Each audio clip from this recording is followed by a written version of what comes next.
Okay, and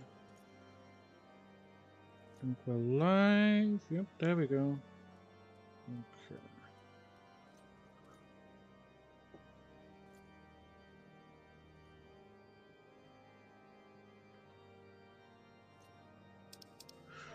Alright. I'll ask how everyone is.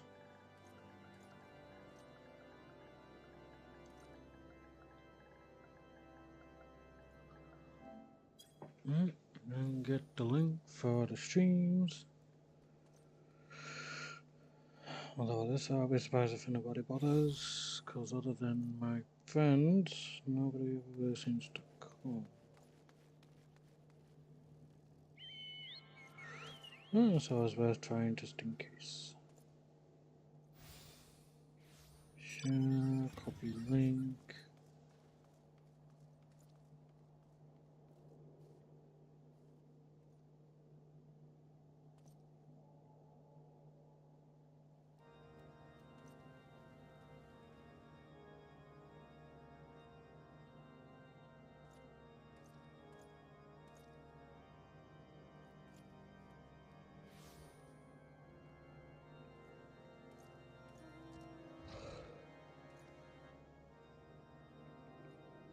Need an A, not a Q for that, thank you. Then, as always, do it in my Tumblr as well. That's mainly me, gist of my Tumblr is just stream notifications and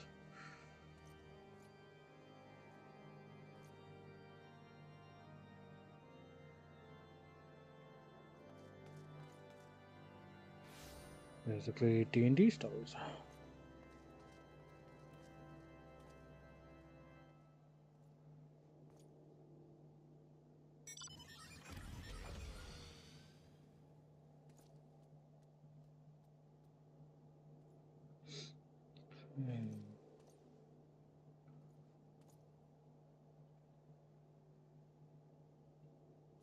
No, I do not play VR chat. I don't even have VR chat.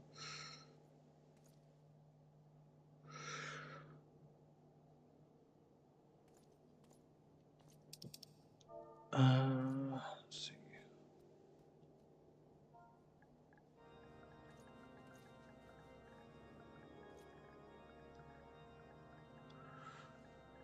But welcome to the stream, nevertheless, Blueberry.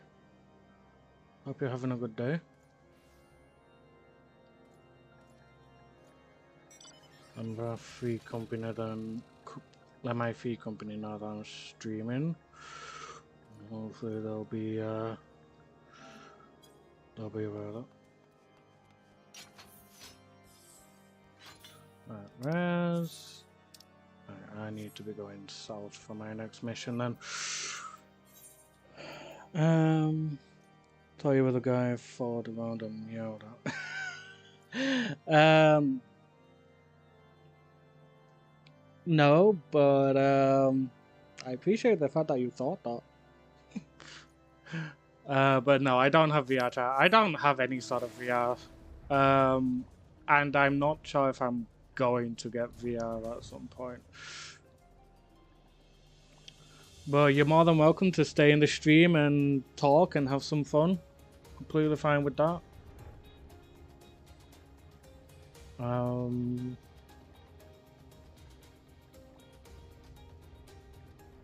Yeah, reading a horror story.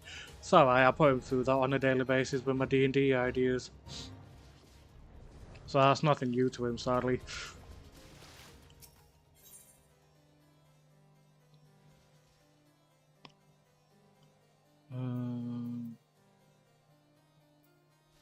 Okay, chances are for this reward, I'll probably just take the elegant silver pieces. Yeah, he gets horror stories just from my D&D ideas whenever I talk to him about it.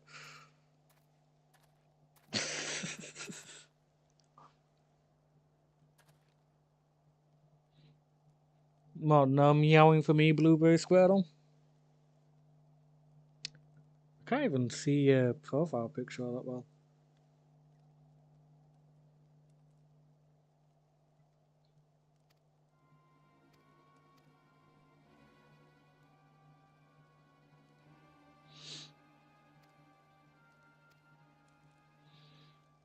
You recall the flames we first identified as being in the Ivy's employ. From him we were able to trace a trail of conspirators, each taking us closer to his master. Alas, the trail came to an abrupt end.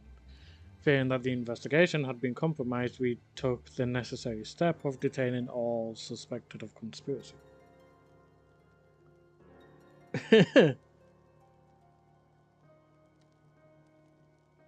Another Pokemon Mystery Dungeon D&D group. Hold on one second. Because I think I've seen somebody advertise that in one of the groups I'm in.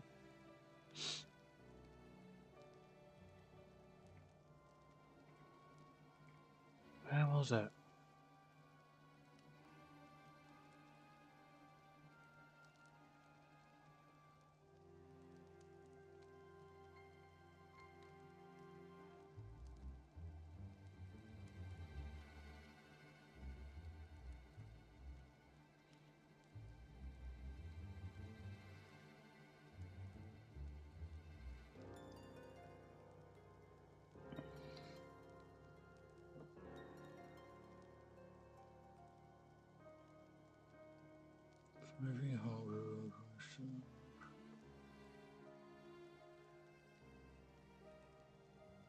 Are you part of Mag's Pokemon Mystery Dungeon campaign? Oh, fair enough.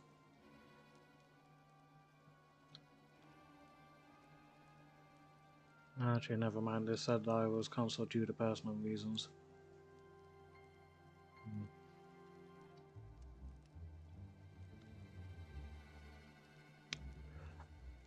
I don't personally have a Discord for D&D in terms of like massive groups. I'm in some, but I don't have one. But I do have a server where I run my own D&D campaigns, which I could get you the link for if you're interested in that. There is, I think actually there was a bit of a thing where, I think there was a bit of news where people had actually, which one was it? I know Pokemon did something about it at some point because, you know, Nintendo being Nintendo, or, you know, the Pokemon Company being Pokemon Company, they don't like other sources using their creations. So people kind of have to go on the fly for that sort of thing. Yeah.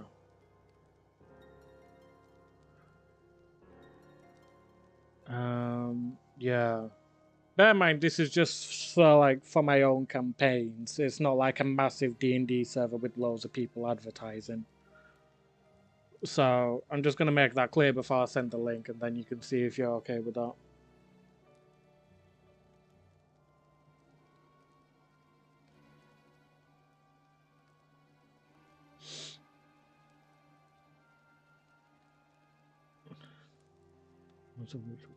Mercenary companies that answered only to their own paymasters. Hardly an ideal environment in which to establish something as high-minded as a grand company. Yeah, you fine with that? Alright. I'll get you the, I'll send an invite for you then.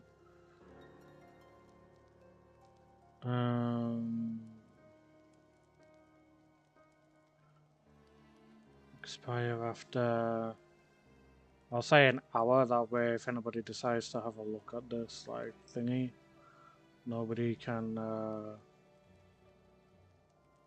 use it.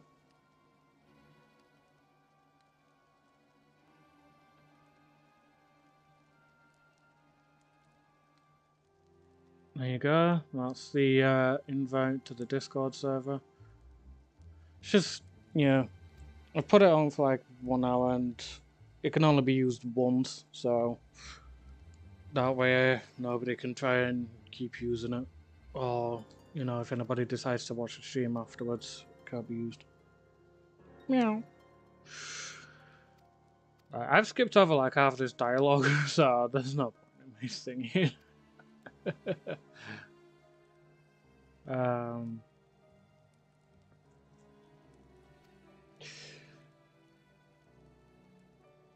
Yeah. Some campaigns of mine do have like very, well, not very heavy, but at the very least some light adult themes. So yeah. Obviously I tend to put like trigger warnings or anything that might cause issues for people when I do the descriptions of the campaigns I'm plan on doing next.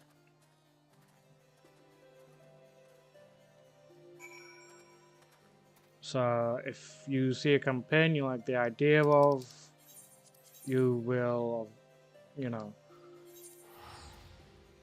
you'd then obviously be able to just say, yeah, I'm interested in this, but if it's got something that you're not a fan of, you can easily just say, I'll put you as a D&D player for the role. Obviously though, with you not being, you will end up having to ignore some notifications that I do unless you want to spectate the sessions.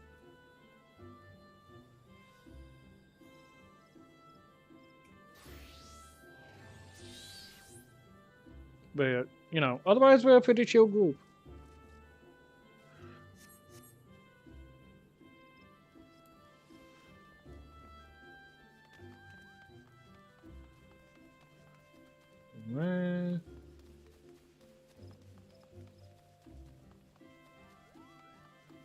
And if anybody asks, just say you came in via my stream. It's like, I don't always keep an eye on my Discord.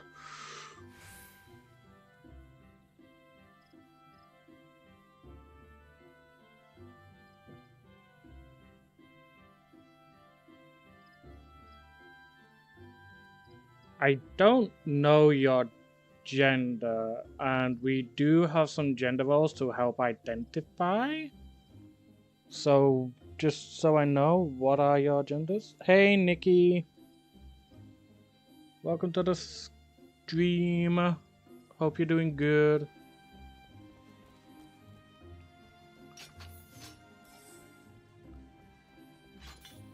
Where's the roll chat? It's just classed as dice.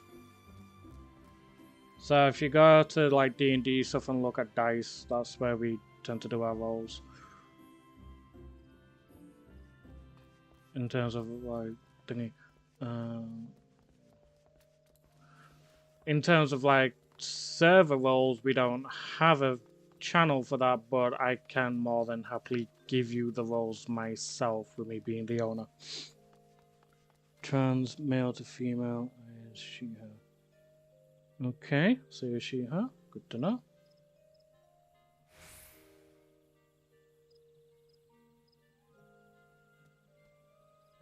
She, her.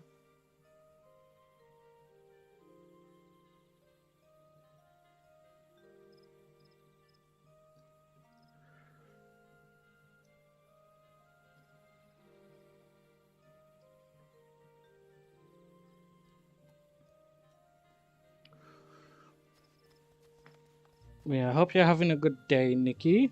So yeah.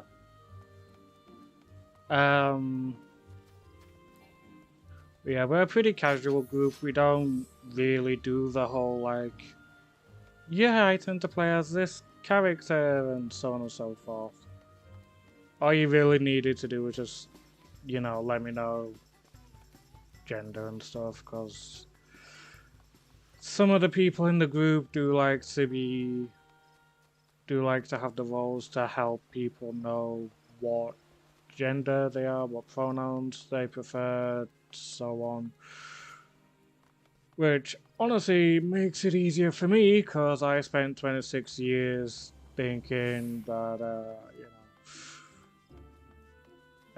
my first like 26 years was just like, my brain just thinks of you as a gender that you were biologically born with, because that's kind of how I grew up, sadly. I didn't get to know about transgender or non-binaries or anything like that until I was 25, but by then things were already kind of stuck in my brain. I'm doing well, Nikki, thank you. So yeah, so I'm still learning to class people as the The news are pronouns true, that they then? prefer. The war of succession is ended. It's not that easy at times, but I am trying to get used to it.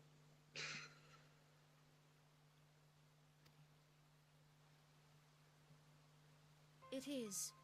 A new emperor reigns in Garlemald. Ah, shit. Who?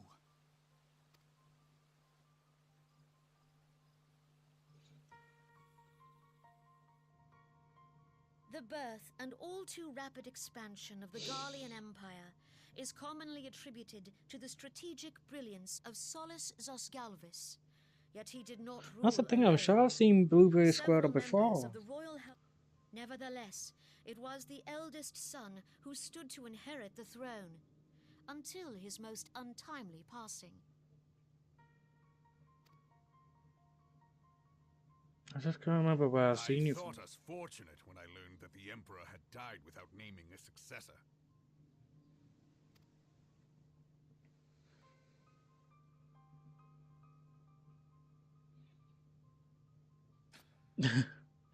You'll have something to do with your D100.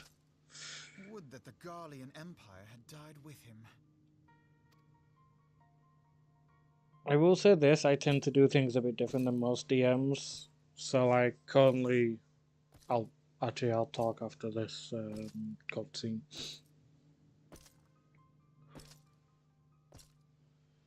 'Twas the grandson and his uncle who had the strongest claims, was it not?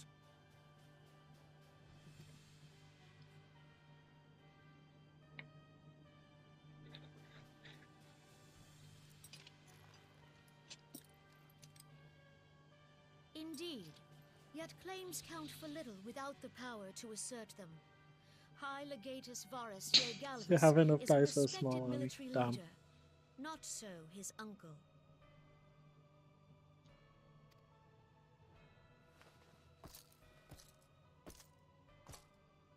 So young Varus has torn the crown from his uncle's grasp and taken his place at the head of the Empire.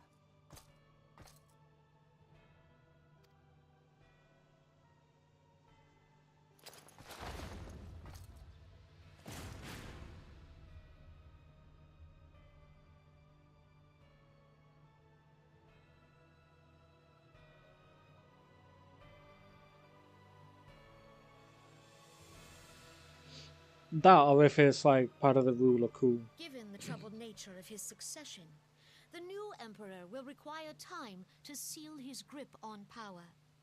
Yet have no doubt but that he shall, for there are none left with strength enough to oppose him.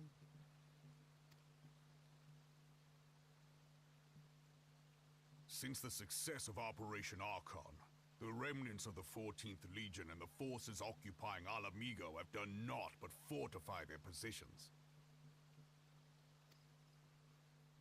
But you can be sure they'll be ready to march on us again, if their Emperor gives the word.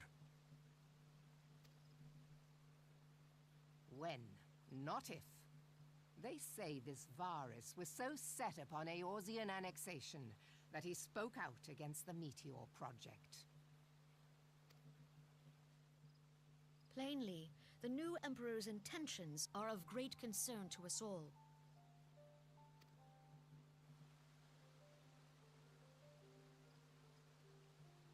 I propose that we set aside the Cartano dispute for the present, and discuss what measures the Alliance might take to prepare for a resumption of hostilities with Garlemald.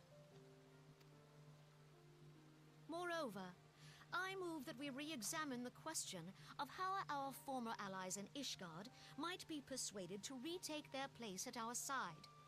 Could Eorzea but stand as one, 'twould deal a grave blow to our enemies' ambitions.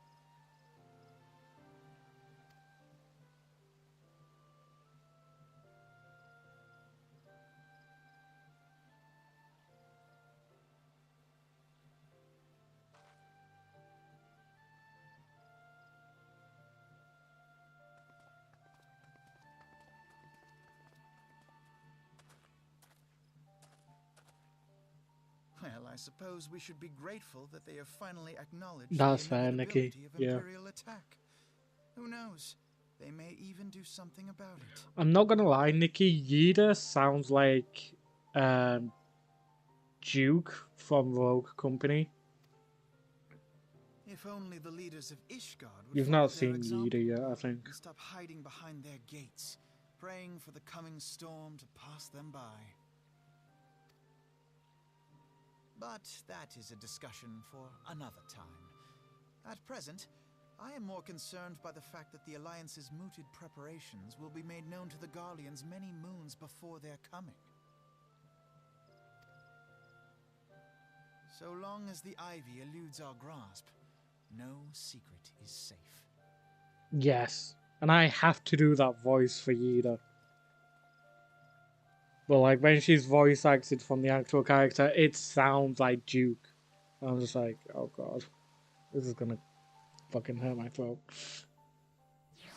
Worse than the freaking deep ass fuckers I do. Okay, cutscenes over. So yeah, I do things a bit differently than most DMs. For example, if you became a sorcerer and you wanted use of the wild magic table, so like one of the people in my current campaign that I'm running wanted to use the wild magic table every time she used a spell. So it's just utter chaos every time she casts just a spell. Like nothing fancy in particular, just any spell, even cantrips. And yeah, it's just utter chaos.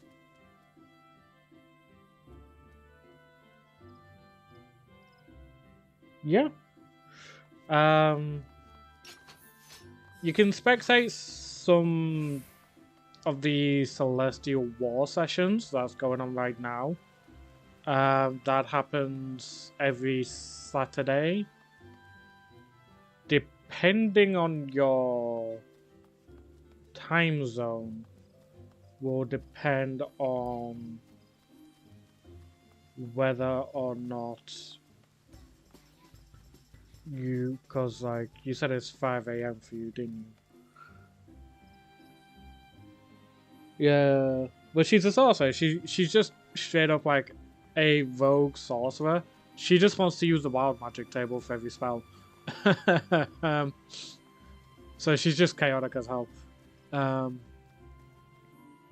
EST.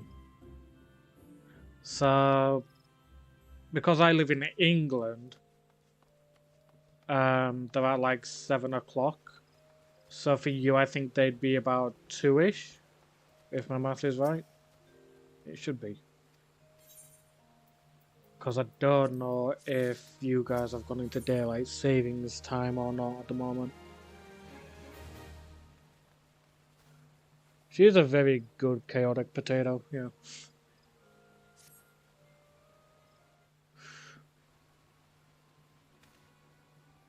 So yeah, you can spectate the sessions, see how they go. The next session's honestly gonna be very fun on my end, I'll put it that way.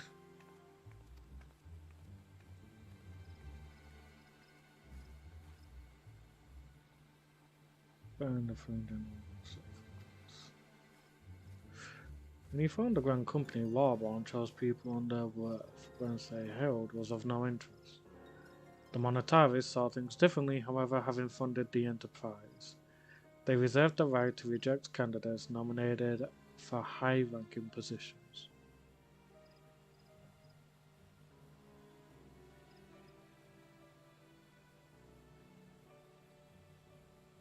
It was no secret that they did not favour foreigners, Ishgardians especially after the way the Holy See forsook the alliance.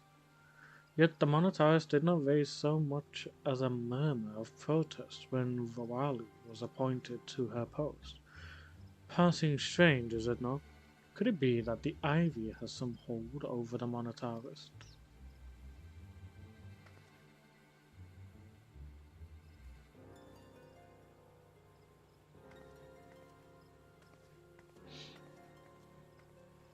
Going to play in Pathfinder Kingdom Maker. Interesting. Yeah, we strictly just tend to do D&D. I know some people obviously do like Pathfinder. and so on. So,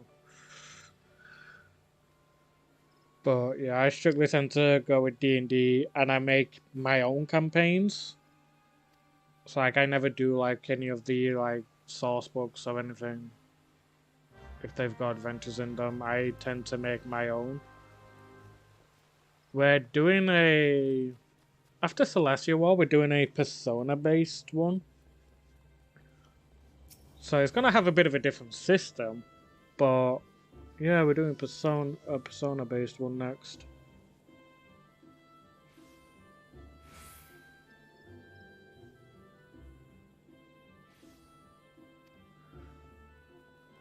So that should be quite interesting to see how that all unfolds.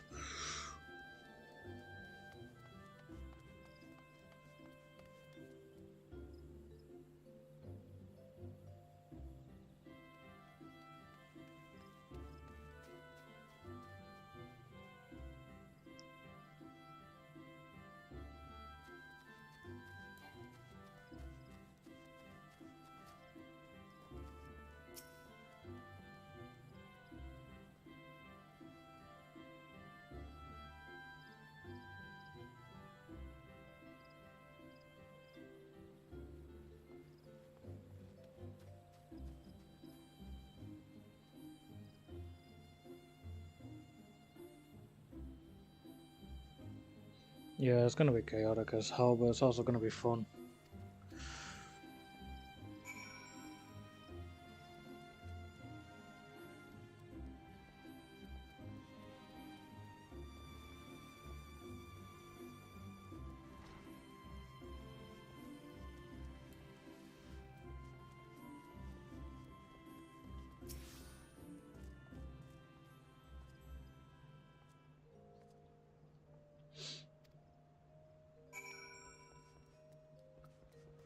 Go back to Albert.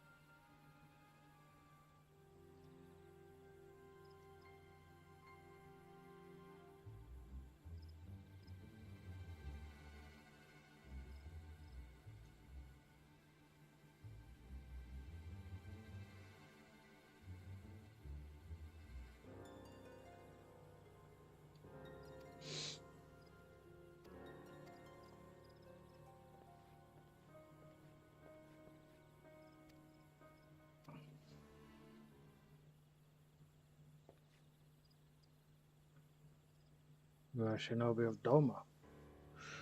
The woman you seek has left Gridania by way of West Shore Pier. She was attired as a merchant, but these eyes are not so easily deceived. You may wish to take your search to the East Shroud. Rest assured that we shall continue to support you from the shadows. You Giddy's people working hard as hell. Love it. Thank the 12 for the donors. Were it not for their unique talents, Vawalu would have disappeared without a trace.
Alrighty, so chasing the ivy, making sure that the Guardian spy doesn't cause too much of an issue for us.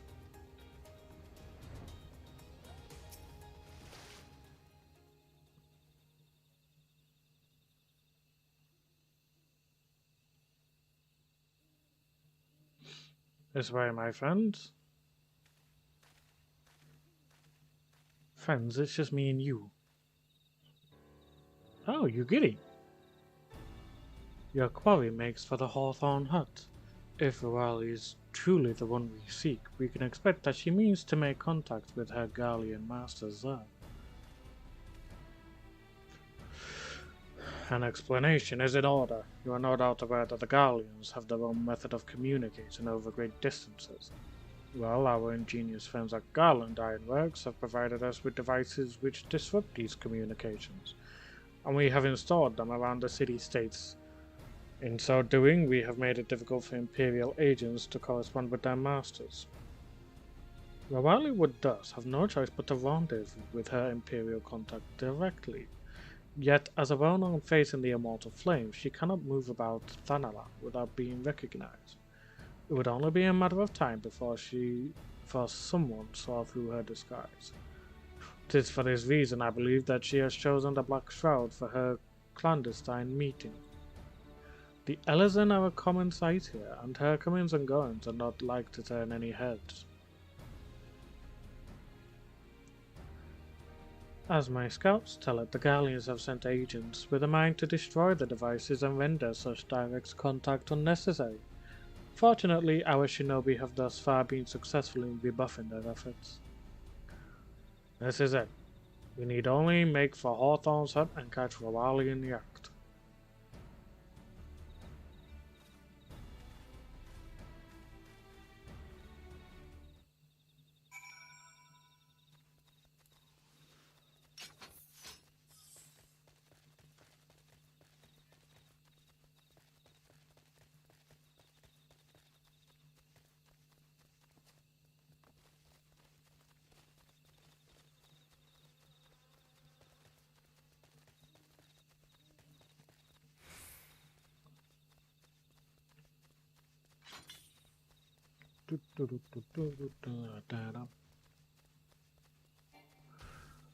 Can't wait till I get to heavensward.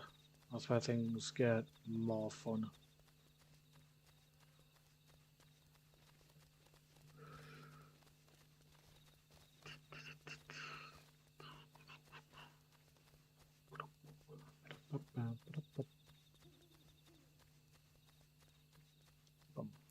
Here we go. My people report that our quarry has departed for the Bramble Patch. The ivy returns to the knolls when she came, but perhaps it is all for the better. To convict someone of her standing, we will require damning evidence against her. What could be better than to catch her in the act when she meets with her Garlean masters? My countrymen and I shall lie in wait in the shadows. Tread warily, my friends.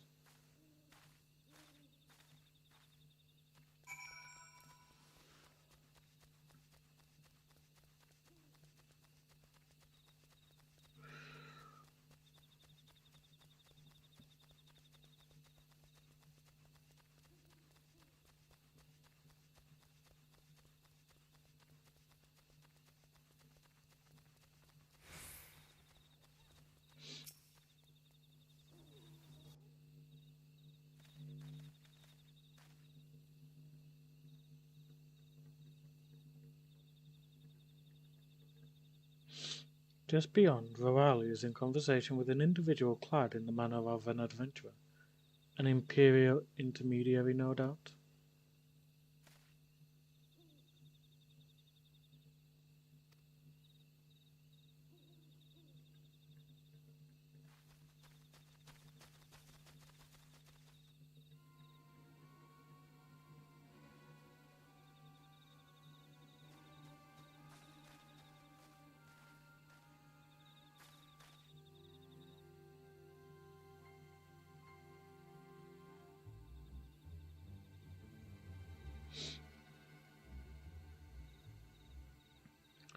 Flame Marshal Aline Vavali, you are under arrest for treason and espionage.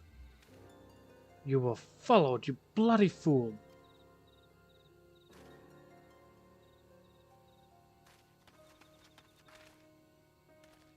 Damnation.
You are unarmed, my lady, and scarcely garbed for battle, but if you wish to fight, you are welcome to try.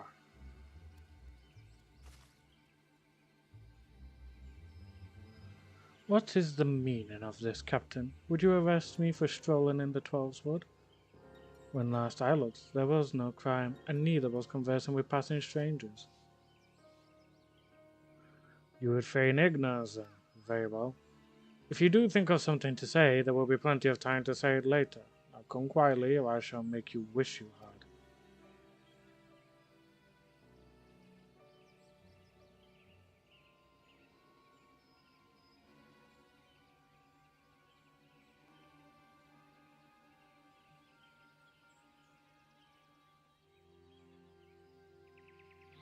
I will offer you no struggle. After all, I have naught to hide.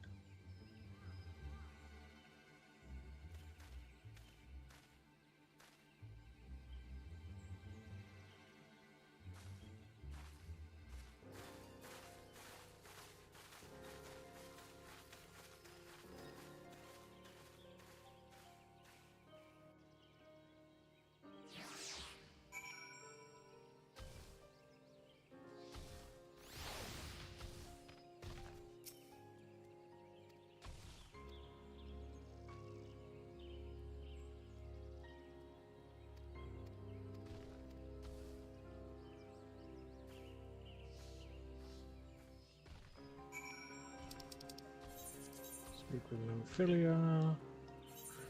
Revenant's Toll. Yeah, she did. She really did. I hate it when they take their friggin' long ass time.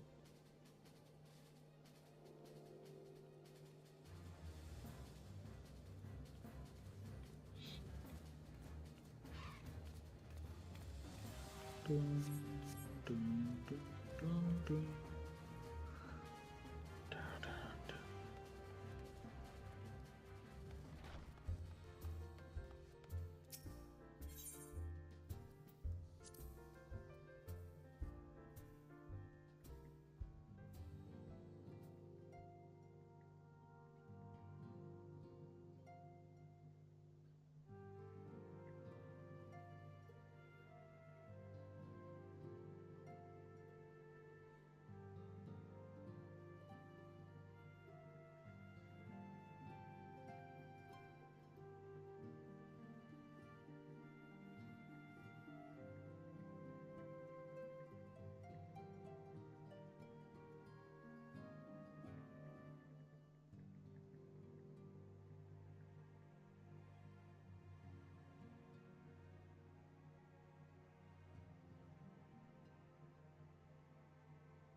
Trying to do this single-handed because I'm trying to message someone back on one of the apps on my phone.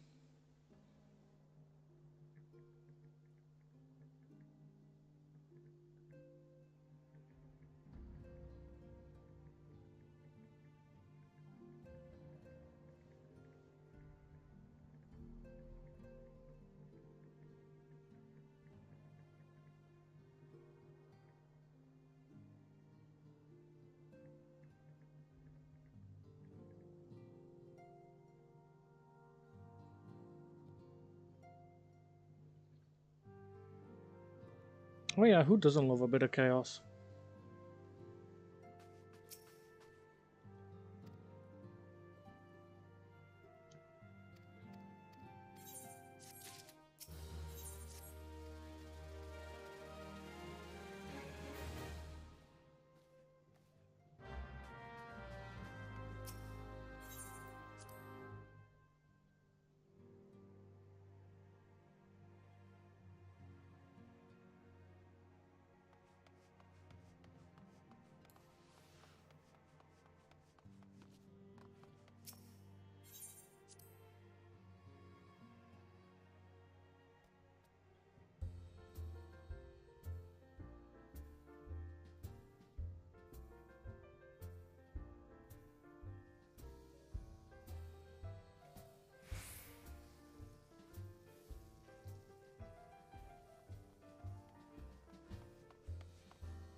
Bum, bum, ba-dum, bum, bum, ba-dum, ba-dum, dum.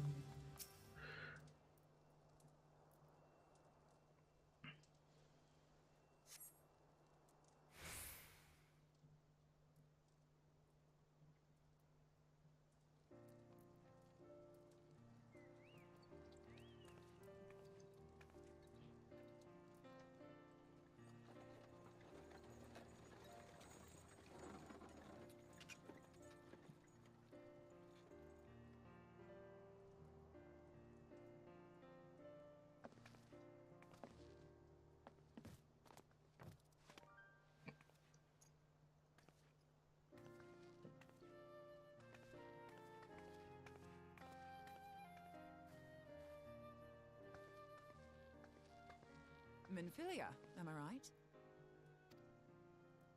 None other. I bid you welcome to Revenant's Toll, and thank you for traveling so far on such short notice. As if I could ever say no to Urianger.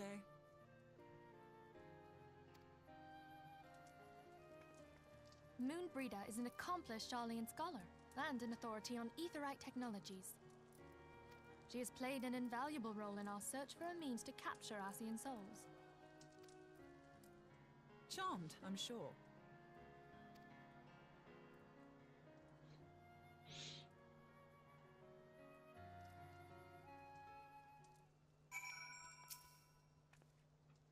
Let us return to the Rising Stones at once then. We have much to discuss.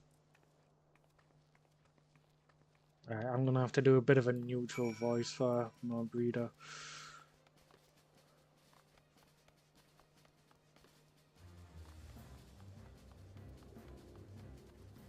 Which is gonna be a bit on the difficult side, but I'll do what I can.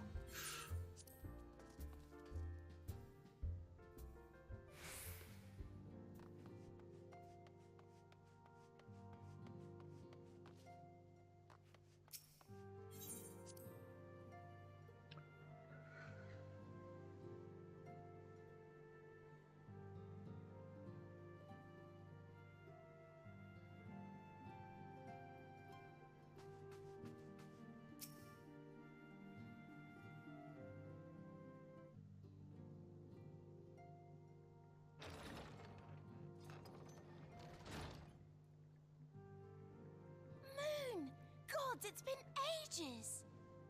Oh, there you go. There's Yida. Nikki, there's Yida. You can tell by her voice. It sounds a bit like Duke.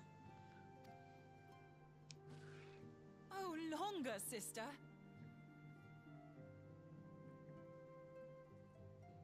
Those two are sisters? The fuck?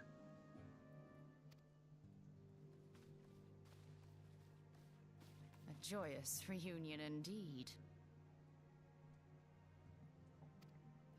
Well, of course it is. Moon and I are like twin sisters. No, you bloody no. Jesus Christ. Save in appearance and aptitude. Oh.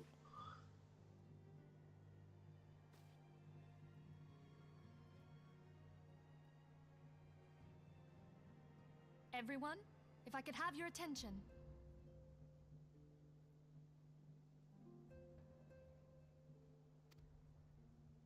We have with us an esteemed guest who has come from Sharlayan to assist us.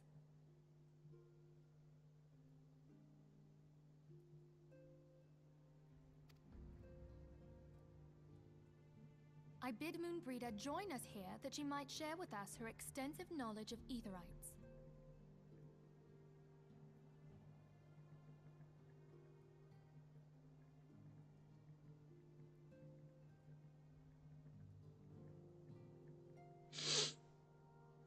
Also, as many of you are already aware, she has been overseeing our research into white auracite, a sample of which she has been good enough to bring with her. Interesting.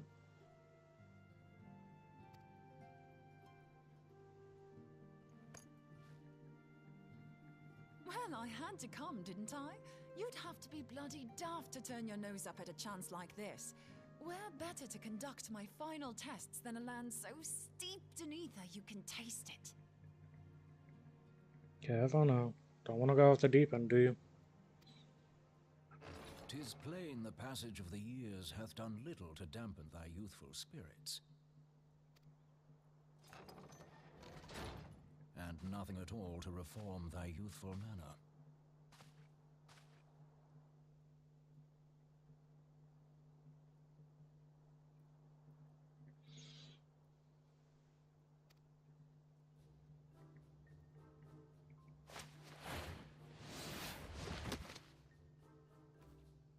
Oriange, where in the hells have you been hiding? Aww. Unhand me. That's me. That is me. I come all this way, and that's what you have to say to me. That is so me. She's like, unhand I me. much preferred when you were pleading with me to drop everything and hurry to your side. What was it you said? None save thee can satisfy this need. That sounds so wrong. Oh, God.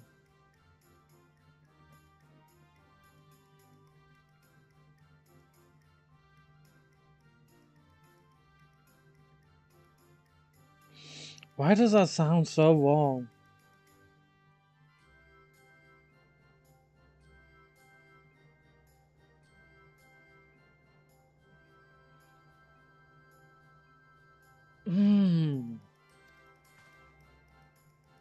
Go on. Oh no, even the others are thinking that as well. Thine artless attempts to misrepresent mine all too innocent motives do thee little credit.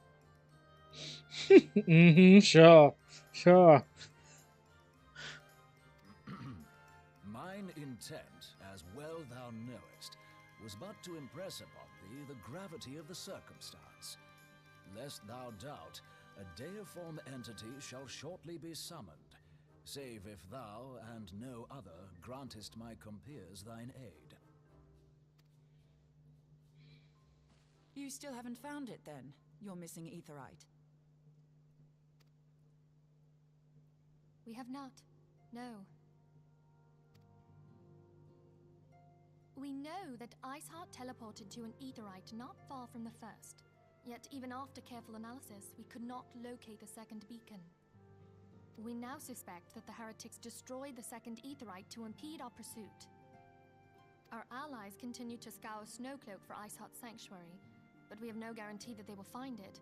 Yet it must be found, for even now Iceheart prepares to call upon Saint Shiva. I'm sorry, but if the aetherite's been destroyed, then that's that. Although, you're absolutely sure she used the first aetherite, are you? She didn't just use teleportation magics? One of our own bore witness to her escape. I can say with absolute certainty that Iceheart used the aetherite.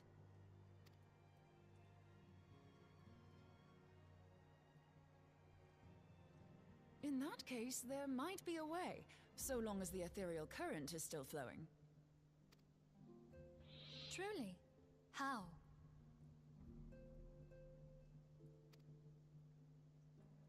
We use the current to recreate the beacon.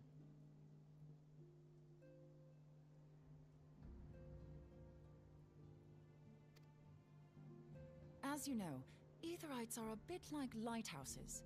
We use them to reconstitute our physical forms when crossing the ethereal sea. Without them, we'd lose all sense of direction and our essence would dissipate.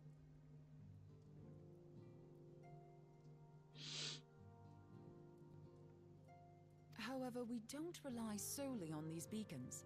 There are currents of ether which flow between them, currents which help guide us to our destination. Well, that makes sense. It does it there. How Now, we're able to these get currents around. will gradually dwindle away to nothing if an aetherite is destroyed. But if even a sluggish flow remains, we could theoretically use it to direct a surge of concentrated ether towards the void left by the beacon, and thereby fill it up again.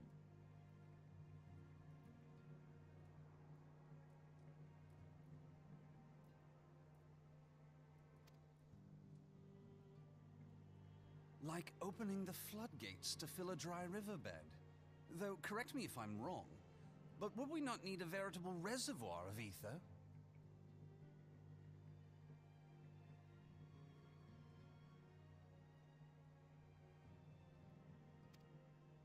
In concert, we might manage to channel a sufficient volume, yet that is not my chief concern.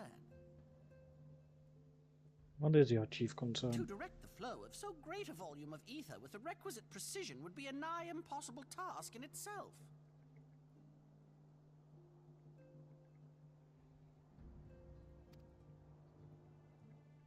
I barely succeeded in facilitating travel to an unattuned beacon. That which you describe sounds considerably more difficult.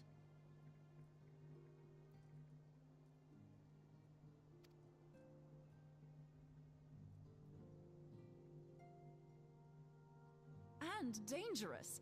Every person who has attempted to teleport in this fashion has died in the process. They, however, did not have white aura sight at their disposal.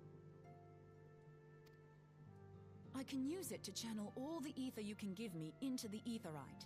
However, white aura sight cannot retain ether for an extended period of time, so we would need to infuse it immediately beforehand.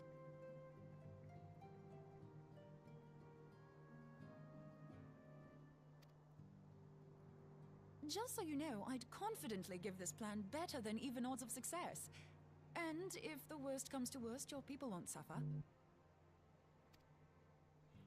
Though it risked the lives of our best and brightest, we have not the time to seek other options. Okay, files fully charged. If the ethereal current still flows, we shall carry out Moonbreeder's plan.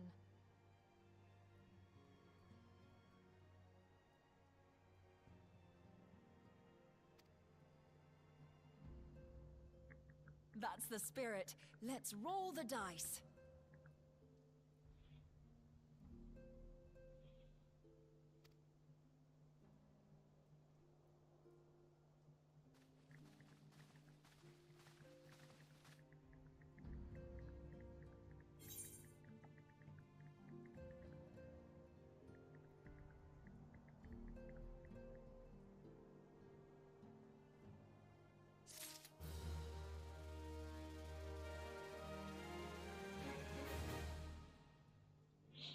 Oh, we go.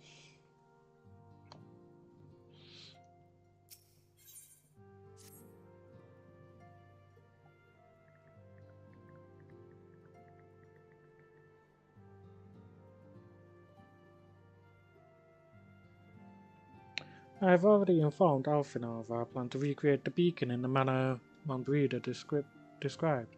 He agreed that despite the inherent danger, it represents our only hope of success. He also said that he wished to meet with you, our Snowcloak, before proceeding. I expect you will find him waiting for you there when you arrive.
Right.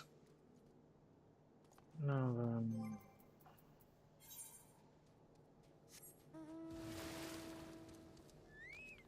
I have 5 people watching this? What in the shit? The fuck?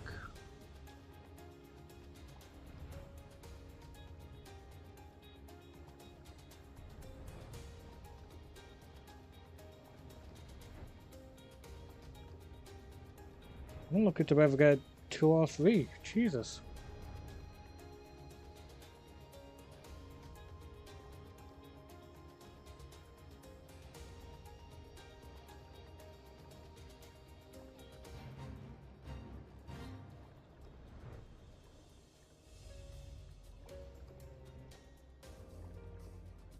Nah, dude. Big Leagues would be like 100 people watching. But nonetheless, for the people that are actually watching, even if they're just lurking like Nikki is, thank you very much. I really do appreciate that.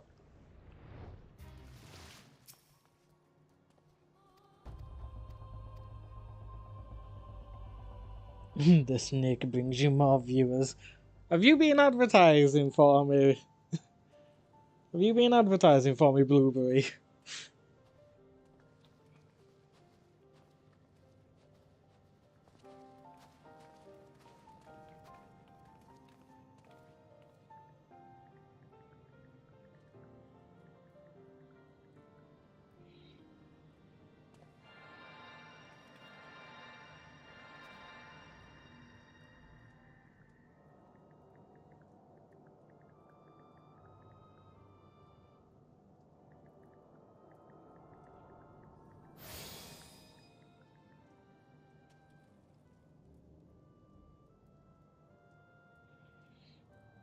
There, it's ready.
Yeah, I think Blue has been advertising.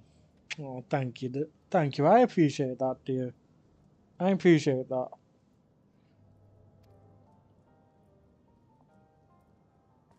To be fair, like I'm in a free company and I don't even advertise there because like I don't know how they'd feel about it. Like I could take the chance and see if any of them would come and support me, but I also don't want to just like be like, yeah, here, go ahead and come over, watch me see all this stuff that you will either have already seen or, you know, it's just the way I am. Alright, let's see how long it's going to take for me to get into the fight with Shiva.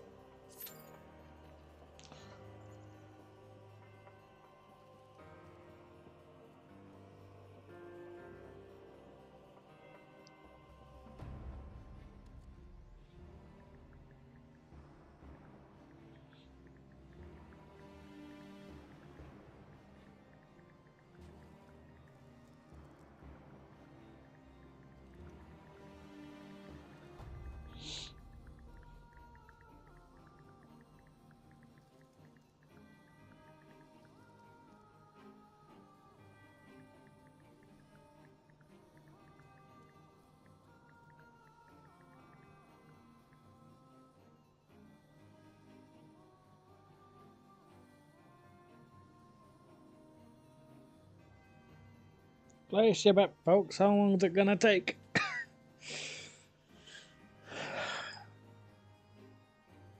Because I sure as hell don't have any side missions to do, so we're literally just here waiting until we get into it. It's like if I streamed Roll Company or Blood Hunt, we'd just be sat there waiting until I got into a match. I think that's probably one of the reasons why I'll never stream them. Because I could not just keep an audience sat there doing fuck all.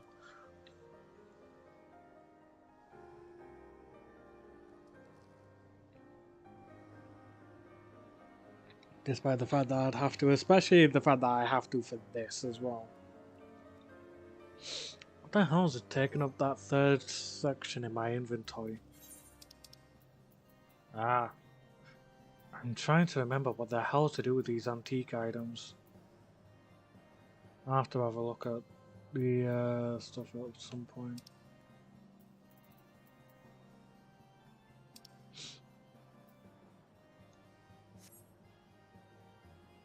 What? I mean, you could keep me there because I ain't got much else to do. Yeah, I'm aware of that.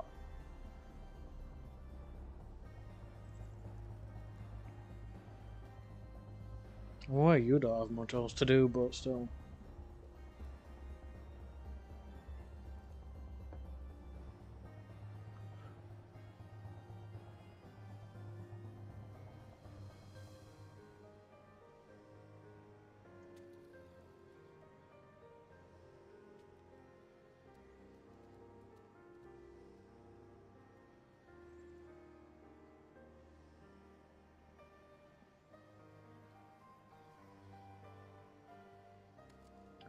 Ah.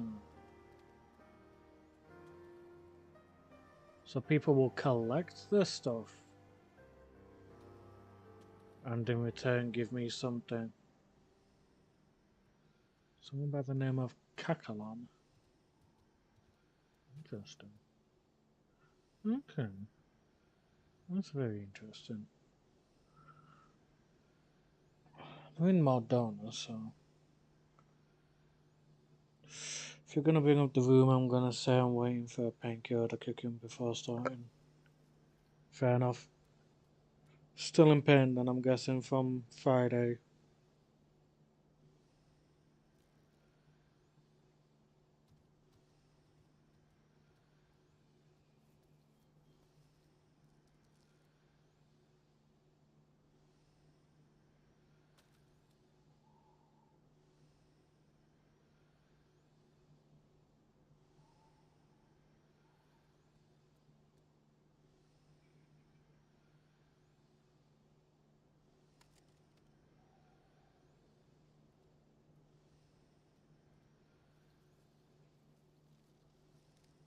Um, there's no way to help you. You've taken the painkillers.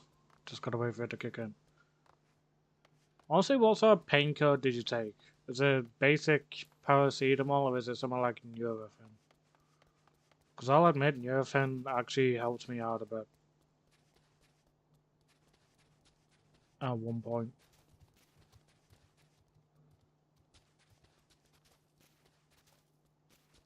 Well, it at least helps me with headaches and shit, so.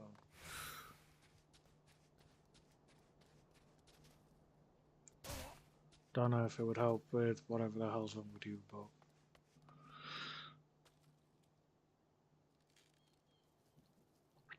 Cooperfin is a strong one, my mother usually tanks, fair enough.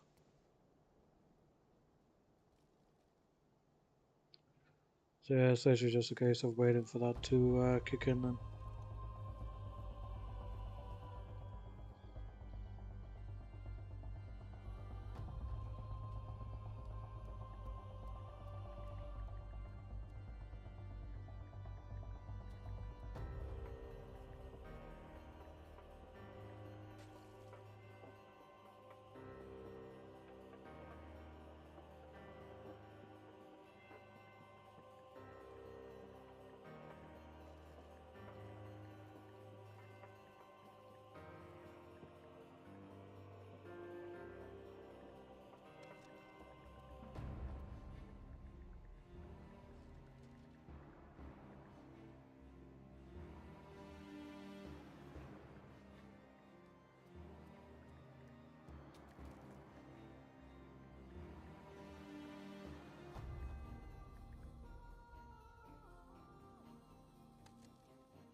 Dude, if you took morphine, I'd love to know where the fuck you got it.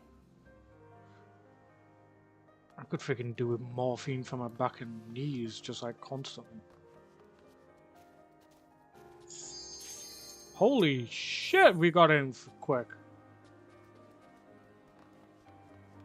Come on, the other two DPS, say you're ready, say you're ready, say you're ready, please. Come on, just one more. One more, come on.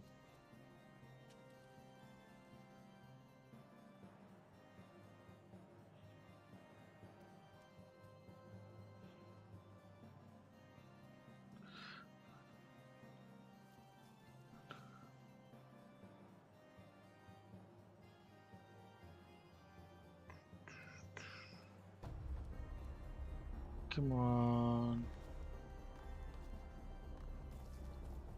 Damn it.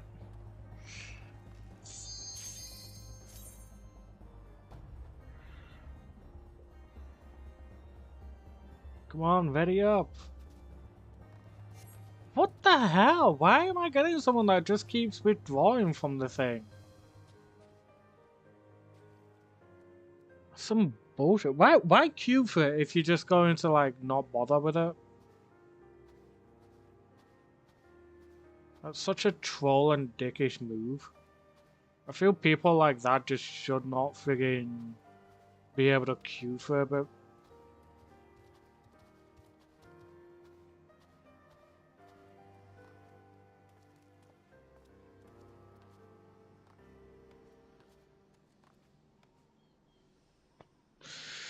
Still waiting then.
Oh, blimey.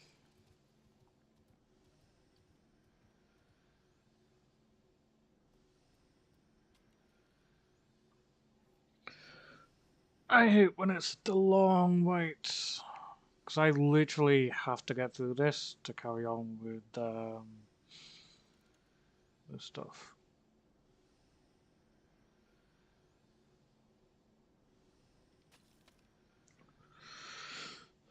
So it's gonna be a bit of time, I think.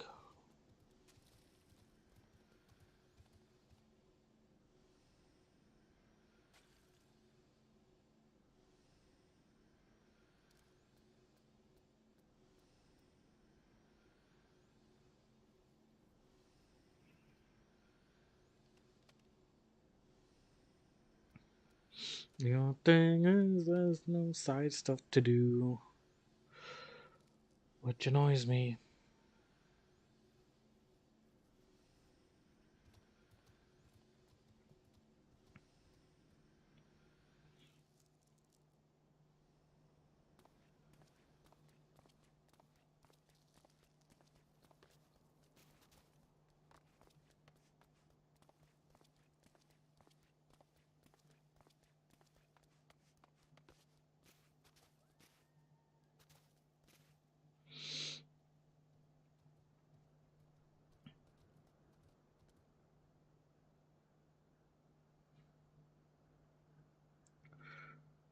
To the people that are coming in, I'm sorry you're gonna have to deal with this wait just for us to go ahead and face Shiva.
Now playing Payday 2 and Robin Banks. Nice.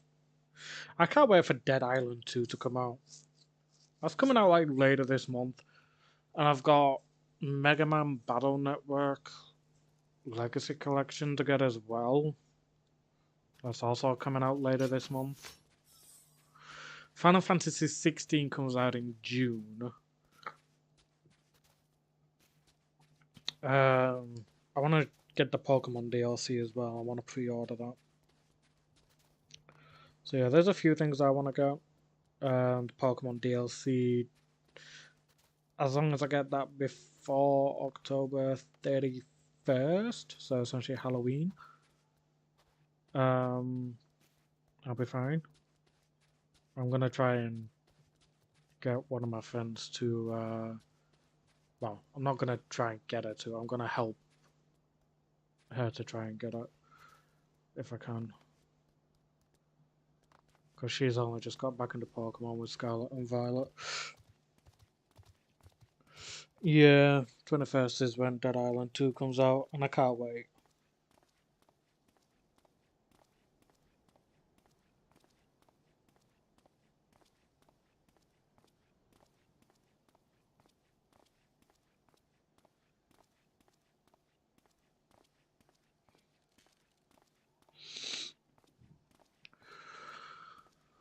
Bum bum bum bum bum bum bum bum bum.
We'll be able to get it due. Suddenly I'm either going to have to wait till Christmas, my birthday, or the next time my parents are feeling nice. I'm going to be trying to get the... I think it's like 70 quid version. I'm going to be trying to get that one because that's got like the Benoit reference things as well as a few other things.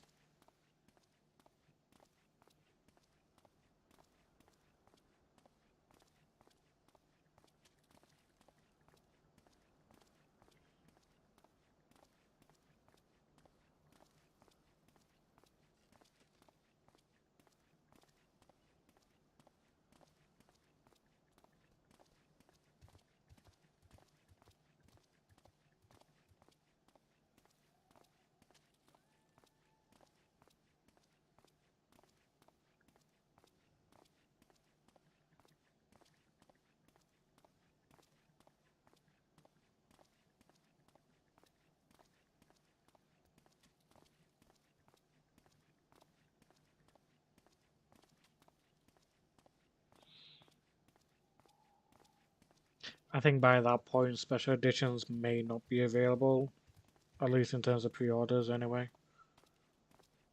I don't know, we'll see.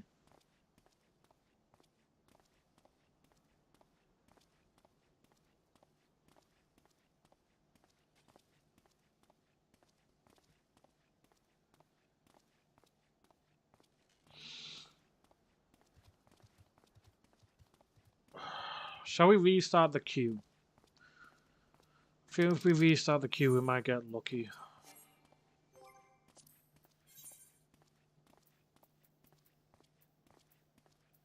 We'll restart, see how it goes.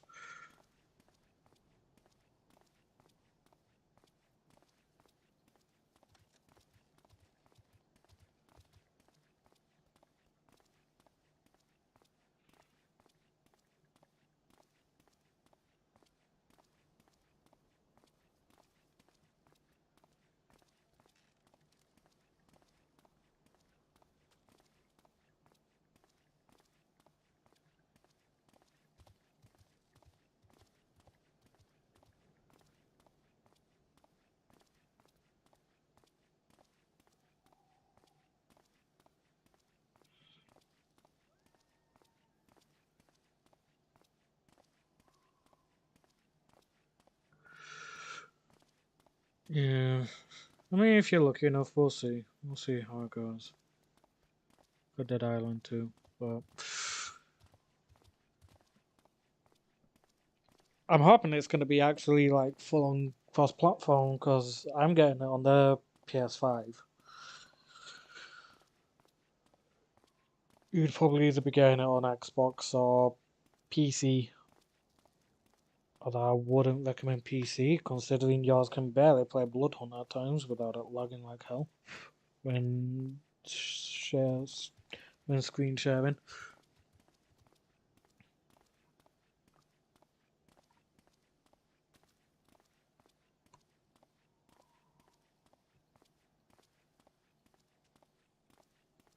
Better be cross-platform or I will smack someone.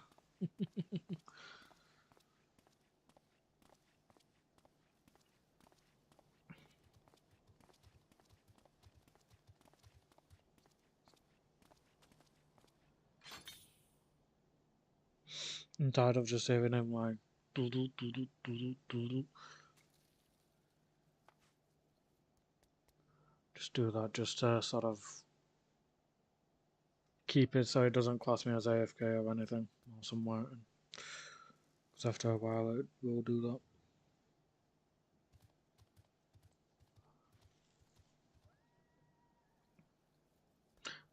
Most likely getting on Xbox, and to be honest, my PC can run COD Warzone at ultra graphic without issue. Bloodhunt is just built different. True, it is, yeah.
Come on. Dungeons like this should not have to wait so long when it's a trial, because these are essentially boss fights and freaking loads of people do these. So why is it now, when I'm streaming, it takes the bloody piss?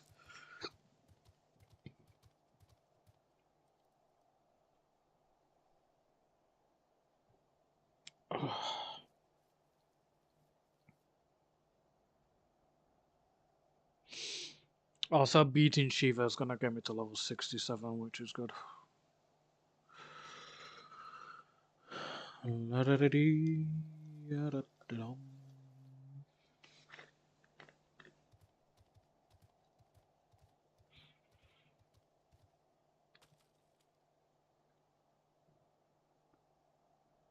Nah, doesn't let you do it with AI. Boss fights you're not able to do with AI. at this point.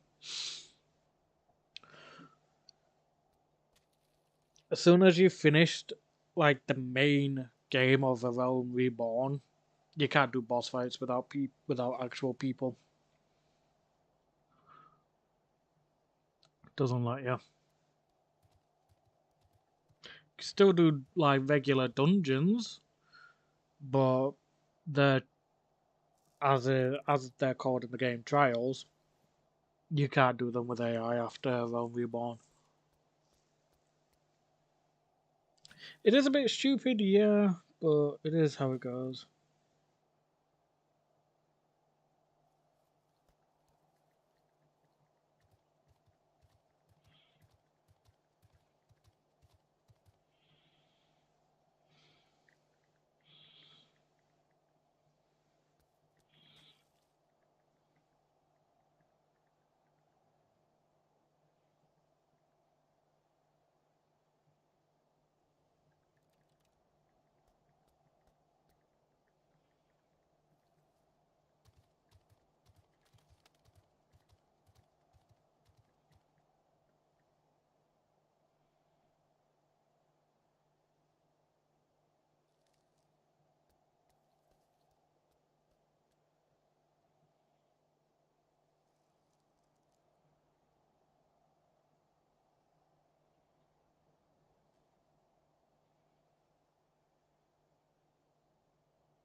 It is, as I say, it is a bit dumb, but this is the thing, it's also a MMO, so I can kind of understand. Like, they want people to actually try and do these together. But when some people are literally either just doing trials at a particular time or um, or just not doing them at all, unless it's like via the story, it makes it harder for the makes the wait a bit longer. Because I can guarantee, as soon as it hits 4 o'clock, if I was to get to this point at 4 o'clock, which is when the duty stuff would be refreshed, no doubt I'd be able to get into this quick. No doubt.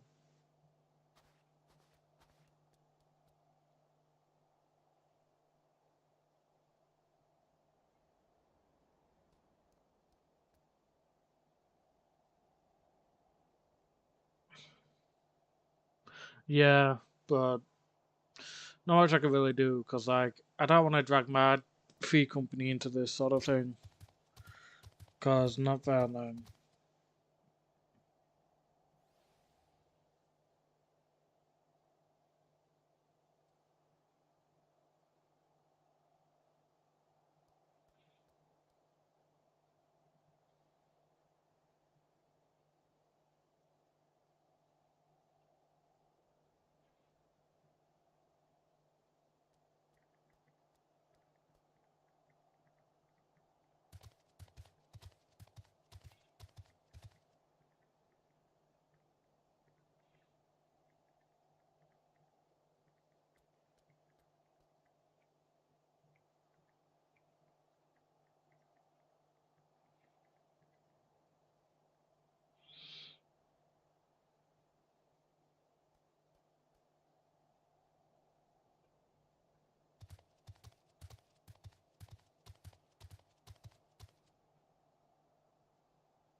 I need to shoot to do modules over on the purple side. I'll catch you again soon, movie.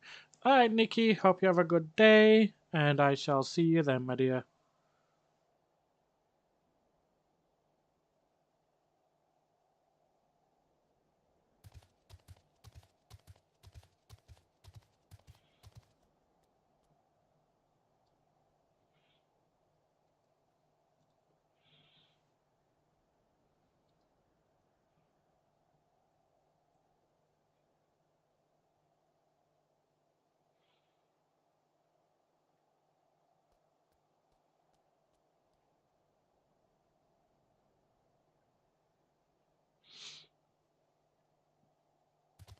I shall try to have a great day.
Whew, blimey. This is really slowing down progress. I'm actually kind of annoyed at this.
My God, what is with the wait?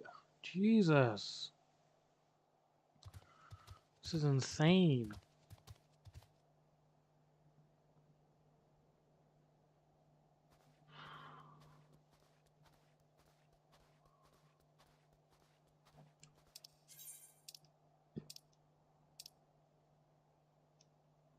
Oh, there's probably some side stuff to do at Camp Dragonhead, so we'll go there and just activate a side quest or something for us to do. Cause screw the wait, man, this is insane.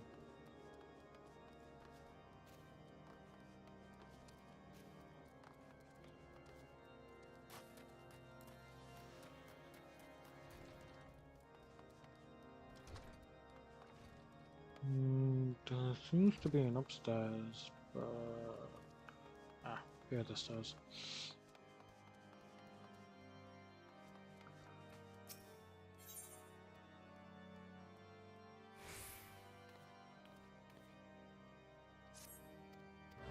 Yes, I'll help your daughter out.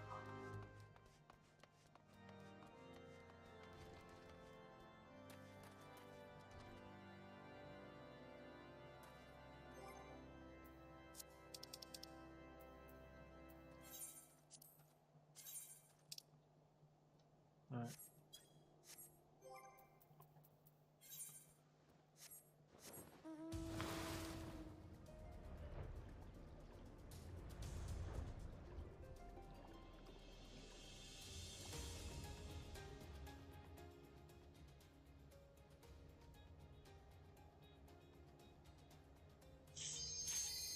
Oh, now it happens. Now we get it.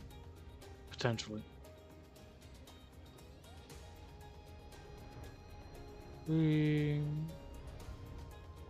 Come on. There we go. Jeez, man. That took too long.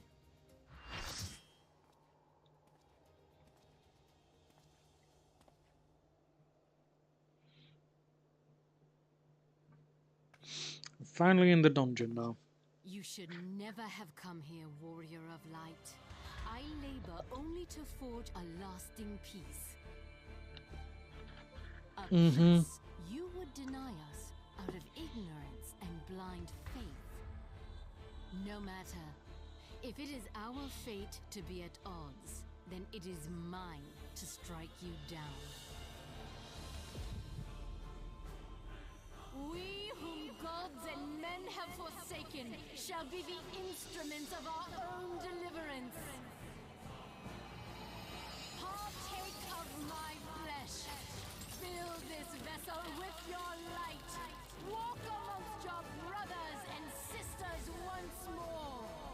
Oh, Saint Shiva, still the hatred within our hearts and bless us with eternal grace.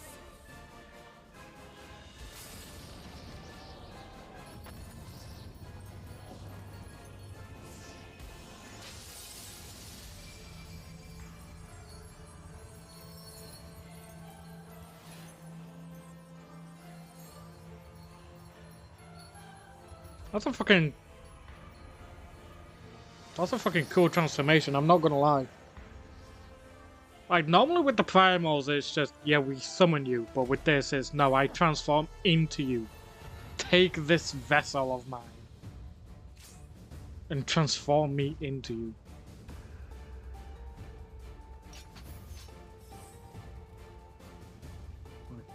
Christ, that was really good.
Quickly recover the health that I lost out of it. And the healers managed to heal me up as well. Thank you for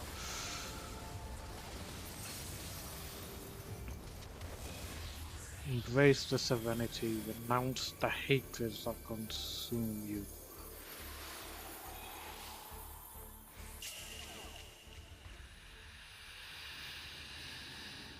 And scatter them like dust in the wind.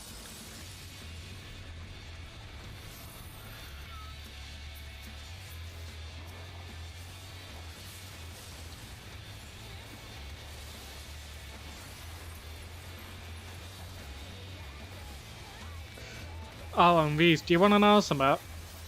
So, in the extreme versions, when you finish them, you've got a chance of getting a mount. The mount plays the song that plays when you face the boss. So, for Shiva, you'd get this. You'd get a mount that's basically an ice horse, and in the background it plays this music.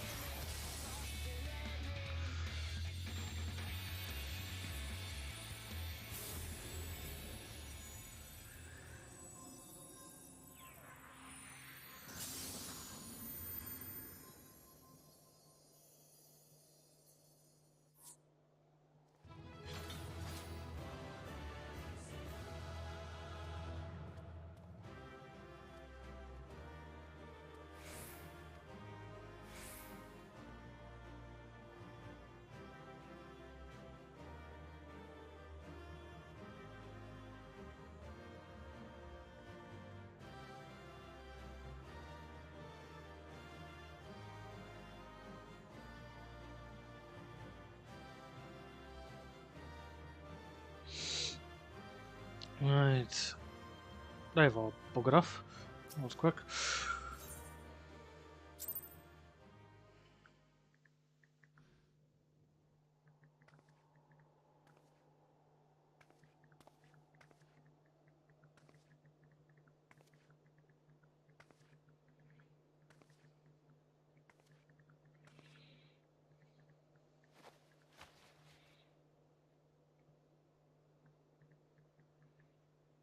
Fool. Blind, bloody fool.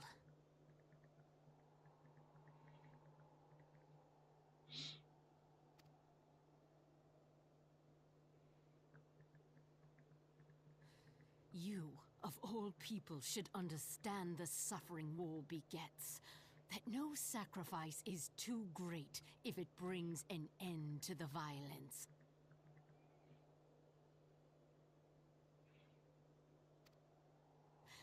Mine is the righteous cause.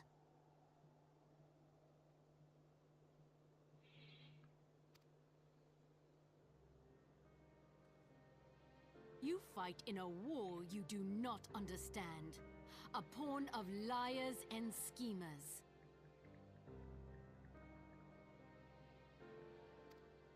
And they are no less ignorant than you, following the creed of their fathers without question, never thinking to ask why.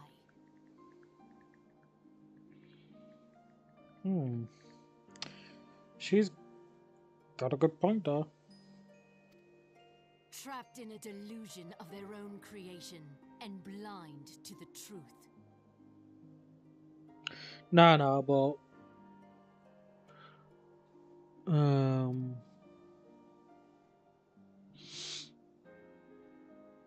what I'll do is Warrior of light, redemption. once I get the is not extreme, beyond us. once I get the mounts, because I do plan on trying to farm for them. We who walk before may lead those who walk after. Seek the keeper of the lake.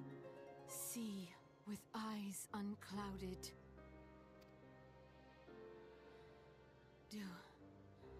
Do not squander a mother's gift.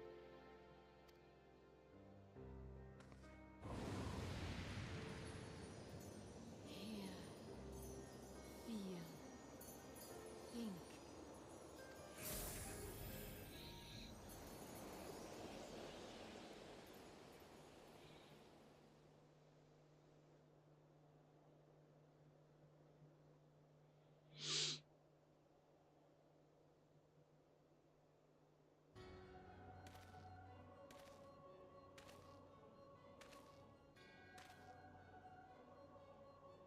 And so the vessel withdraws, a predictable outcome. Nevertheless, La Habrea will be pleased. How unfortunate.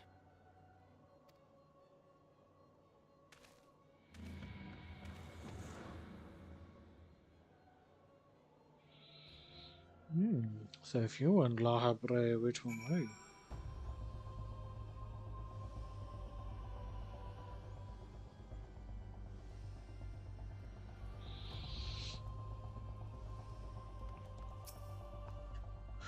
By the 12, you're alive. I mean, of course you're alive. Why wouldn't you be? Because of the fact that we just fought Shiva, maybe? Iceheart did what? And you're certain about that, are you? Dravanians are skilled with glamours, after all. Look, if you say that's what you saw, I believe you. It's just that I've never heard of a primal being summoned like that before. Are you sure you're not injured? Head trauma has been known to cause hallucinations, you see. No? Fair enough. I was only asking. Bitch, don't believe us.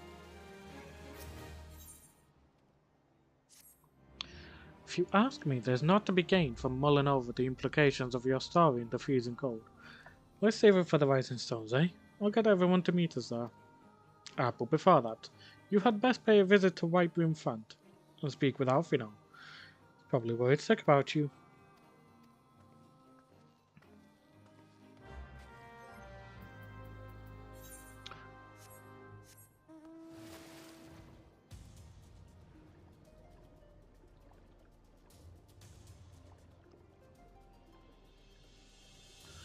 Dun, dun, dun, dun, dun.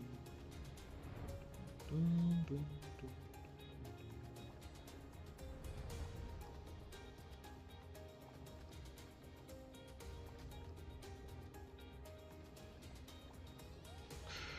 dun. What I'm gonna do first is I'm gonna get that person's daughter back. So yeah, we'll do that first and then we'll go speak with Alfie now.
Investigate what area?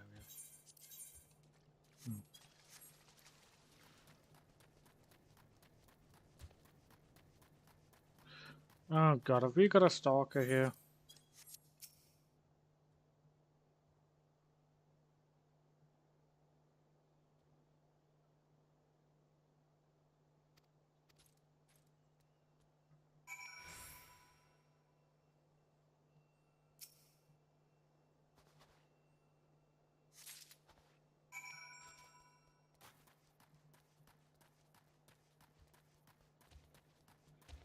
I think we had a bit of a stalker situation there. Oh boy.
Sorry, I'm just messaging someone.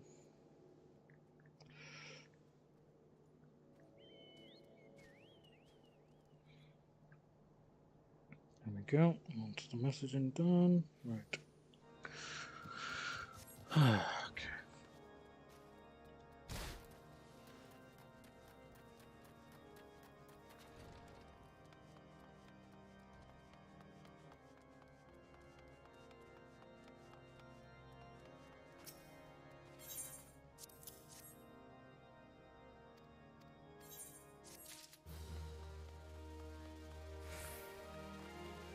Dun, dun, dun, dun, dun.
There he is, and none the worse for wear. Was there ever any doubt that the Warrior of Light would succeed? I think I speak for us all when I say that I should like nothing more than to hear the stirring tale of your victory, if you would be so kind. Then we were too late to prevent the summoning, but not too late to prevent further loss of life, an outcome worthy of celebration, and one for which we have Dante to thank. Yes, you are right, of course. Sir Emmerich, we should be content with what we have accomplished. I, for one, could not have wished for a better outcome. Shiva is no longer a threat, and the heretics have been routed. Aye, there is a matter of Iceheart's escape, but she cannot run forever. Whether it take days, weeks, moons, or even years, my knights will find her. In the meantime, Lord Villamont, is the caravan ready? The supplies that your men recovered are being prepared for transport in accordance with your wishes. Rest assured that my knights will see them safely to Revenant's Toll. Of that I have no doubt. I take it these are the self-same supplies the heretics stole from the House Fortem's caravan. Less the crystals, which comprised the bulk of the shipment, yes, scarcely a fraction of that which was promised, but a meaningful contribution to your cause all the same.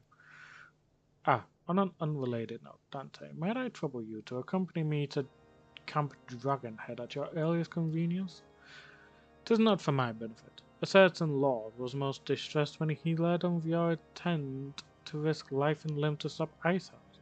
It took half a dozen knights to restrain him, I am told. Yeah, sure. Men give vent to their anxieties in myriad ways. Pray do not think less of him.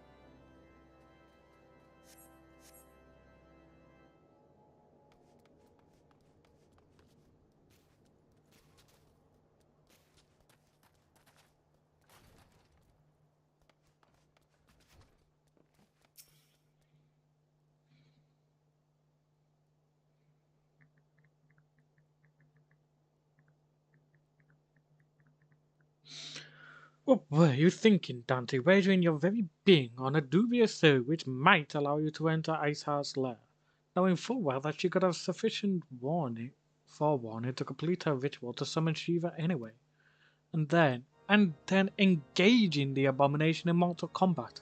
By the fury, Dante, 'tis the stuff of ballads. A battle for the ages. Would that I had been there to fight by your side. Yet here I was, forced to wait, condemned to wonder at the fate of a dear friend, for a veritable eternity. I would not wish such torture on my most hated enemy. But you are here now, and that is what truly matters. Let us move on. Sir Emmerich wished to have words with you and Master Alfino in private. He awaits you in the intercessory.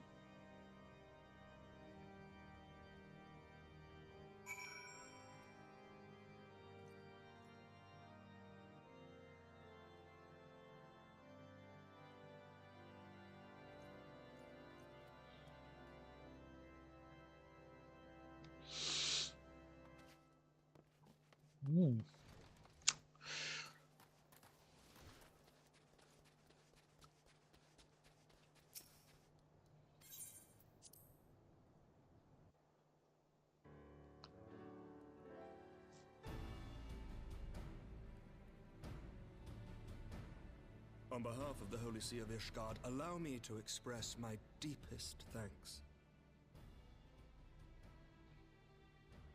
Never before have we been required to contend with a primal. Indeed, there were fears in some quarters that our knights might not be equal to the task. From what we have now learned of these beings, I can say with certainty that we would have lost a great many men had the Scions not intervened. Then the argument for preemptive action should be self-evident. Perchance now you will reconsider my proposal that Ishgard move against Natalan. Ere we first met, a similar proposal was tabled, but the Holy See decreed that we were to observe, and that military action should be taken only in self-defense. All things considered, it was not an unreasonable decision. Since the calamity, 2 vigils have fallen to the Horde, while Garuda has never shown any inclination to storm the gates of judgment.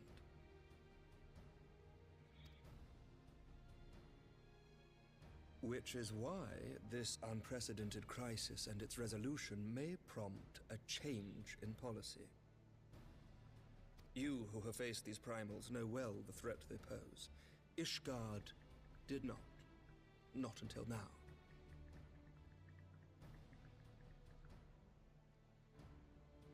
And there is naught like a brush with death to change a man's outlook.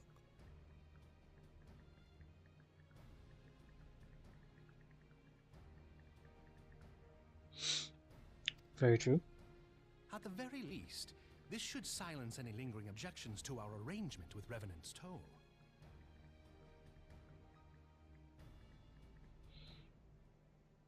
The Holy See may even feel moved to grant us its formal endorsement. So far as it is possible, the Scions shall be compensated for their service. Fucking better be.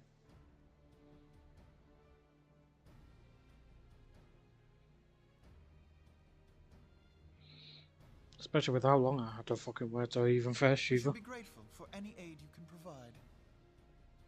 As a gesture of good faith, I shall withdraw my previous request. Your people are doubtless needed elsewhere. That will not be necessary. We too have a vested interest in watching Dravania's movements. I see. Once more, I must thank you. Sir Emmerich, if I may, do you truly believe that Midgard-Zoma could return?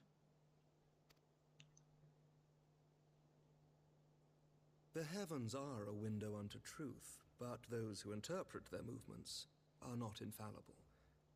I requested your involvement as a precautionary measure.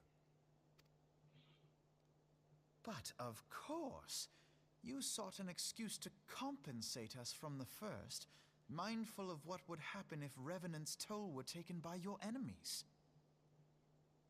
Ishgard is not wont to aid its neighbors, but that does not preclude it from manipulating them to serve its own interests.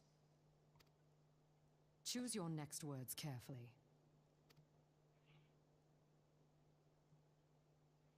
Do you know what sort of man becomes Lord Commander of the Temple Knights?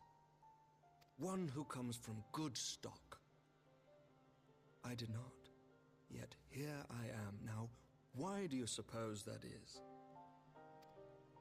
Because I swiftly learned to tell the difference between words, deeds, and beliefs. You are correct, Master Leveilleur. Ishgard desires to see Revenant's Toll flourish, as it would present a troublesome obstacle to our enemies from the south. We are so glad to be of use to you. As we are to you. Ours is a mutually beneficial arrangement, lest we forget. One born of necessity. Oof. The dragons grow more restless by the day, and the heretics harry us nigh without cease. We have contended with such troubles for centuries, but there are limits to even our endurance. Yet as a pauper is loath to part with his meager possessions, the leaders of Ishgard are not wont to render up their trust to outsiders. But with perseverance on our part, they may yet be made to see the light. Nevertheless, one must take care when walking the road less traveled. Wise words, Sir Emmerich. I shall make a point to remember them. Auf genau. I must apologize for my earlier outburst. I hope it will not sour our good relations. Not at all. You but spoke from the heart. I trust you understand that at times my duties may prevent me from meeting with you. On such occasions, my second in command will speak for me. Lucia, at your service. Pray excuse our reticence. We are but wary of speaking too freely, lest our sentiments be made known to our enemies. Know that the Lord Commander and I are of one mind. For the sake of Ishgard, and of Eorzea at large, I pray our peoples can put aside their differences.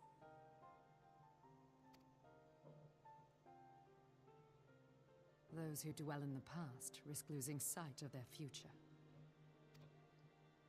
Should aught befall one of our shipments, pray inform Lucia immediately. You may also relay to her any words you might have for me alone.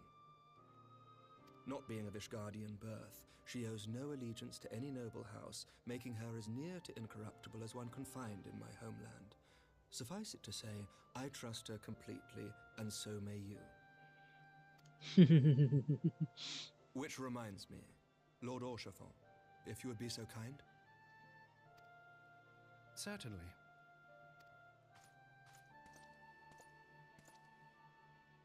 In times such as these, trust is ever in short supply. Mayhap this will go some way to rectify the problem. The results of our investigation into the heretics' recent attacks, as well as our interrogation of the merchant you detained. Sir Emmerich, I cannot thank you enough. Think nothing of it. Ishgard may be many things, but it is no friend to Garlemald.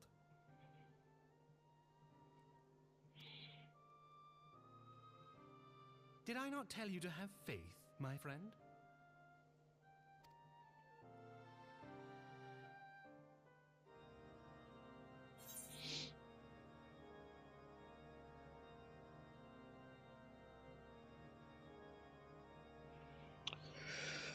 Indeed you did. Right. It would seem we have much to discuss with our friends at the Rising Stones. If what you say is true, Iceheart's method of summoning Shiva defies all precedent. It necessitates a complete reappraisal of the primal threat and of our approach to combating it. Moreover, there are grave ramifications if word of this incident reaches Imperial ears. The Garlean Empire believes that primals are an insufferable menace, that their mere existence is a threat to this very star. As such, they deem any action taken against the beast tribes to be justified by default.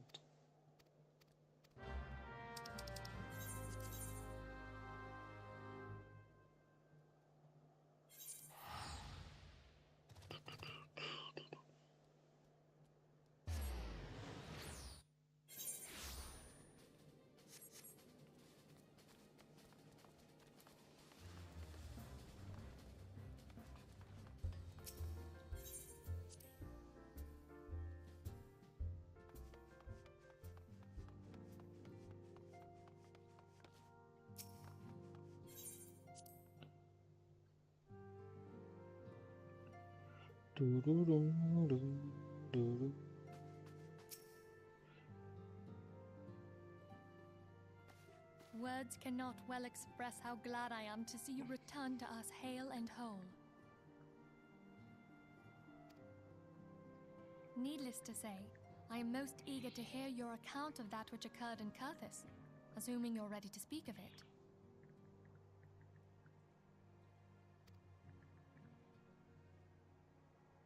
Excellent. I shall summon the others at once.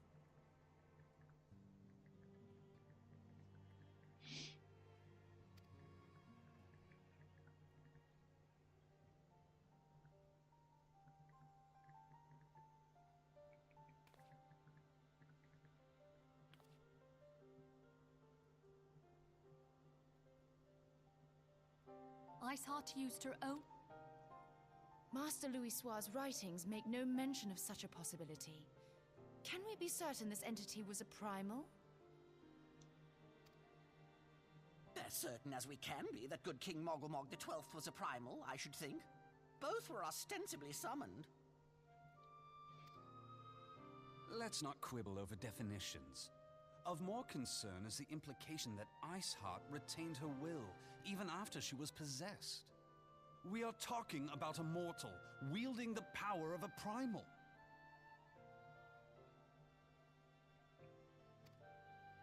It can't possibly be that easy, can it? There must be some sort of sacrifice required. Or maybe she's just special?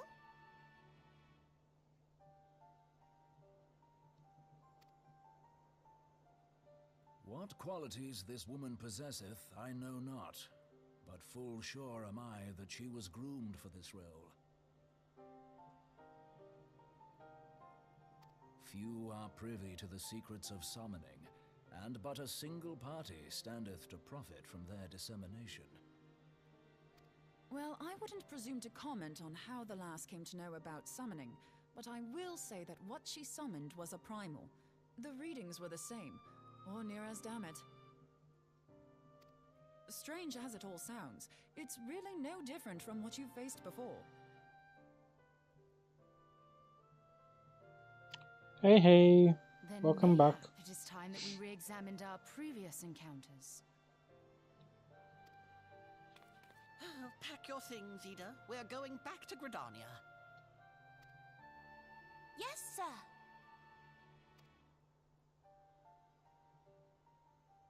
About Iceheart's final words to you. Hear, feel, think. Hydaelyn speaks to her as well. If Iceheart is blessed with the power of the Echo, she will doubtless have used it to further her goals. Or could it be that it was a revelation granted her by the Echo which first set her on this path? She did say that the Ishgardians were blind to the truth. Do you think she has knowledge of the origins of the Ishgardian-Dravanian War?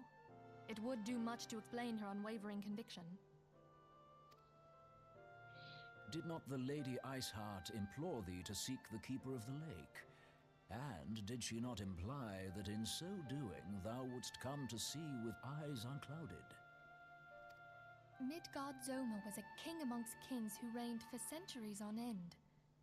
But he is dead and his wisdom lost to the ages. Unless the Ishgardians' fears are well-founded. Probably. It would seem we have yet another reason to stand watch over the Keeper of the Lake. For a mercy, we are well positioned to do so. Iceheart, Shiva, Ascians, and Midgard-Zoma. I shudder to think how they're all connected.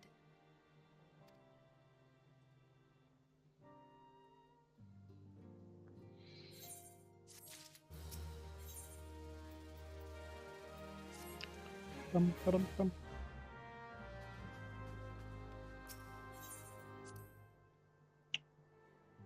Right. No.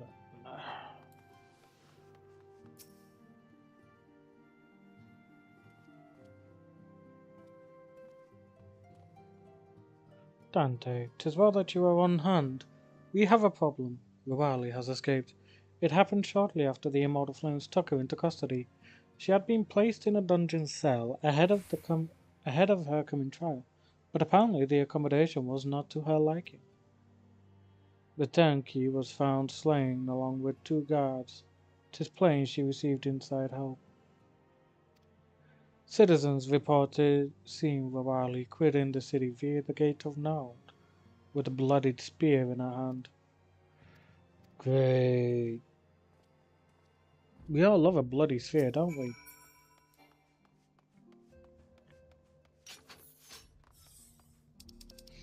Right.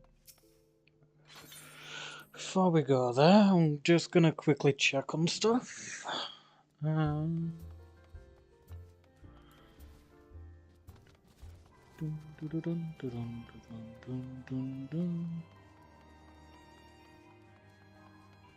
the person out. Let's see. Not you. Not you. Not you.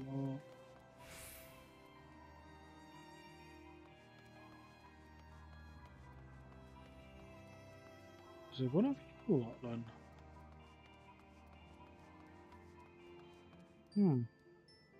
I'll have to look to see which one it is that does the ancient hands and stuff.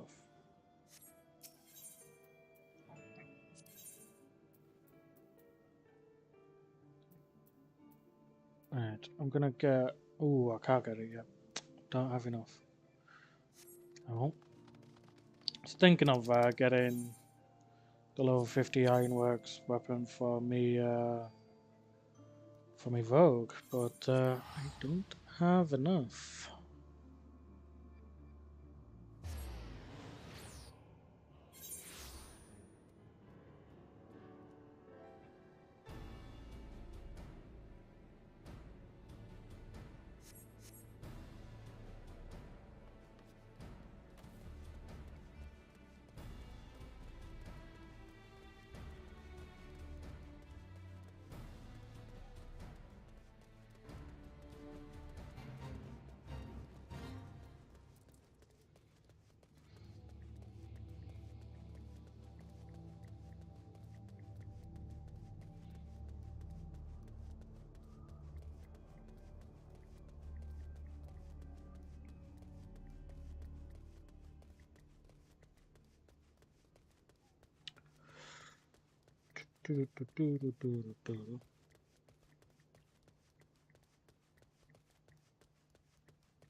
Love me a bloody spear. Yeah, I bet you do.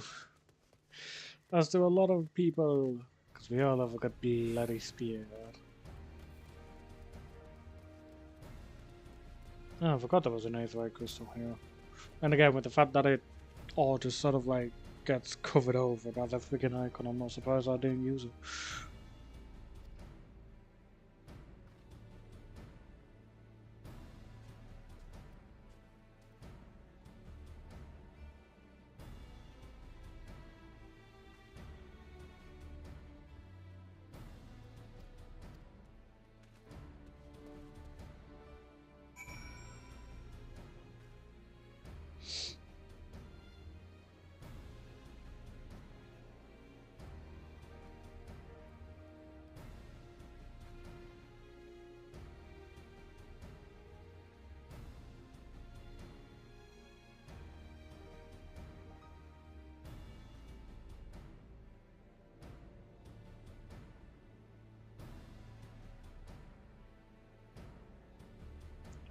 Bloody anything is fun to have, kind of why I love a game called Paint the Tower Red. If you like blood, you'll love that game. I have never even heard of such a thing in my own life. But to be fair, why do that when I can get Dead Island 2 soon? Or, you know, just play Borderlands.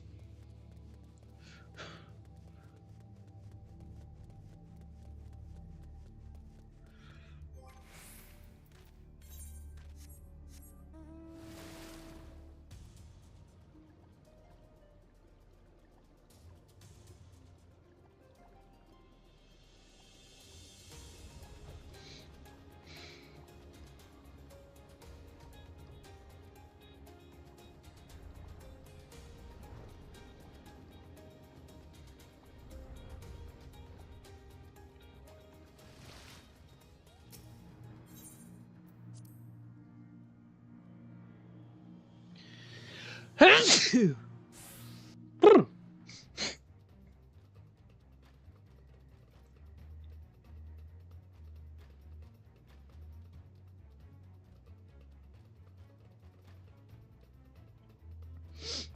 enough. Sounds interesting.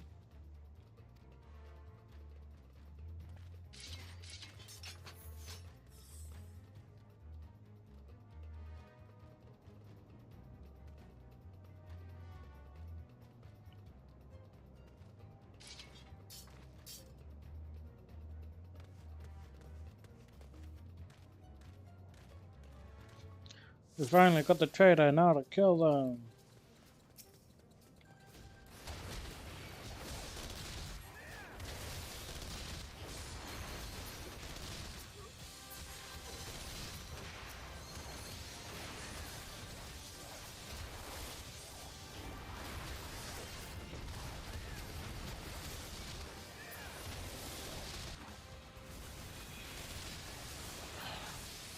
There we go.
Oh no. We ain't hearing that bitch for long.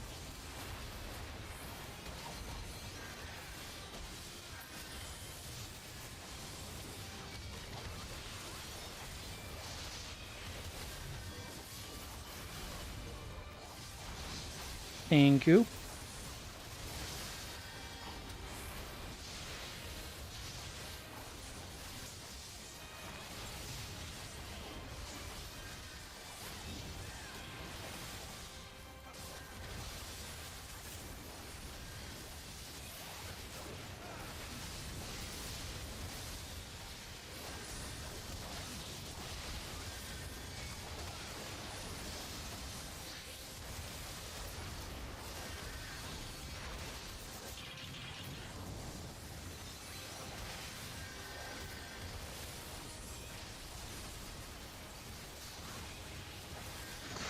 Christ, all the friggin' soldiers now.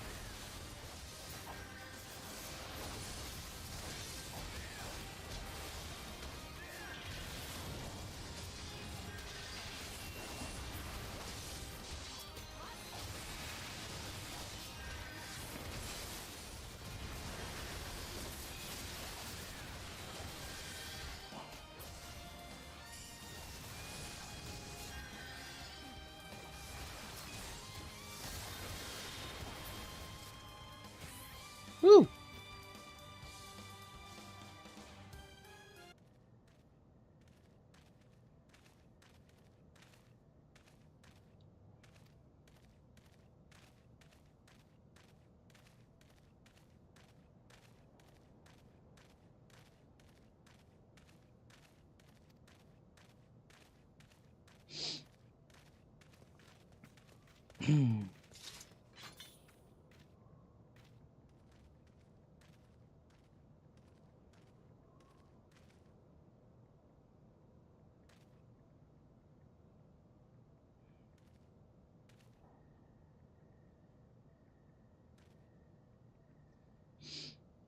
Good work, man.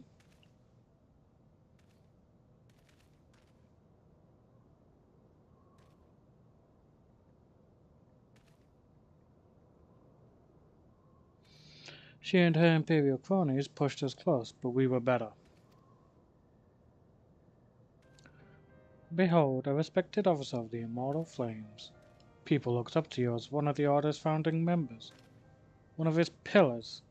It saddens me to see you fallen so low. What would you know of love? You, a spoiled little lordling who has never known any want. People such as you take wealth and birth for granted. You think it's your God's given right to rule over others. You know naught of our plight, the injustice that we low-bornish guardians must endure. To the noble lords and ladies, we are not people but resources to be consumed. I did what I had to do to survive, stealing, killing, even whoring myself. It is no fault of mine if fools imagined me a paragon when I joined the flames. To hear you tell it, one would think you the only person ever to have suffered. In case you have forgotten, Warborn himself was born into poverty, as was I. We lived hand to mouth with little more than the shirts on our backs. Hunger was our constant companion, yet never did we bemoan our lot in life, nor did we begrudge others their fortunes. We accepted the hand that we had been dealt and played it to the best of our ability. Life was a battle, aye, but no matter what fate threw at us, we took it on the chin and came back for more. Everything we have, we fought for. How are we any different then? 'Tis true that we were both mercenaries of lowly birth, and 'tis true that we both had our fair share of struggles. But whereas I sold my sword, you, Marshal, you sold your comrades. If life has taught me one thing, it is that you never betray your own.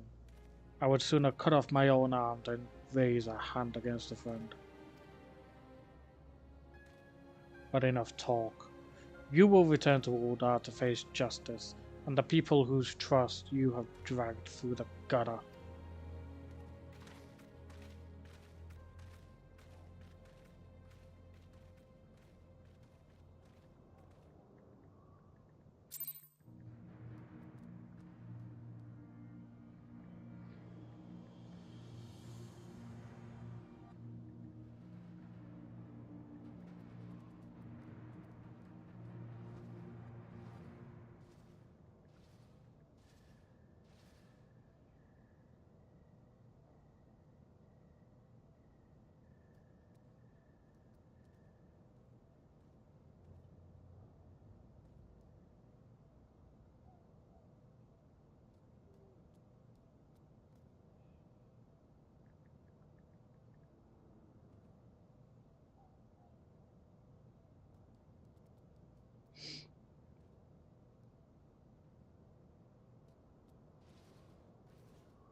Well then, bit of backstory on her from that.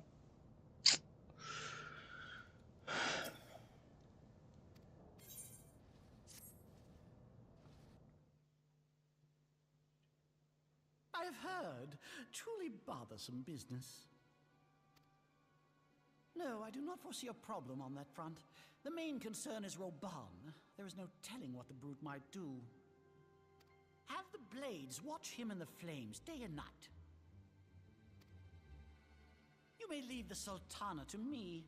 I shall personally attend her grace.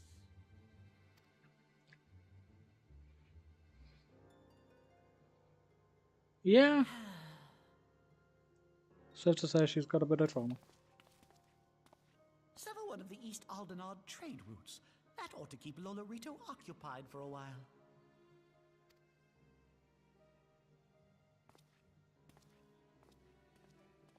Nanamo Ulnamo. For my sake, pray be a good little Sultana to the last.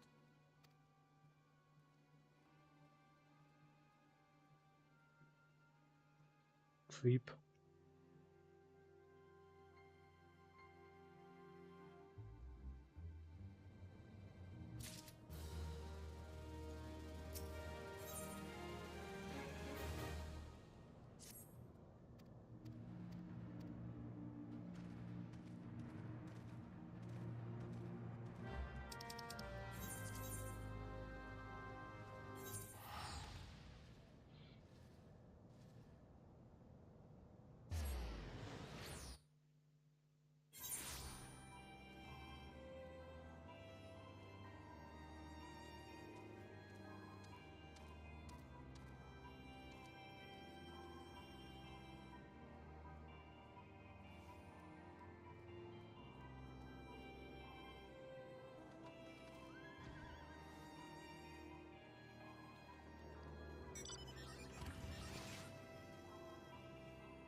Du-du-du-du-du.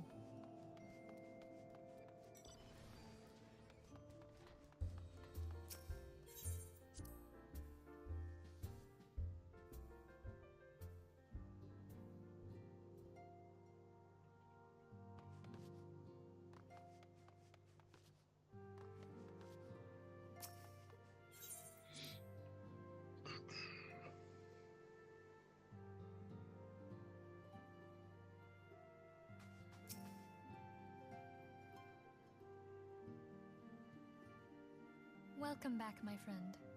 I have already received word from Alfino. To think that Flame Marshal Huayu was the Garlean agent. I know not what to say. Together with Robon, Aline lent us much-needed aid at the time of our Order's founding.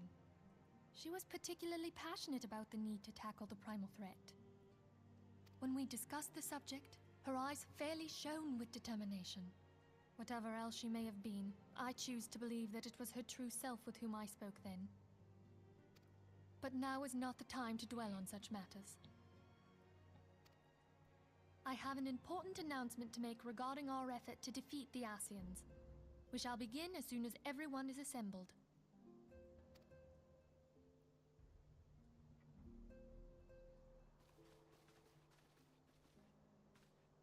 My thanks for coming, friends. Moonbreeder, the floor is yours. By now, I'm sure you're all familiar with White Auracite, the miraculous material that'll allow us to capture Ascian souls. Back at Snowcloak, we verified its ability to absorb vast amounts of ether.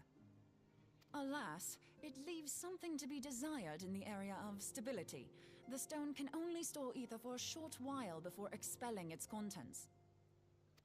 In addition to Auracite's inherent limitations, we must needs be wary of our enemy's strength. Our foe draweth upon an infinite wellspring of power. Even should we succeed in entrapping him, the stone will not long contain his wrath. Meaning that, if we want to kill the swine, we'll have to be quick about it. 'Tis our belief that an Ascian soul may be permanently undone, if smitten by a sufficiently concentrated burst of pure ether. The only trouble is, we can't say for sure how concentrated the burst needs to be. Without knowing how much ether an Ascian soul is composed of, we're basically guessing. Our sole clue lieth in thy struggle with La Hebrea. During that encounter, Heidelin bid you forge what she called a Blade of Light, a weapon which took the form of a luminous stream of energy. Based on your description, we believe the blade with which you vanquished your foe was composed of ether. Makes sense. Admittedly, your victory proved ephemeral, as La Hebrea was able to use a crystal of darkness to flee into the space that lies between our world and the void. The fact remains, however, that Heidelin placed the means to destroy the Ascians in your hands. Be that as it may, it would be unwise to assume that you will do the same when we next encounter such a foe. Quite so, my lady. We must needs find the means to forge our own blade of ether, one to equal that which Heidelin did benevolently bestow upon her champion. That is all well and good, but it seems to me that producing such a blade will require a prodigious quantity of ether. Whence will it come, pray tell? Oh, what if we had two pieces of white auracite? One to trap the Ascian, and the other to store the ether for the blade. Oh, nice try. But it's as I said, the stone won't hold ether for any length of time. We'd still need to collect the stuff there and then, sorry to say. And therein lies the rub. Finding a way to create the blade whenever and wherever we choose. 'Twould seem more research is in order.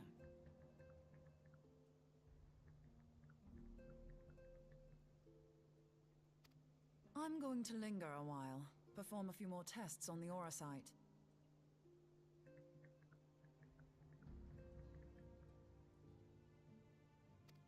and I could do with some help. Orianger, why don't you lend me a hand? Good question. Mine apologies, but I am required at the Waking Sands. Lady Minfilia hath given me sole charge of the premises. 'Twould be unseemly to leave them unattended. Sole charge, you say? So you're basically alone there, then? Well, that settles it. I'll just have to come to you.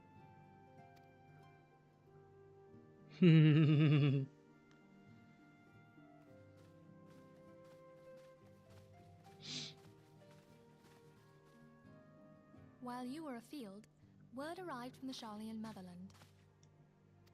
You will recall that a survey party was dispatched to investigate the incident of the Isle of Val. What they discovered was troubling, to say the least. According to the report, the isle has been erased from existence. 'Twas as if a hole had been torn in the very fabric of reality. Aye, yet the mystery endeth not with the isle's disappearance. It hath come to light that a number of scholars in various other locales were reported missing at a similar juncture. What's more, they all had something in common with the head of the students of Baldessian. Every last one of them was researching a phenomenon called dimensional compression, or the rejoining as the ancient texts call it. I'll be damned if that's a coincidence. All indications suggest Ascian involvement, but I sense that a force greater still is at work. The entity the Dark Beings call the One True God. We must pray that my dear friend Kryl regains consciousness soon. If she bore witness to the Isle of Val's final moments, she may be able to shed some light on this mystery. Yes, that would be nice.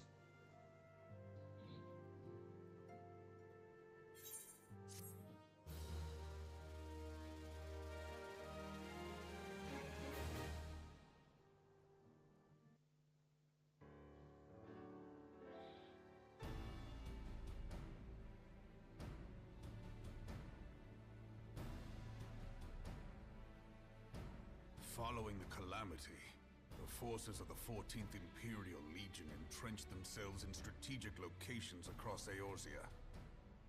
So swiftly did they accomplish this, it was suspected that they had received help. To think that it came from Huayu, my right hand. There is more. We have reason to believe that Huayu didn't deal exclusively with the 14th. She also answered to a higher authority in Garlemald. But this higher authority could not have been the Emperor.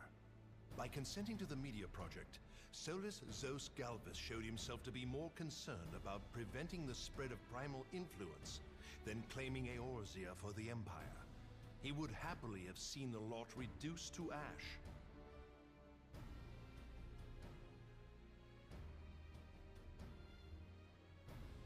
We believe a number of high-ranking figures within the royal household were against the decision, but that they knew better than to oppose the Emperor openly.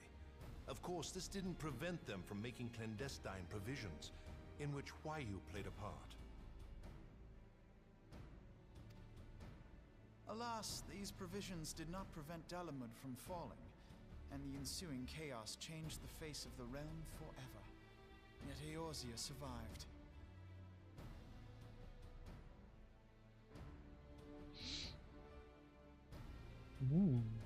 Interesting. To all intents and purposes, the Meteor Project had failed, and the Empire was left to rue its lack of a decisive means to eliminate the primals. Until, that is, it stumbled upon the Ultima weapon. Even before the accursed thing was dug up, it seemed to me the 14th had the might to overwhelm our weakened armies. Yet they chose to hide behind their walls. Why? The Black Wolf was wary of making the denizens of Eorzea desperate, lest more primals emerge to bleed the land. The discovery of the Ultima weapon, however, emboldened him to resume his war of conquest in earnest. But there was one in Garlemald who believed that Van Belsar's actions were premature. one who stood higher in the Imperial Army's chain of command. He ordered the legatus to halt his advance, only to find that the Black Wolf had slipped its leash, and that the 14th now acted alone. In a bid to bring Van Belsar to heel, he used the agent he had planted in Ul'dah prior to the Calamity to undermine the Legion's efforts. A man who outranks Van Belsar, yet opposed the late Emperor's decision to annihilate Eorzea. This could only be the former High Legatus of the Garlean army, now known as Emperor Varus Zos Galvus. So he was Huayu's true master. But one of several in actual fact. We've learned that even as Huayu served the Empire's interests, she sold Imperial secrets to a certain faction in Eorzea. In so doing, she helped to maintain the status quo, thus prolonging the conflict. Considering who stands to profit from war, it isn't hard to imagine who her other masters were. Seven hells! You mean to say that she was a double agent? Triple, if you consider her services to Van Belsar and the new Emperor as separate. As neatly as these pieces seem to fit, one aspect of the puzzle remains unclear to me.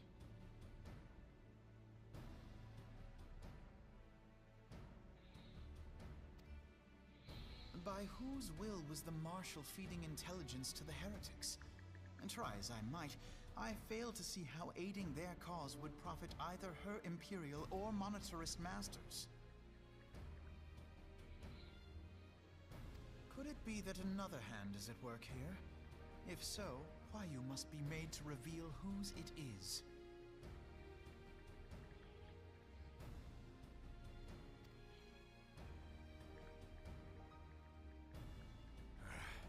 Not only have I lost a trusted friend, now I must interrogate her as a stranger. That's unfortunate, man. Not a pleasant task, I grant you, but a necessary one. Unless we weed out the ivy, root, stalk, and stem, it will simply grow back.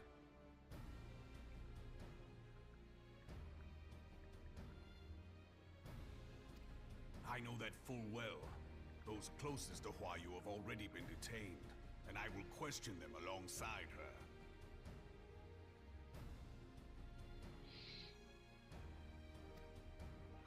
General, pray keep in mind that there may be unwitting abettors among them. All will be treated fairly. On that you have my word. Those who are innocent have no cause to fear. You have ever been a friend of truth, General. I hope the unpleasant task of weeding out falsehood will not detain you too long. And with that, I take my leave.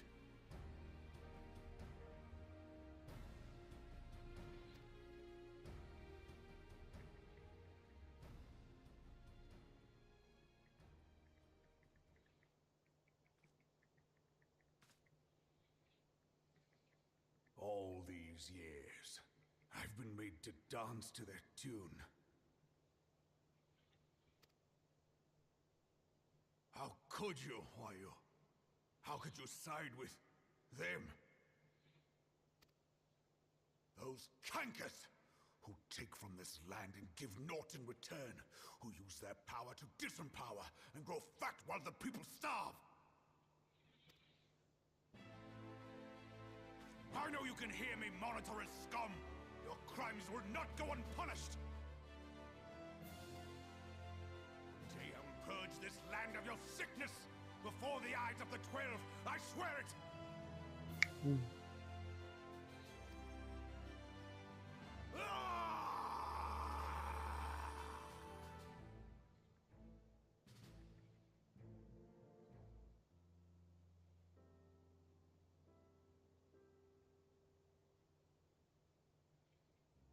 I shall have no further need of you this day. Your Grace.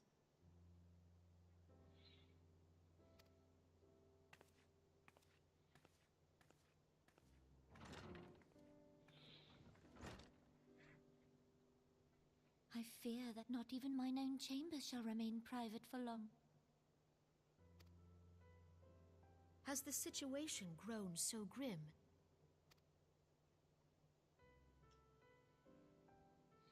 Ever since he proposed the Cartiner Reclamation Bill, Teleji Adeleji has risen to greater prominence upon the backs of impoverished refugees. The monetarists were ever united in their pursuit of profit, but the man's actions have torn a rift in their ranks. They snap at each other as rabid dogs. Yet now is not the time to be bickering among ourselves.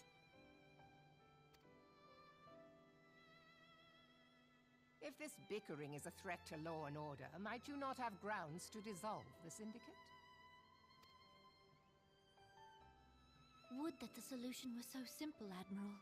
Alas, my moving to dissolve the Syndicate is certain to spark outrage among the influential merchant class, whom the Cabal represents. This would serve to exacerbate the current unrest, and peace would slip still further away. Be they rich or poor, natives or refugees, all who reside in Uldar have a right to pursue happiness. It is the duty of a ruler to protect this right. If I am to perform my duty, I must needs tread warily. It would not do to make enemies heedlessly.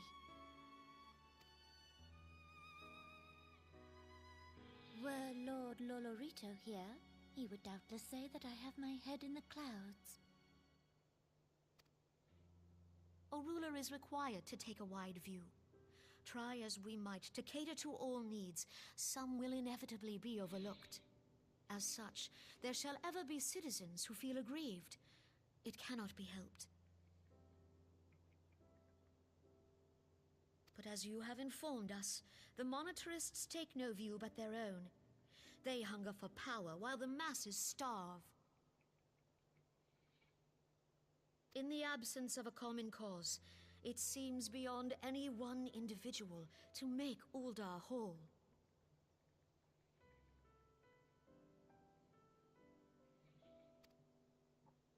And the presence of a Garlean agent within the Immortal Flames only makes matters worse. Even accounting for Uldar's historic reliance upon mercenaries, such a grievous breach of security is unprecedented. I fear this business will provide the monetarists with a rod to beat Rauban.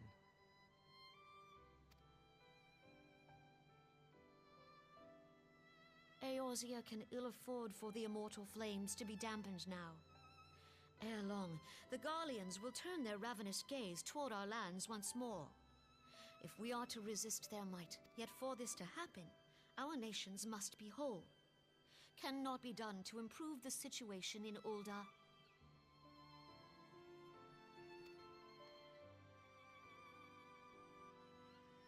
The true wealth of Uldar lies in the health, happiness, and hopes of her citizens. Alas, the citizens shall never know these things, so long as their lives are ruled by the ambitions of the few. The monetarists claim to represent the best interests of the people, but in sooth they desire only to manipulate them for their own selfish ends. For the government to serve the people, it must be formed of the people.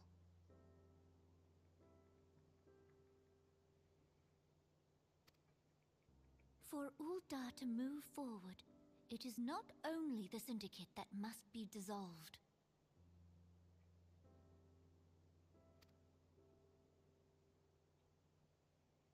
Nay, you jest. I don't think that she's jesting.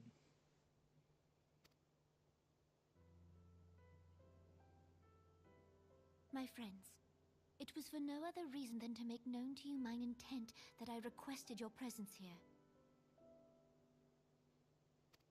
When I make my declaration to the people, chaos shall inevitably ensue.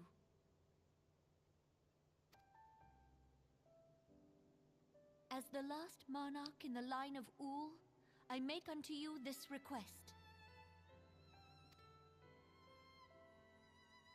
Help Rauban to preserve order and protect the people. Forsake them, and you forsake yourselves. for a strong Eorzea will ever have need of a strong Ul'dah.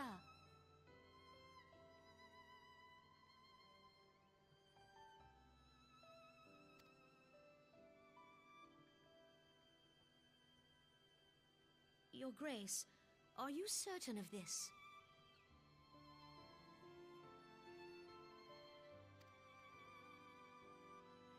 There is no other way.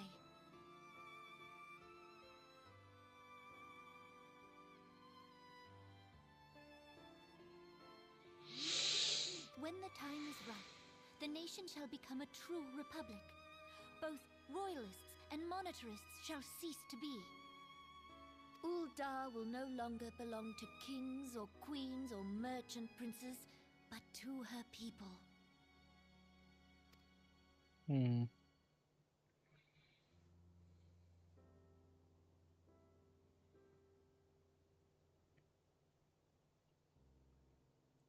Roban, forgive me for casting aside all that you have toiled for in my name.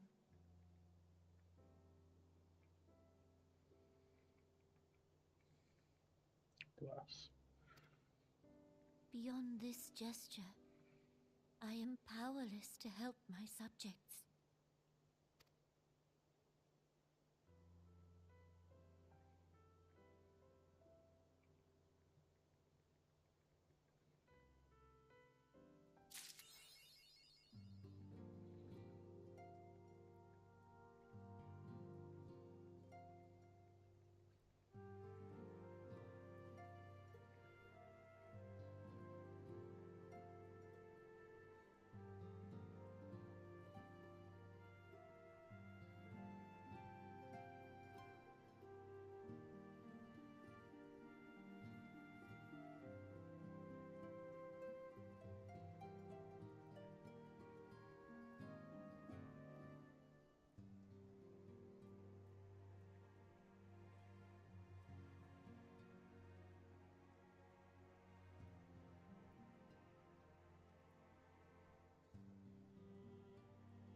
Right.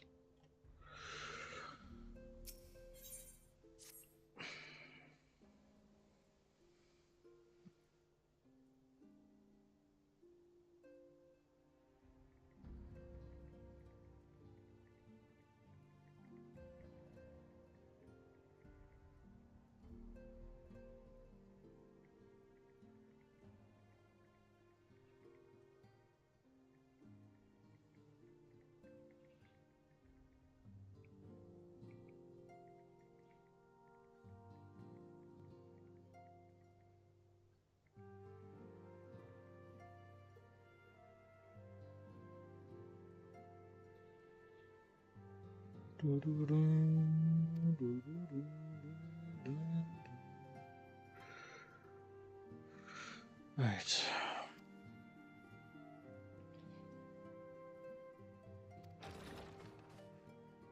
Lest you forget, Antecedent desires need not shoulder the battle alone. Were not the crystal braves established for this very reason?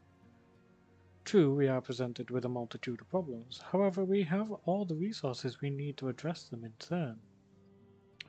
Dante in particular is ever a steadying hand, who I trust will continue to support the braves. To what we owe the pleasure. Have there been further developments regarding the situation in Ul'dah? As expected, the Immortal Flames have been struggling to cope with the revelation that one of their highest-ranking officers was a Garlean agent. Suffice it to say, Teleji Adaleji and his monetarist ilk have wasted no time in attempting to turn the situation to their advantage. Coupled with ongoing unrest, the Flames are finding themselves hard-pressed. Plainly, General Vauban needs our help, and I will direct the Crystal Braves to offer what support they can. If I am to stay abreast of the latest developments and issue effective orders, however, I cannot afford to waste time traveling back and forth. And so, for the foreseeable future, I think it would be best if I were to remain in Uldar, unless you have an objection. None whatsoever. We have matters here well in hand. My breeder's research is proceeding as planned. So she tells me, though I am not familiar with the details. Urianger is poring over his tomes at the Waking Suns, and the others are contributing in their own ways. Alas, the key problem, how to form an ethereal blade at will, remains unsolved. Nevertheless, it is only a matter of time. Dante, while we focus on that task, mayhap you could assist Alfinar and his braves with theirs. It would do so much to restore the faith in the immortal flames if the Warrior of Light was seen working on their behalf. Not that your response was ever in doubt, but I humbly thank you once more for aiding our cause.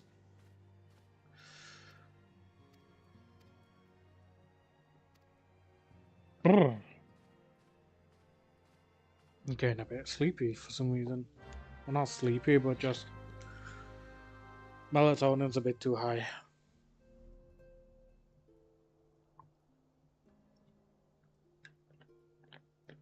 So it's making me a bit tired.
Me and mine have been making inquiries into the source of the weapons, but found our ways into refugee hands a way back.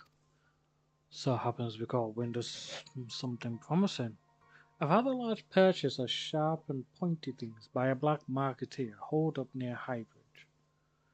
I doubt that this man would have secured such a quantity of weapons if he did not already have clients waiting. Clients that, for whatever reason, would prefer for this transaction to remain secret. Brings to mind that merchant what Cardinava was talking to Dante, don't it? Generous fellow he was, doling out swords and spears to the downtrodden and disgruntled.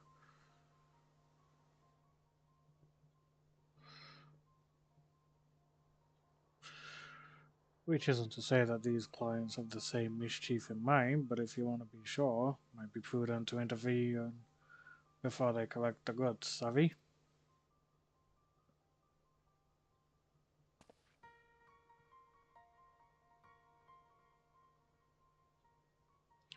Seizing the weapons before they fall into the wrong hands would be for the best. However, if we strike at the appointed hour, we might capture the black marketeer as well as his clients. What do you say, Dante?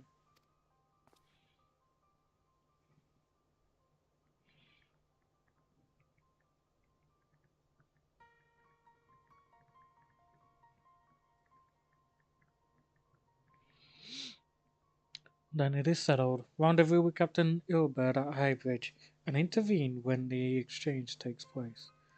Now then, if you would excuse me, I must leave for Oldar. I expect good tidings.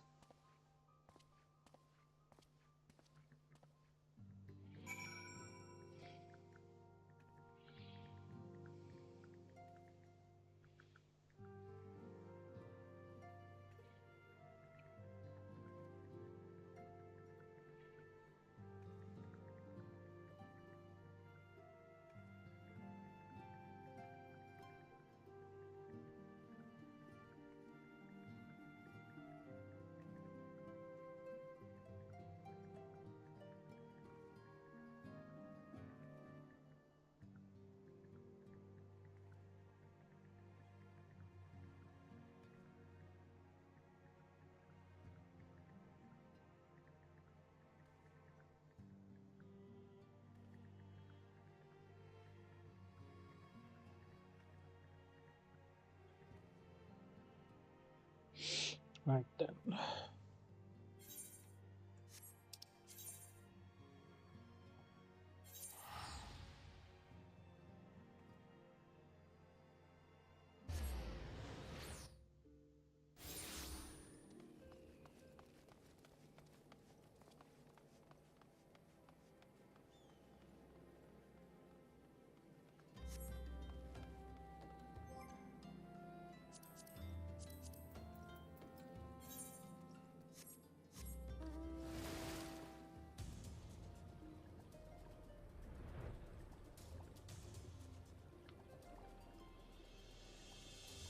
Dun, dun. I zoned out for a solid 20 minutes. What did I miss? You missed us beating Shiva. Actually, no, you were there for that bit.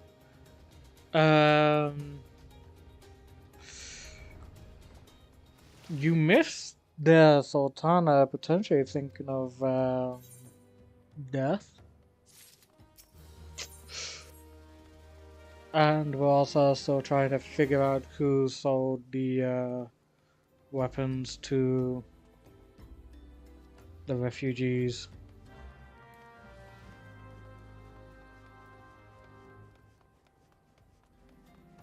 I've also still been getting messaged like crazy.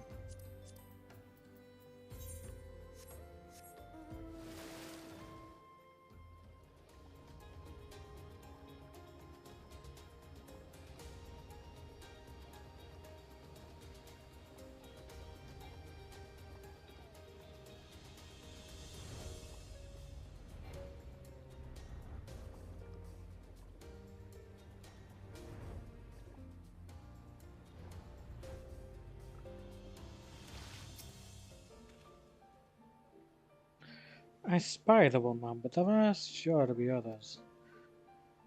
I have a plan. While you approach the sentry and create a distraction, my men and I will slip past and catch the black marketeer unawares.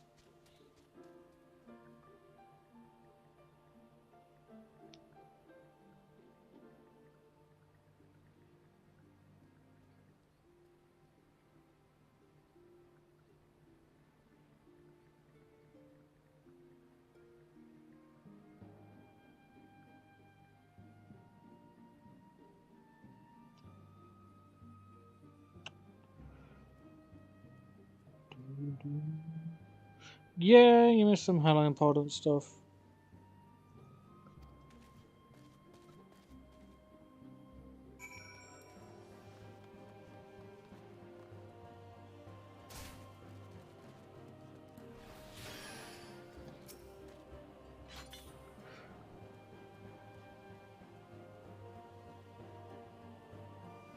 You sure about that?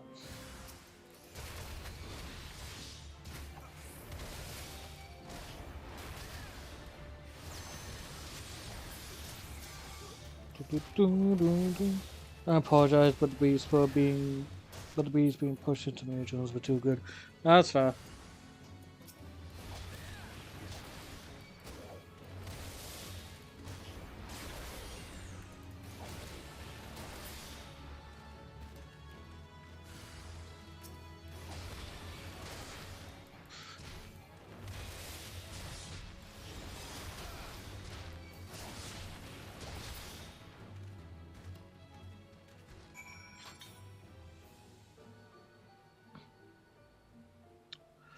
I'm gonna quickly check something.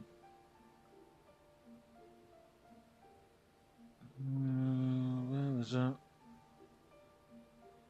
On the one from yesterday, where is it?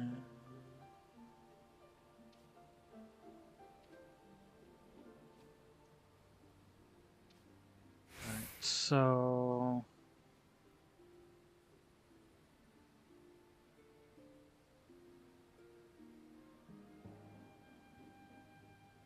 Ooh, ooh. This is bait and switch? Okay, let me see. So we've got this one, then 1, 2, 3, 4, 5, 6, 7, 8, 9, 10, 11, 12, 13, 14, 15, 16, 17, 20, 21, 22. We have 22 missions left before getting into Heaven's Ward. and none of them seem to take place. Oh wait, no. There is a couple in dungeons, but other than that, it looks like we're all good. Most broken bridges. Oh, it's an achievement. So yeah. Okay, so we've all got 2 that are in dungeons. One of them's being like an actual, like, boss trial. The other one's just a regular dungeon. So we're good, we're close. The rest are all like overworld stuff. And then we're into heavensward. Just thought I'd check up, see how far we are. And we're pretty good. We're pretty good. We're doing good so far.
Ooh.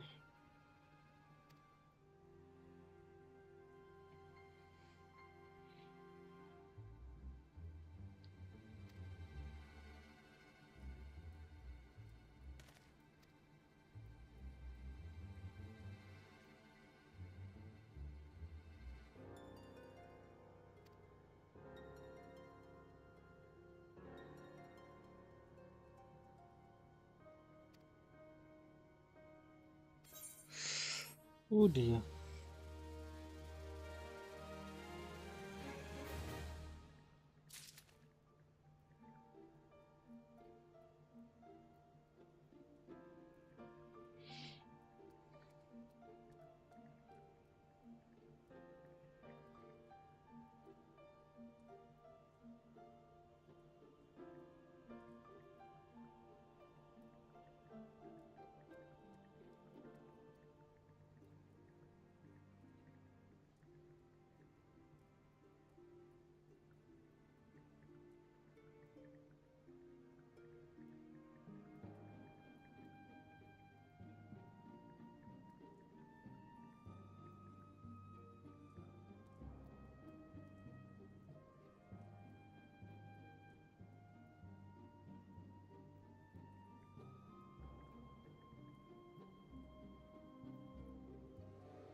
I'll join the first in the hunt for the Duskwhite Soul Swords.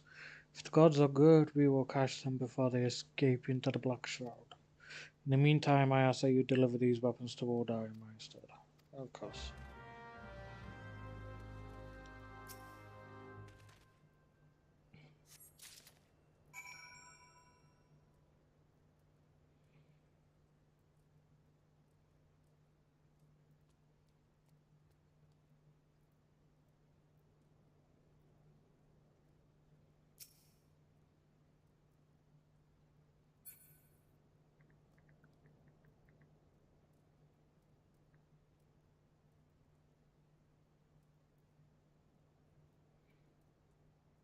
Mm-hmm.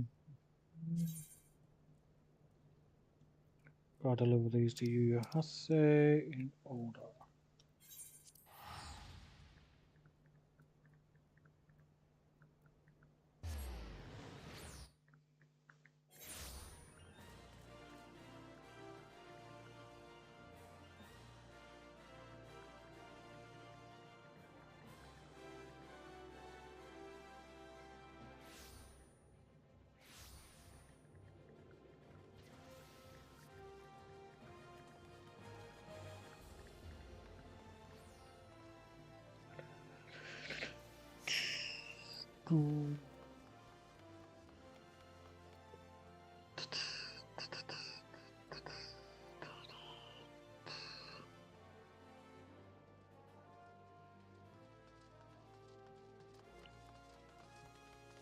Ah, wait, I may as well just use the eighth of that.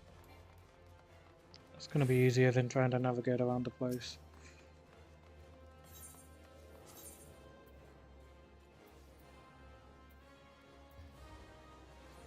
Weaver's Guild being the closest.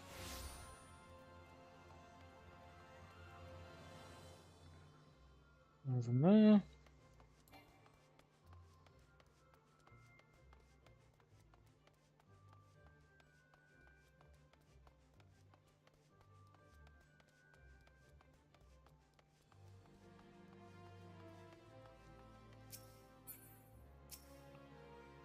Ah, the boy, you're right. A very reliable friend to the Crystal Braves, you have my deepest thanks for your assistance in correctness. Now what brings you to us this day? This.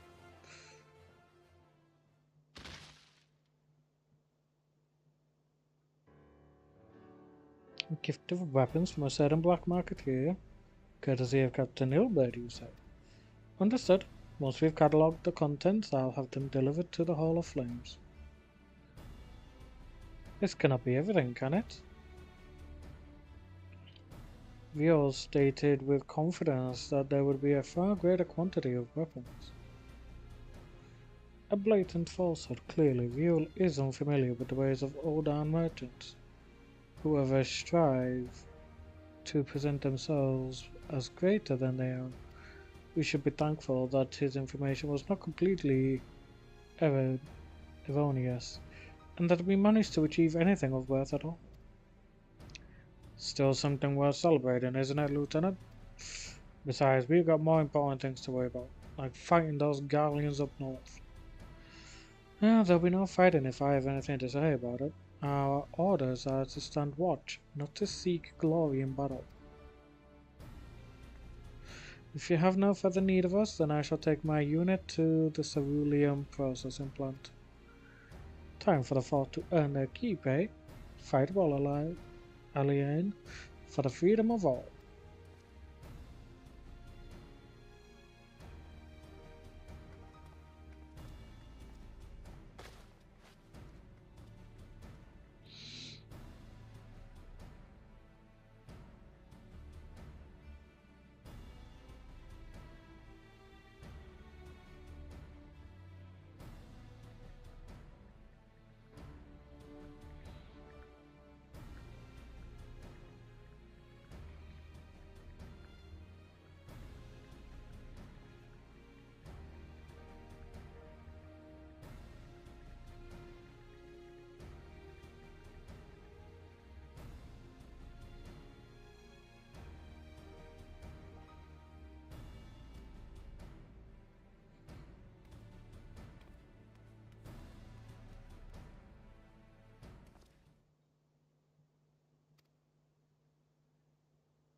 Sapphire Avenue Exchange, eh? Okay. Wonder what Viol wants to talk to us about. Hey, you're cleaning, are you? Good.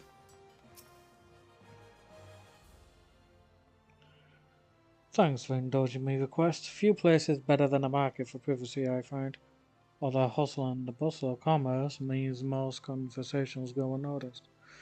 I'll get to the point. At the Berlin Wall, when you and the captain interrupted the exchange, what happened? Tell me everything, leave no detail out.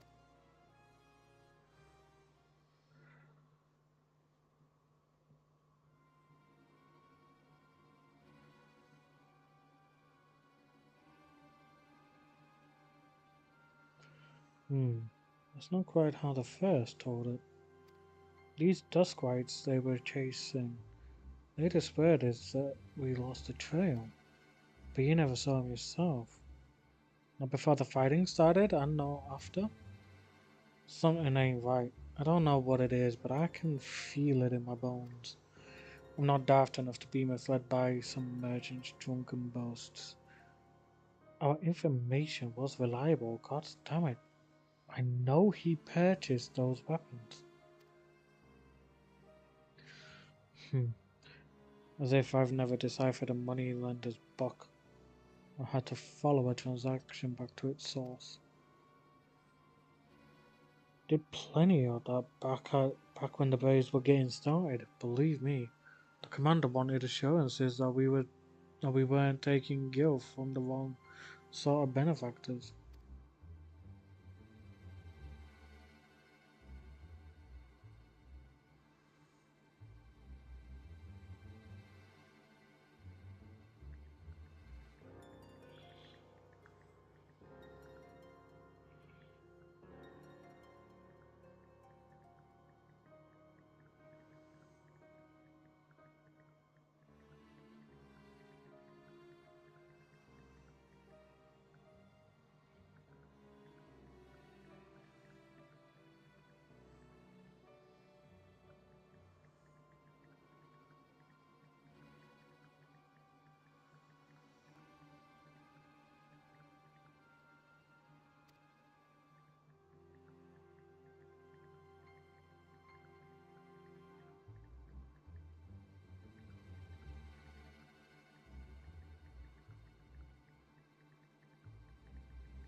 Dante, can you hear me?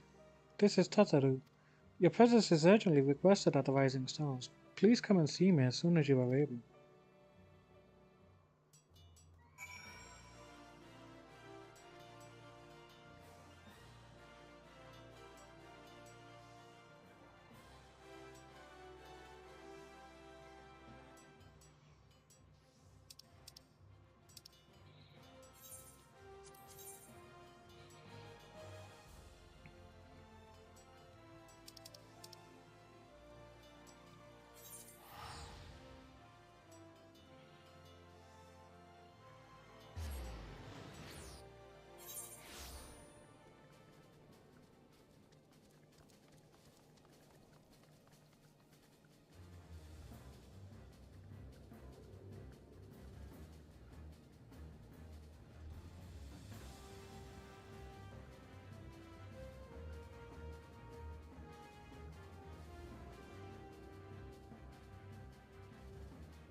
Painkiller did not help, so I'm pushing through the pain and getting work and done. So most likely another delay on finish time. Fair, fair. I mean, hell, at the very least, you're trying to get it done and shit, so...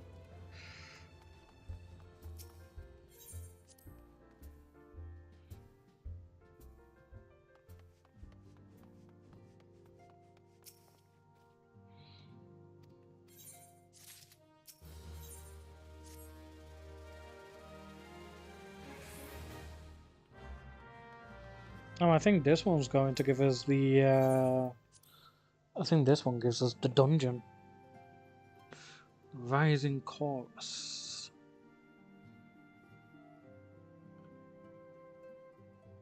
Yep, this one gives us the dungeon.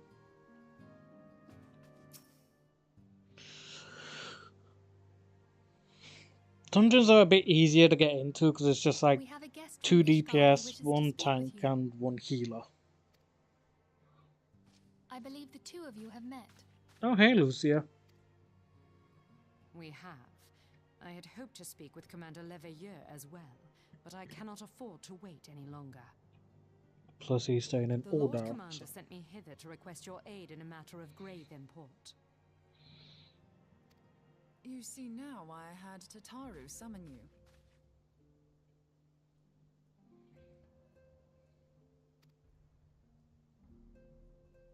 Now that we're all assembled, perhaps you would be good enough to elaborate on the nature of the matter which brought you to us.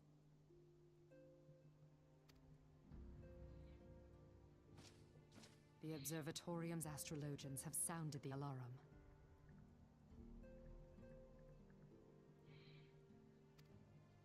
Last night, the Dragonstar burned with an intensity not seen in 15 summers. Oof. Not since the Dravanians engaged the Empire in the Battle of Silvertear Skies. The northern sky doth burn full bright upon the Wormlord's call.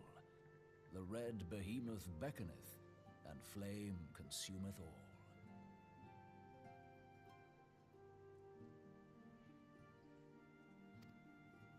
The old Curthan rhyme, aye.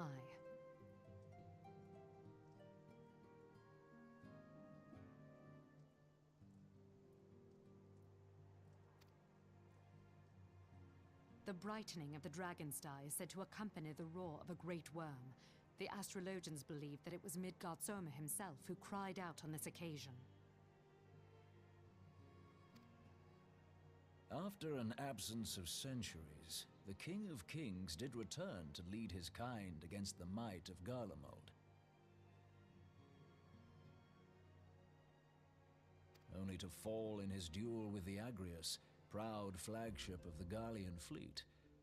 Devoid of life, his corpse remaineth entwined about the Magitech monstrosity even unto this day. Ariange has the right of it. Whatever this alteration in the Dragonstar portends, the Great Worm has shown no sign of life.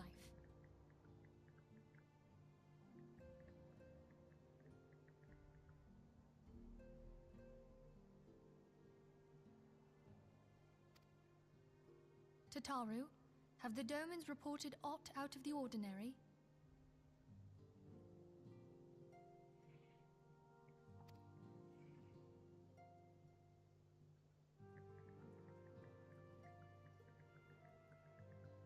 Correct me if I'm wrong, but if Midgard Zorma had roared, wouldn't we have heard it here in Revenant's Toll? Good point. Roar is but a figure of speech. Dravanians can communicate in ways beyond our ken.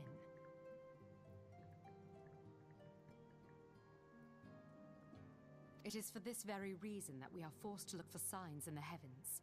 We cannot say with any confidence that a great worm roared at all, much less that it was Midgard Sorma. Only by directly examining the Keeper of the Lake can we be certain. However, it will take too long to gain the Holy See's approval to dispatch the Temple Knights. Therefore, Sir Emric would entrust this task to you. Do you accept?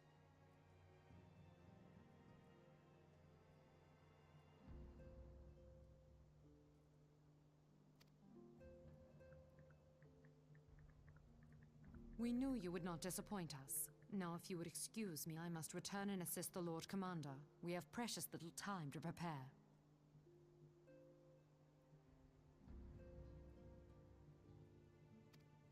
To prepare for what, pray tell?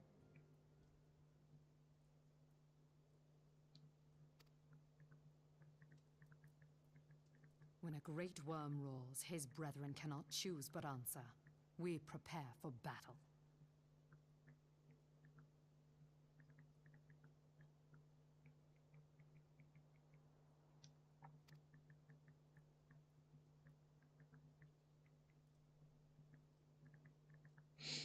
Interesting.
but an unlikely ally came to Eorzea's aid that day. Midgard Solmer, legendary guardian of Silvertear Falls, burst forth from beneath the waters of the lake and led a host of dragons against the Gallian airships overhead. In what would later become known as the Battle of Silvertear Skies, the Great Worm felled countless airships before engaging the Agrius. In the ensuing struggle, the flagship's cerulean engines failed, and it turned into the lake below. Yet this victory came at a great cost, for the explosion which followed claimed the life of the Great Worm as well. That same explosion transformed Silvertear Falls into the desolate wasteland it is today, draining the lake of its waters and crystallizing aether for miles around. Alright, so we got that story done.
Less people needed equals less queue time, hopefully. Yeah. Hopefully. The annoying thing is I'm getting so many messages, so that's like delaying me a bit because they don't seem to care about the fact that I'm streaming. So like I'm still having to respond and shit. Which annoys me a bit. People need to realise I'm streaming, as I should therefore be respectful of it.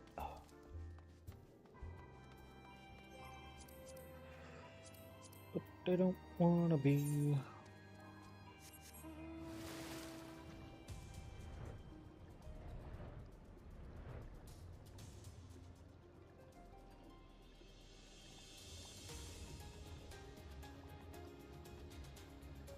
Dun, dun, dun, dun.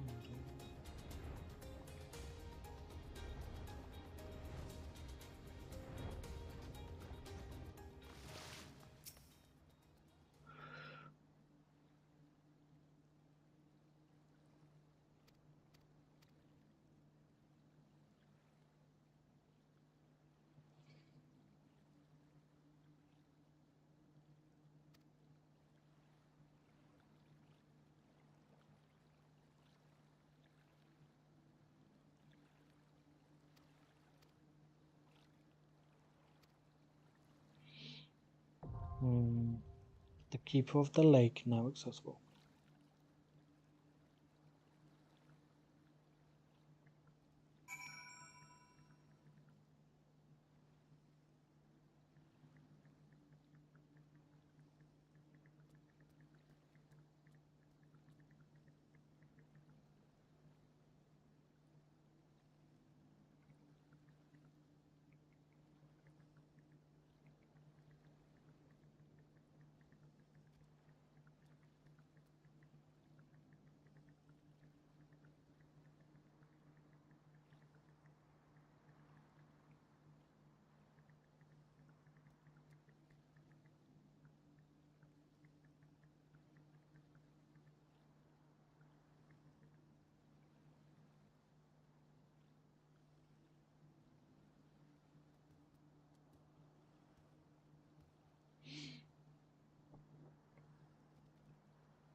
Okay, the dungeon I can do with NPCs.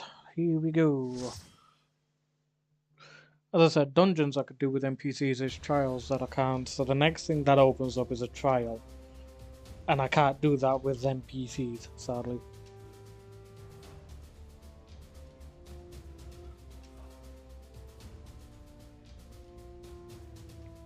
Keeper of the Lake.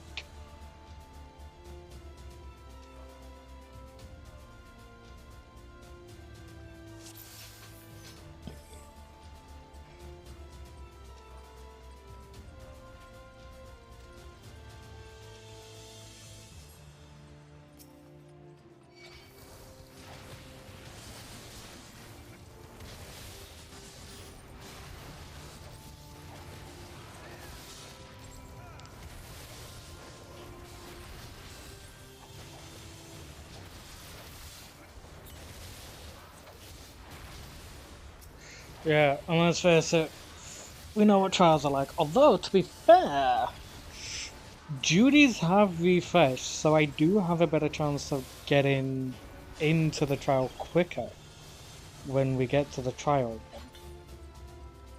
It's going to take a bit of time, I think, because... yeah...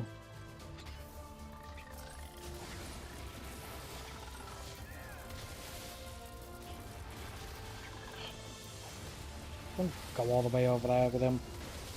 Bloody stupid AI.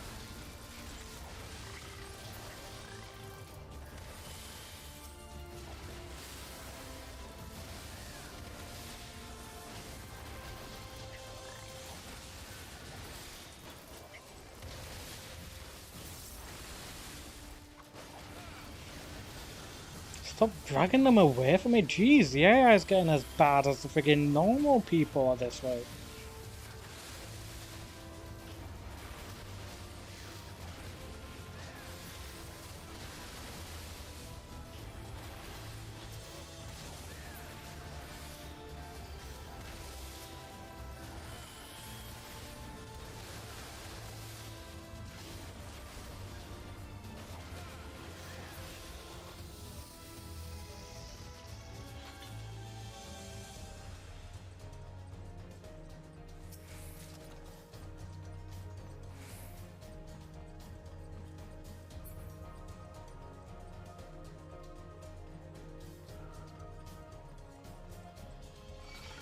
Yeah, essentially, that's the hope.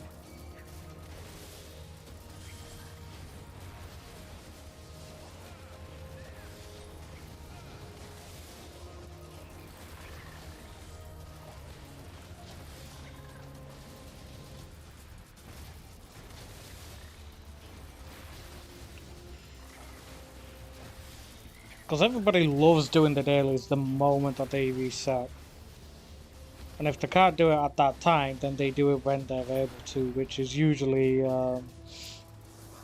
like getting off work or just waking up or whatever. So, yeah.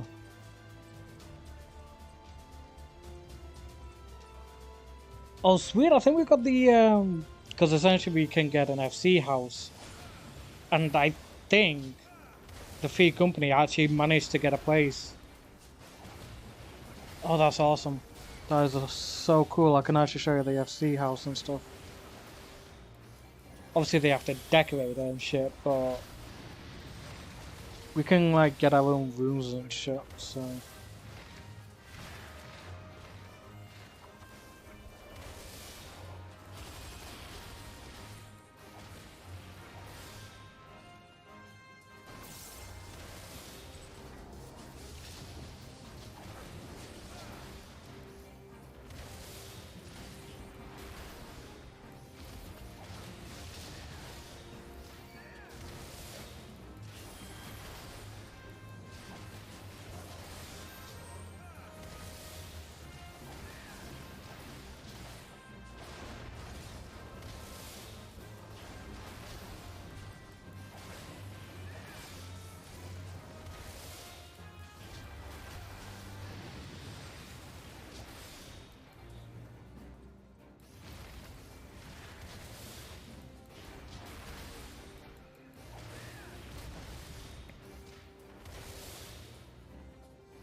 Come on.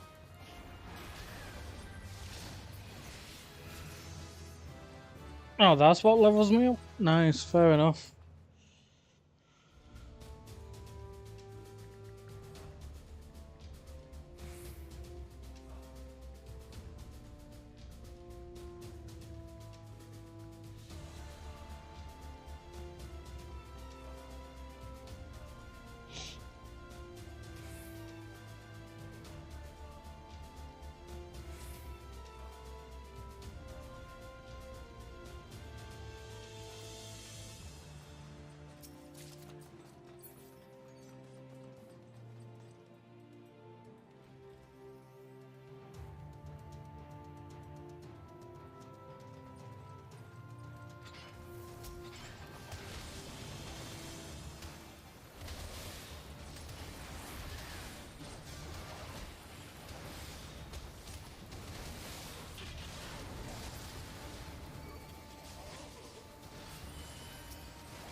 We've got the 6 sounding alarms again.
God damn it.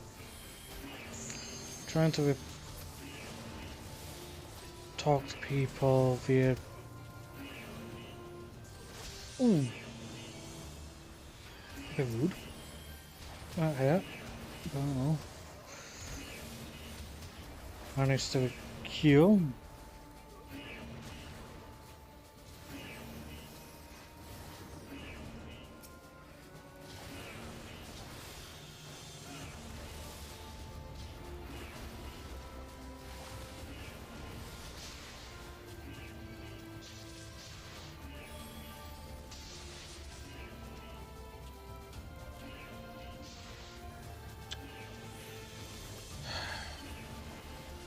Getting tired of my tank fucking taking shit away from me.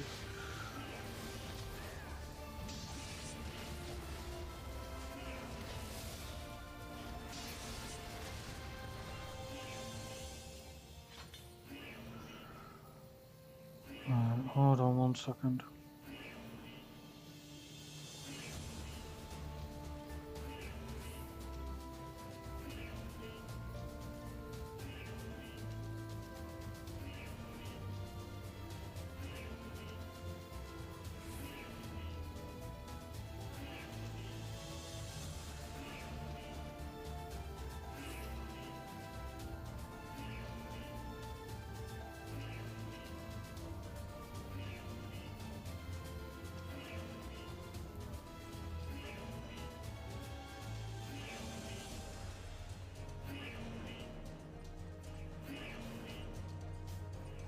Wrong way.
Alright, can people stop messaging me for a little bit so I can get shit done? Jesus.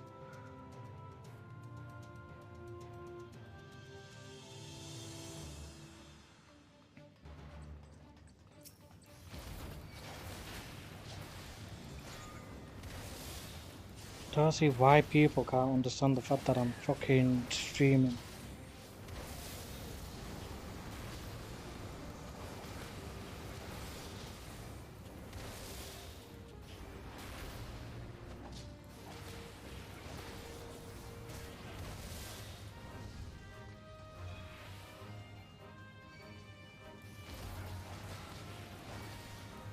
Oh god, not again? Yeah.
Oh yeah, this is the part where there's friggin' bombardments.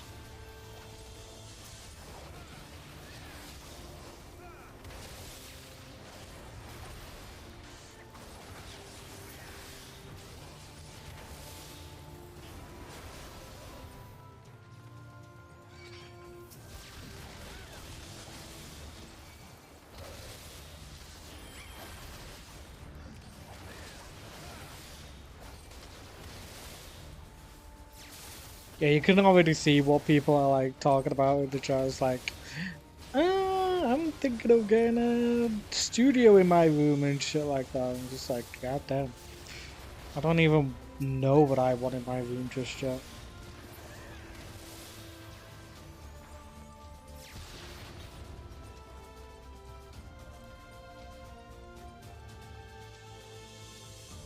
I might do a Japanese style.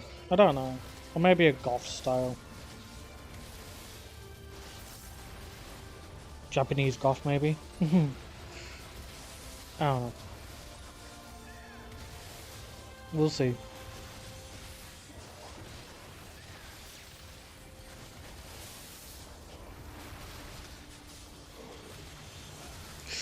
Yeah, I think someone ended up calling for the big guns. Still. We're able to get through quick enough. Japanese style otherwise, what you would do if you had a room. Yeah. The other thing is, you either have to craft it or buy it, and that's a bit of a pain because crafting wise, I'd probably need a shit ton of different materials to do it. And buying it would mean, well, buying it, using up higher amount of money. Which, don't get me wrong, considering, you know, I already pay for a subscription and shit. Wouldn't be bad, it's just, it would be a bit inconvenient doing that for the room. You know?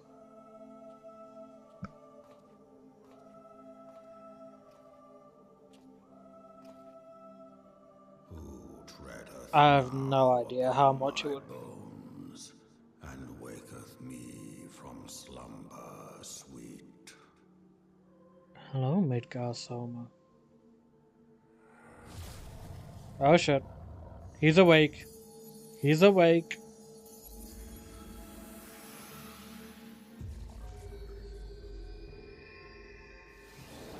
Thou hast forgotten the face of thy Lord. Remember, mortal, and fear me. Midgard Soma's awake. He's awake and angry. And we gotta face him.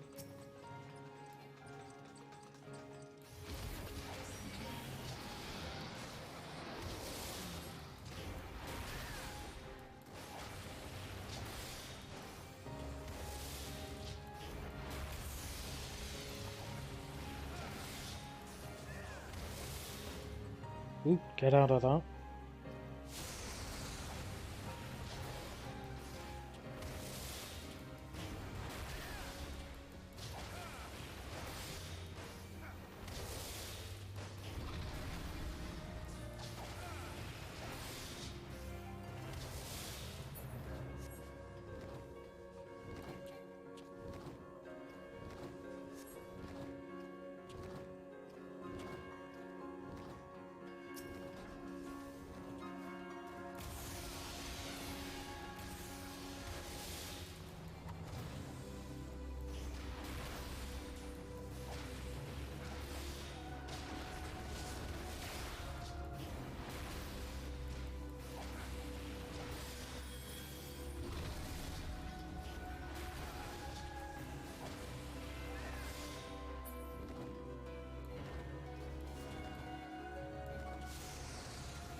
Oop, oop, nope, getting out of that.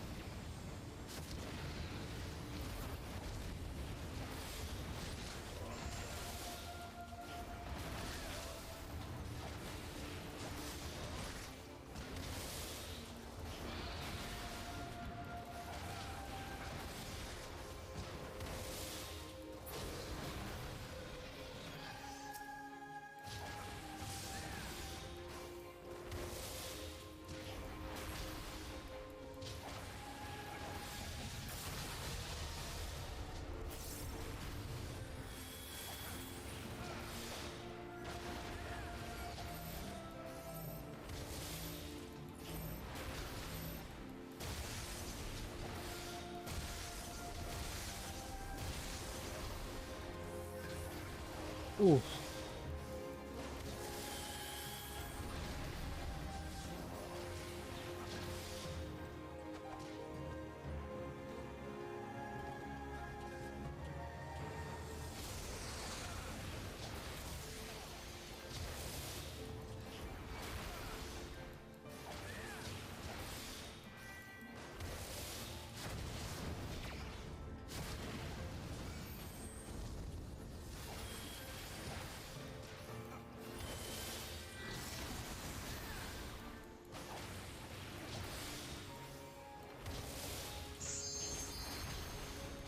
dun, dun, dun, dun, dun.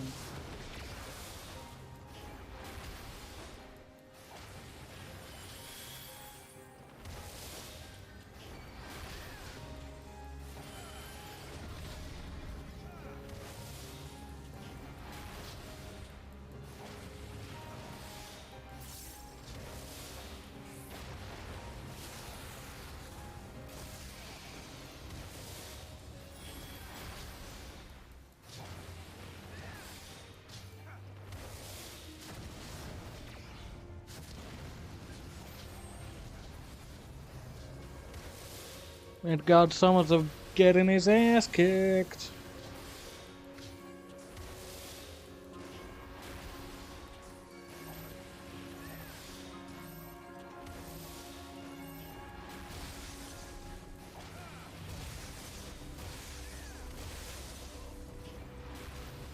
Yeah. He almost took me fucking down with that flurry of attacks there, Jesus.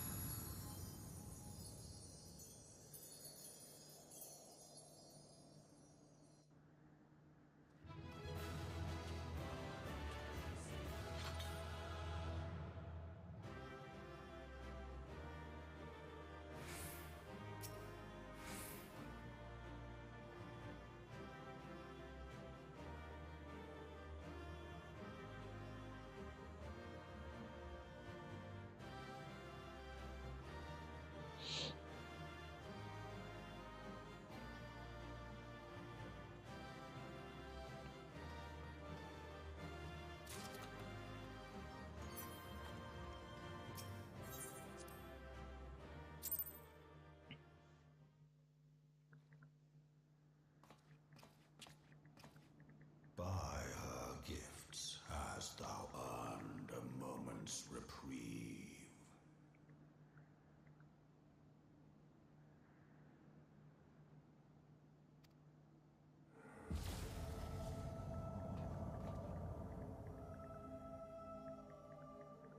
Speak, mortal, and I shall listen.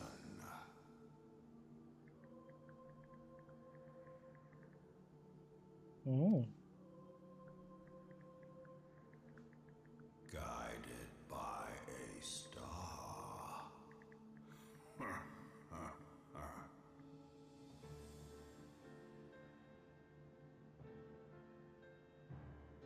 My people have heard the song. Ishgard shall burn. Yep.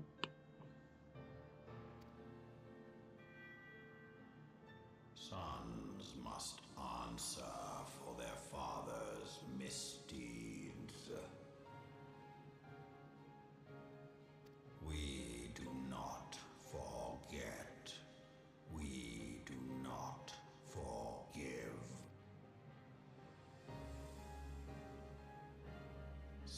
I rise to join in the chorus.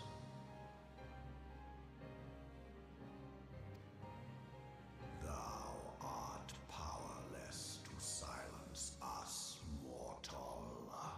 Yet thou shalt not live to labor in vain. Thy reprieve is at an end.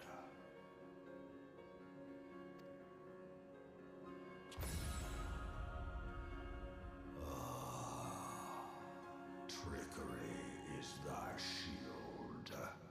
This frail, ignoble creature is not gifted, but chosen. Hearken to me, Hydaelyn. I remember, and I consent.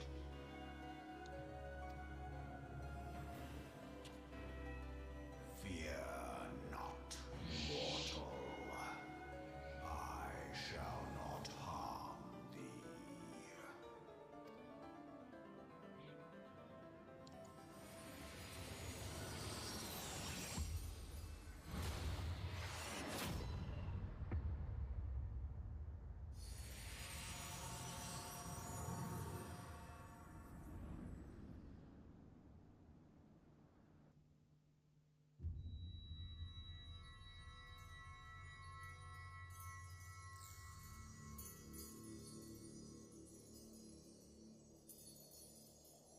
Okay, that's 6 crystals, yeah.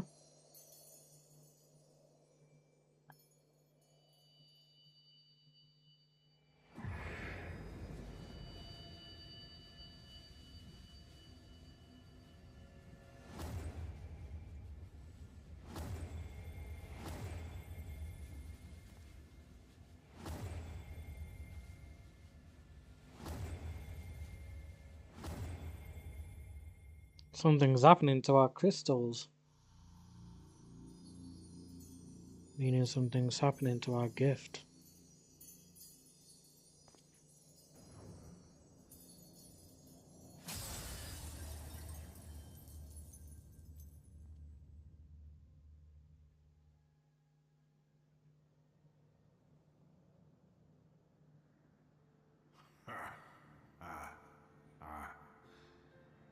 Mayhap thou thinkest me an oath breaker. Thou art mistaken. If thou comest to harm, it shall be by another's hand, not mine. I did but strip thee of thy mistress's feeble blessing. Thou didst profit much by her grace, but no more.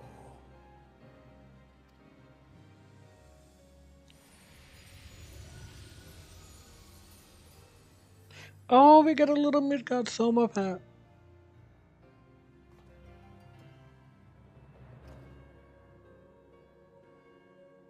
The covenant binds me to thee. I shall watch, listen, and wait. Fight and struggle, if it be thy will. Man hath ever coveted that which lieth beyond his grasp.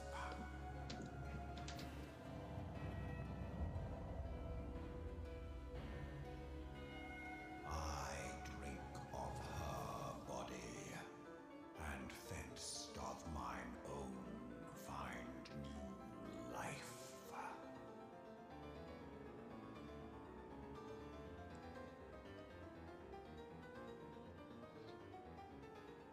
When it hath grown whole, the loyal and penitent shall rejoice.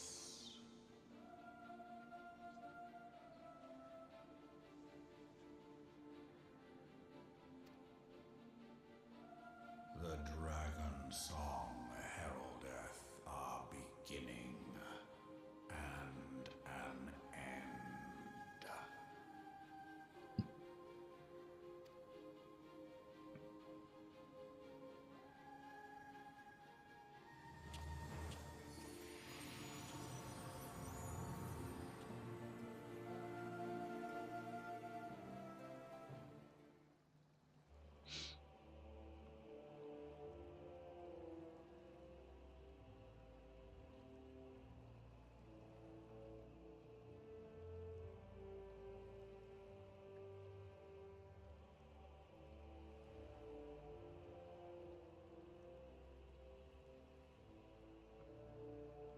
Okay, so what he's done is, upon seeing the warrior was chosen by the Mother Crystal, aka Hydaelyn, Midgard Soma sealed away their blessing of light by dimming the 6 elemental crystals.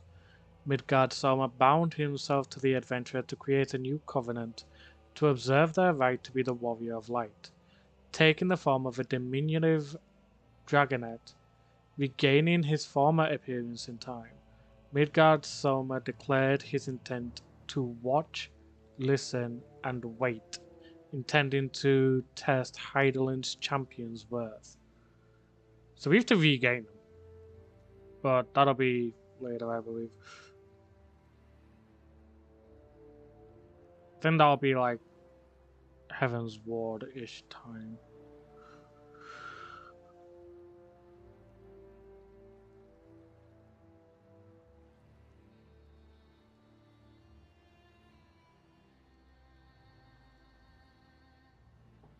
I mean, it's for a reason at least.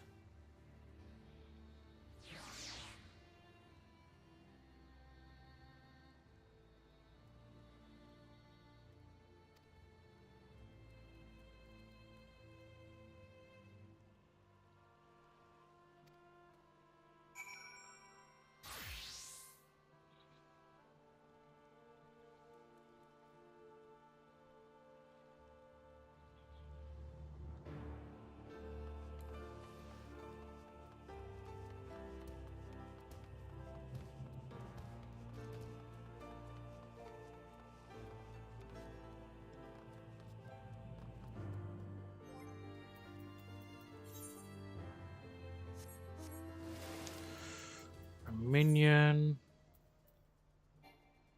Oh, I can't do that whilst I'm riding. Okay, that's fair.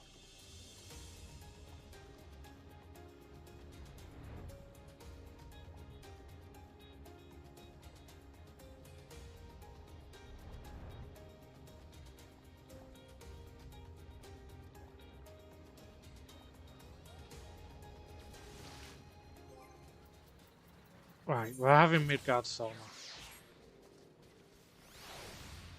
There we go. Come on, little thing.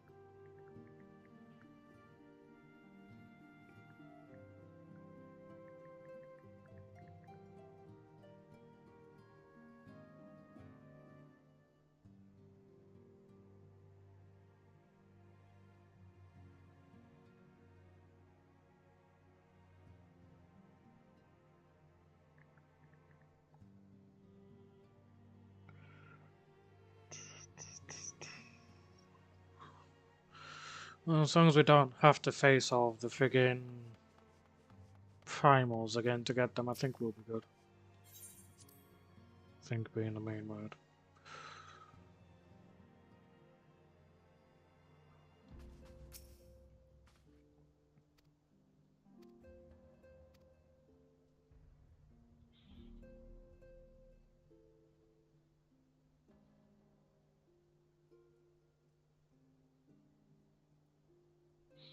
You conversed with Midgard Soma? I swear, were anyone else to make such a claim, I would regard it with considerable skepticism. Are we to understand that the Worm Lord did not perish, and has in sooth lain dormant these past 15 years?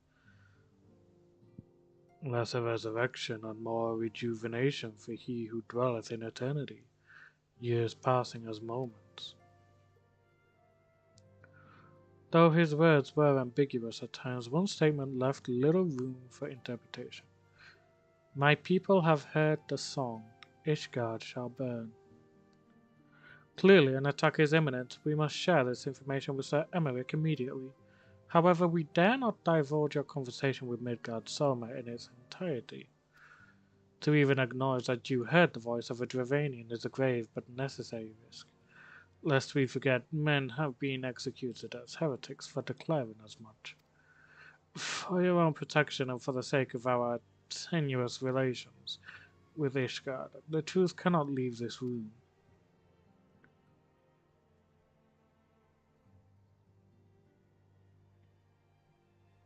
As for how we shall present our revelation to Sir Emmerich's emissary, you may leave that to me.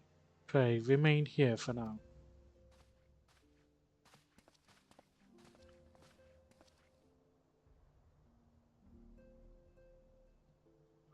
Is there something you are not telling us, Dante? You seem different somehow. It is almost as if you are missing something. Something important. 12 of Fen, Midgard Soma stripped you of the blessing of light? Are you alright? How do you feel? I mean, I feel fine, it's just gonna be a bit different.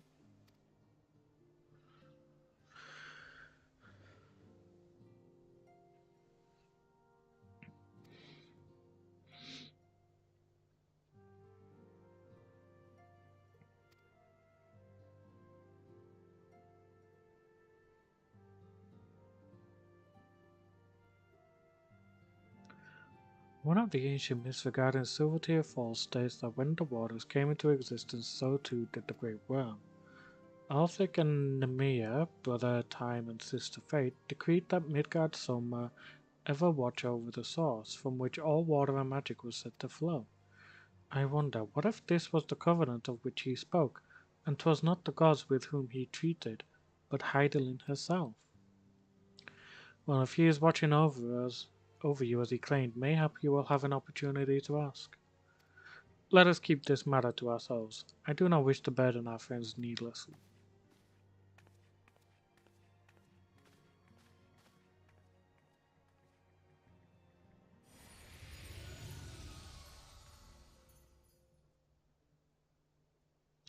Art thou a pawn or master of thy fate?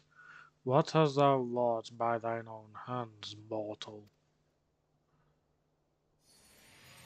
Hey, take it easy, Midgard Soma.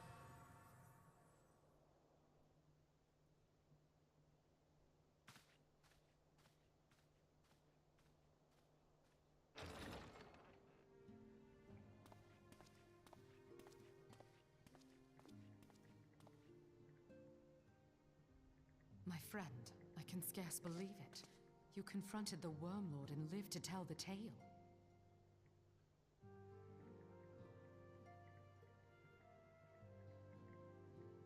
Yes, yes I do.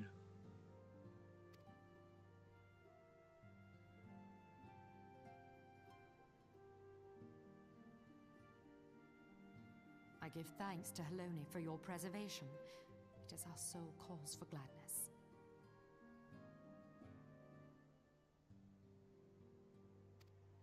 Your encounter with the Keeper of the Lake served to confirm our fears. A great worm has roared, and it makes little difference if it was one of the two in Eorzea or any other. The Dravanians are coming.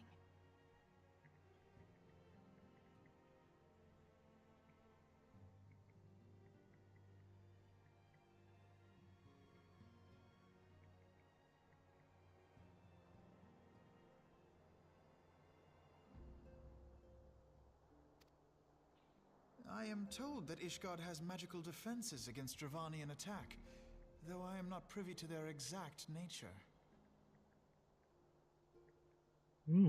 Interesting. Will they be enough to repel a massive force?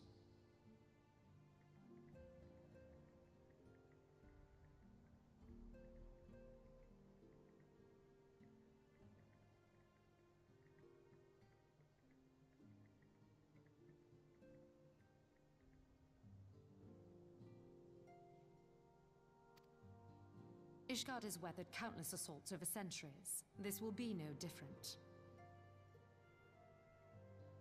And now that you have confirmed the threat, none can ignore the Lord Commander's calls for the wards to be strengthened. I dare not presume to speak for him, but I expect the Lord Commander would sing your praises. I must away, but we shall meet again soon.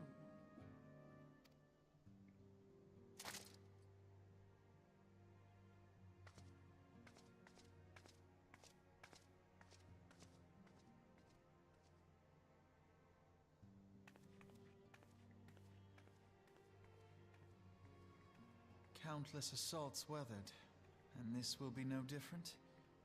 Why am I not convinced?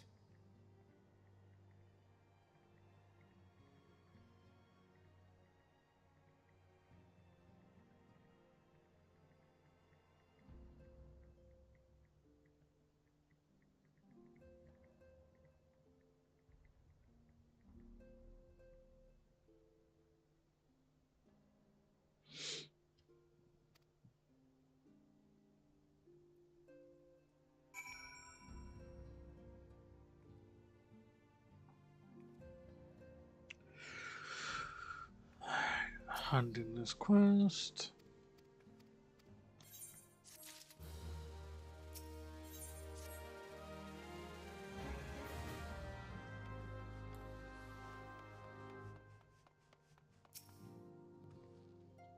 How long have I been streaming for? 4 hours? That's not too bad. Not too bad.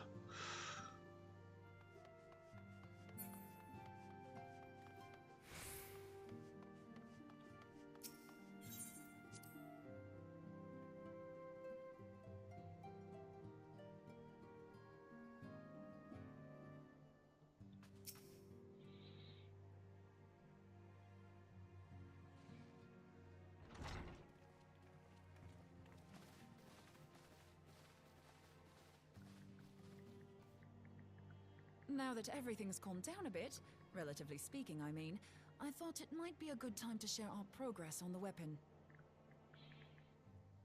Yes, that would be a good idea. We're on the verge of a breakthrough. Well, don't keep us all in suspense.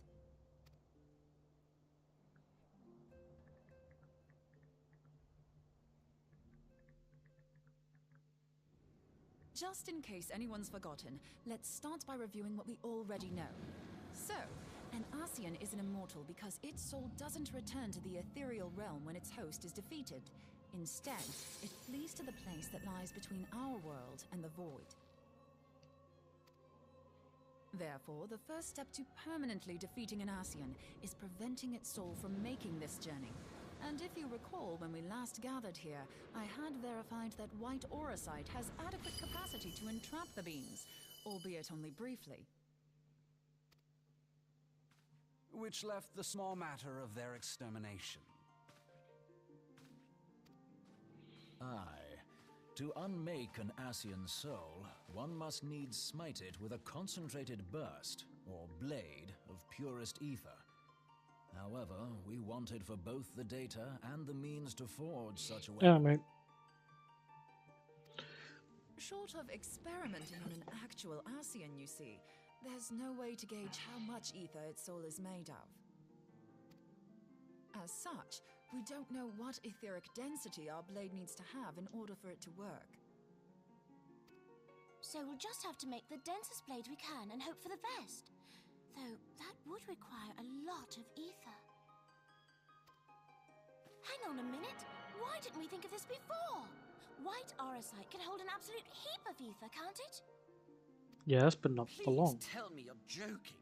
God's sakes, Ida. I feel as though I'm reliving the same scene over and over with you. How many times do you need to be told that white auracite cannot store ether for long periods? Being intangible matter, ether is given to dispersion. Only in its crystallized form is it a stable source of energy. I will test you later on this, so see to it you do not forget. Right, yes. It's all coming back to me. So our hopes rest on good old crystals again, do they? While they are certainly reliable, they leave something to be desired in the area of portability. Indeed. I am reminded of the quantity of corrupted crystals required to thwart Leviathan, and the extraordinary lengths to which the Lamentsons went to transport them.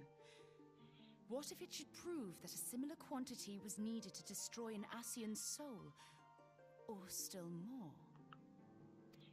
I do not envy the poor Sardo to lug all of that around, on the off chance that an Ascian appears. That's the very problem we set out to solve. And I reckon we've found the answer. If it isn't practical to lug around the ether we need, we'll just have to draw upon another source. Another source? And the only viable source is the land. No. If you mean to tap the great river of ether, know that it will entail considerable risk.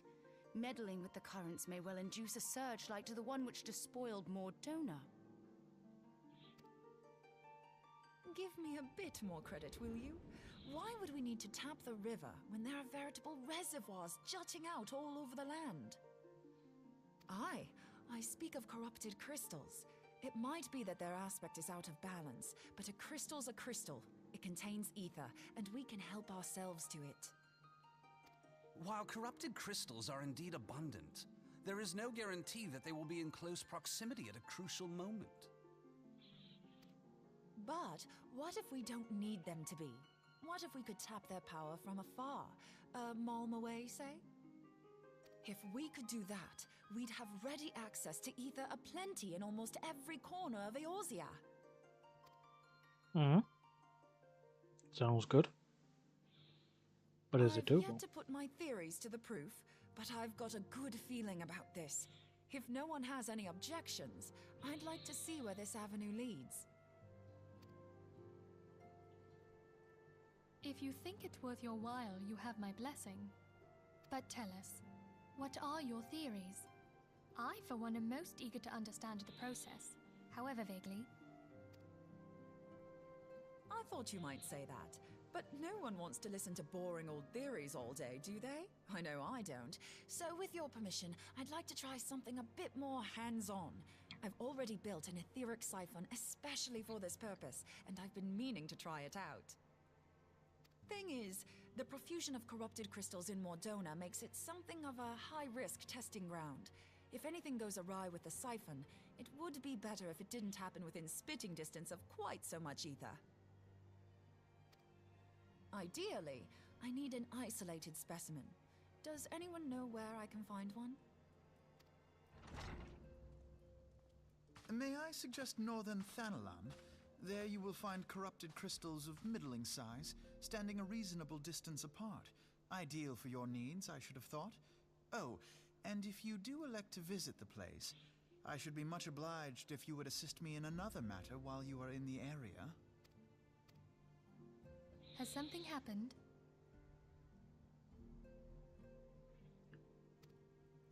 Movement has been observed at Castrum Meridianum. During Operation Archon, the Alliance dealt the stronghold a heavy blow. Its facilities were extensively damaged, and its garrison reduced to a fraction of its former strength.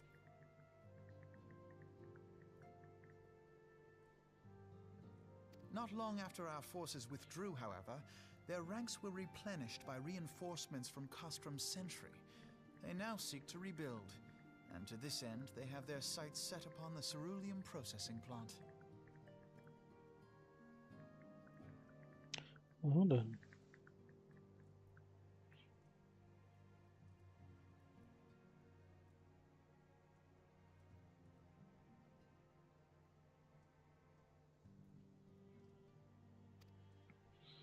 Having lost the Empire's support, the 14th Legion lacks the resources to sustain itself. Oh, why am I To them, getting this is a numerous bid for notifications? survival, and they will doubtless fight like desperate men.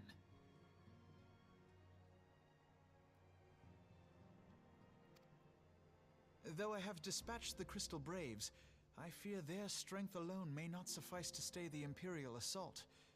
I would request the Scion's aid in the defensive effort.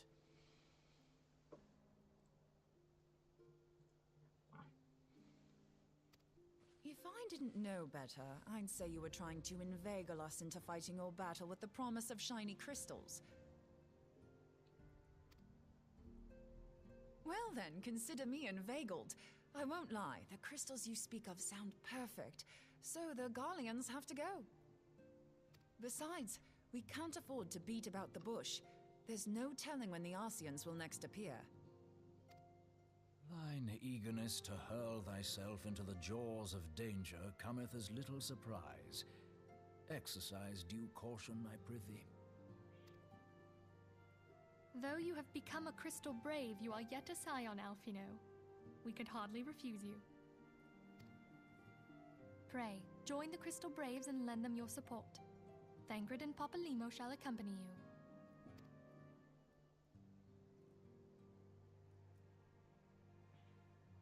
Ida and Y'shtola, in the meantime I would have you assist Moonbreeder. Scout out the crystal clusters, that the testing may commence as soon as the Garlean threat has been eliminated.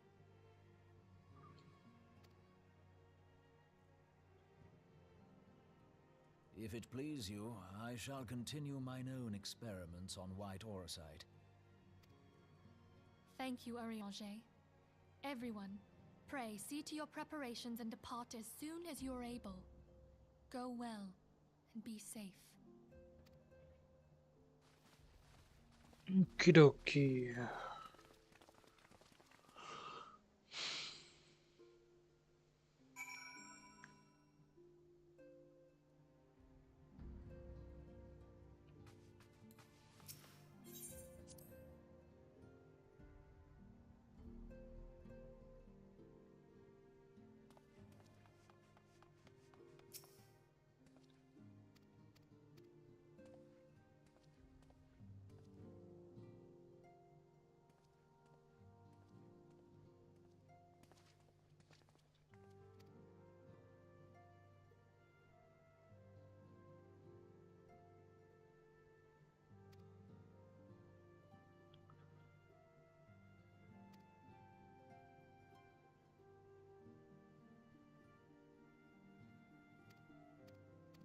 Hold on. Flahamine is off to Oda. Just be careful, my dear.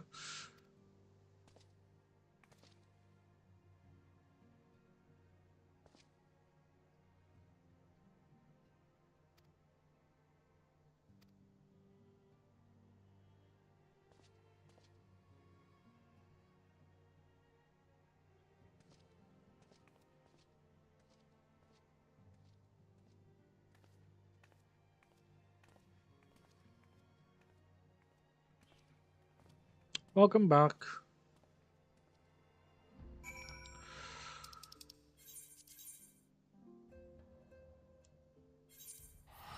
Right. Ooh. I'm going to quickly go to the toilet, as I desperately need it.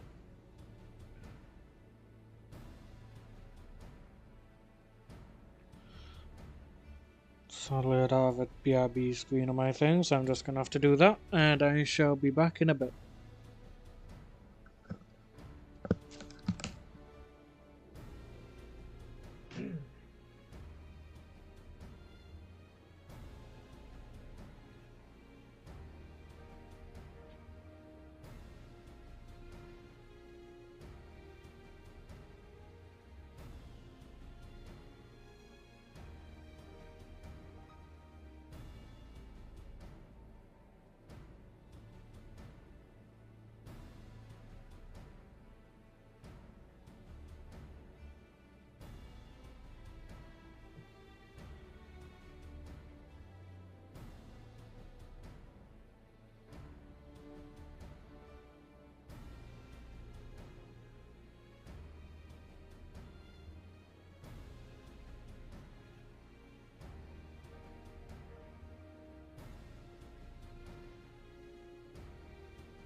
Okay, I'm back.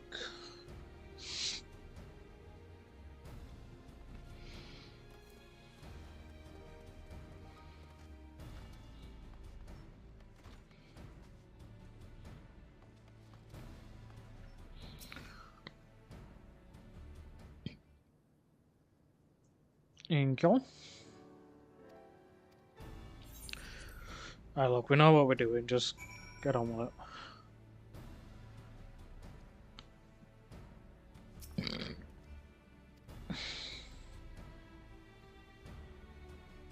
Flying station here, conduct a thorough sweep of the compound as we speak. Yeah.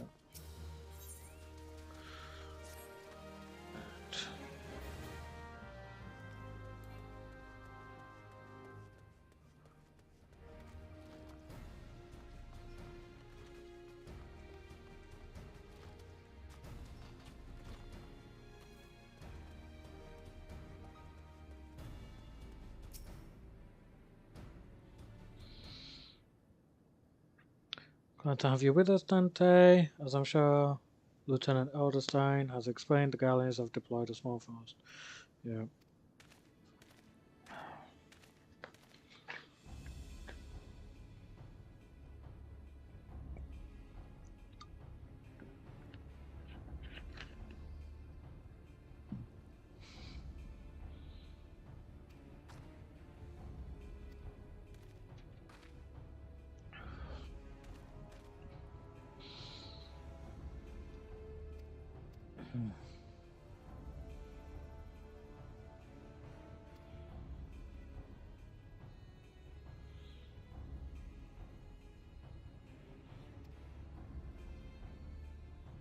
Alright, mate.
Right.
Right.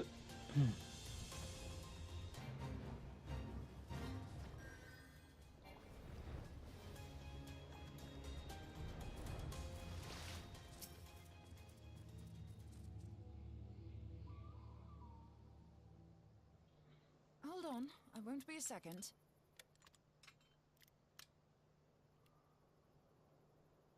The beast seemed peckish, so I gave it a taste of my axe. Lovely. I know.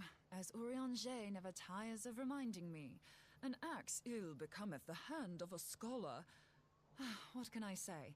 I like axes. To hear my mother tell it, I came into this world holding one. And it's not as if it stopped me picking up a quill, is it? I often think of the man who introduced me to the joys of learning. He's one of the reasons I decided to come to Eorzea. Him and my excruciatingly stiff childhood friend.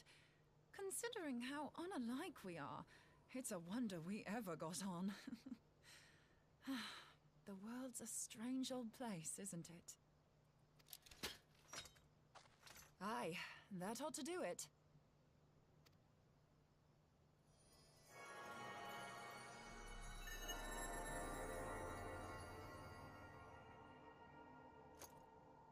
So far, so good. At these concentrations, it shouldn't matter too much if something goes awry. Just enough ether to make it interesting. Did you see that? The way the crystal glowed? The siphon works, I'm happy to say. With a few refinements, it should satisfy our appetite for ether, which just leaves the small matter of forging our blade. I'm not sure how to go about it just yet, but I swear to find Hey, a way. Joe. I'll put a blade in your hands if it's the last thing I do. I'm trying to remember which server you're from, if I'm honest. He senses me. A useful talent.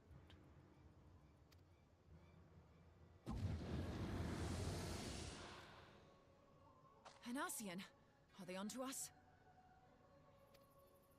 By your brand, I see you are an Archon of Sharlayan, keeper of knowledge, seeker of truth. Meddler. I don't know what the hell's you're saying, but I don't much like your tone.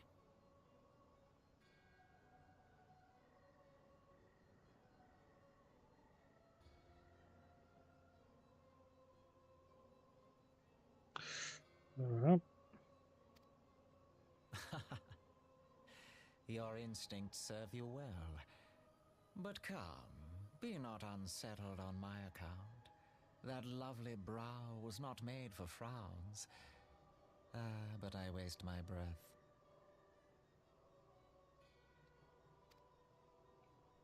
Let me direct my words to one who understands them.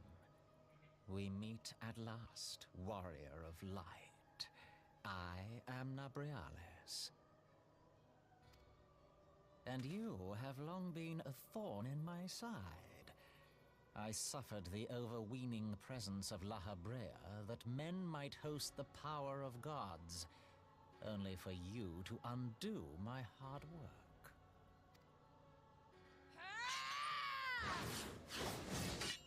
Oh, bugger. I love that, just like, oh, bugger. You must concede that I acted in self-defense.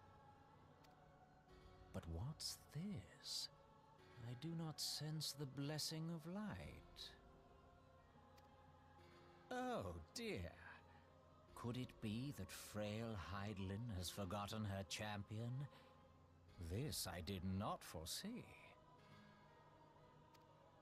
Shorn of light as you are no longer a threat. And better yet, the seal is broken. Now is the time to claim the staff. With it in my grasp, I shall rise above them all and take my place at Lord Zodiac's right hand.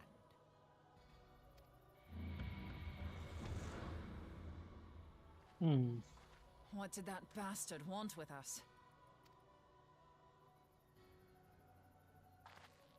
Nobrialis, he calls himself. With charm like that, I'll bet he has maidens falling at his feet, unconscious.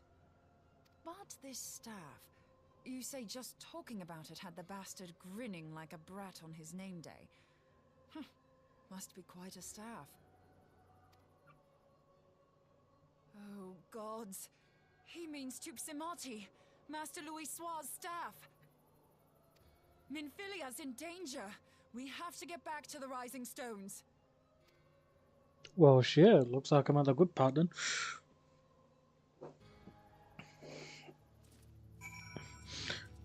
Yes, hello Joel. Hope you are doing well.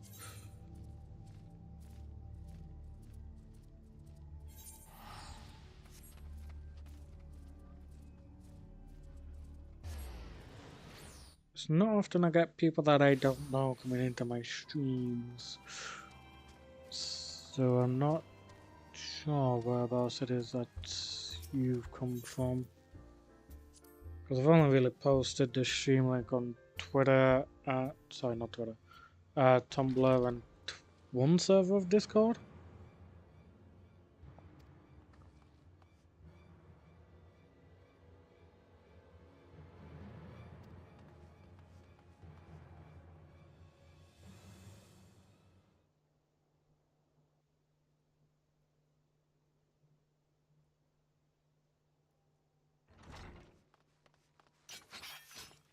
You two.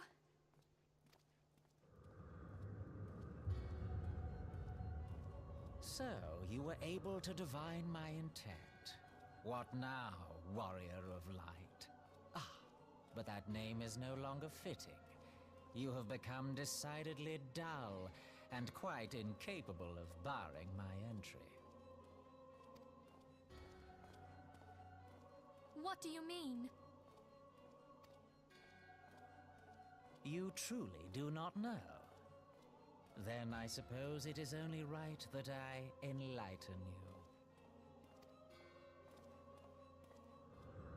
The blessing of light kept you and your fellow meddlers safe. It was that which prevented my kind from entering your domain.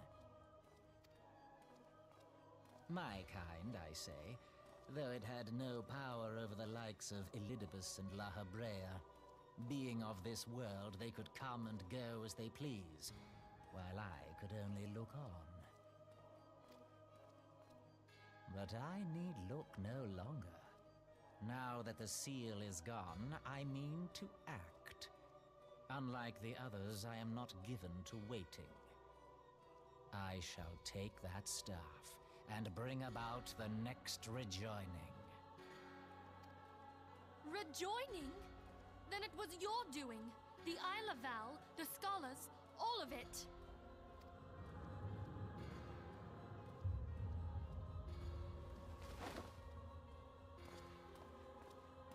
You will not harm her!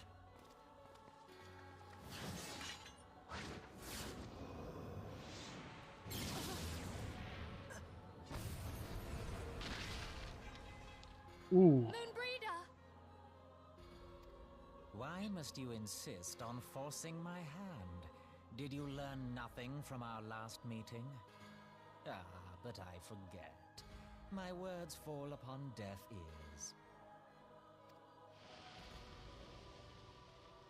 The staff is but a broken relic, a memorial to the departed.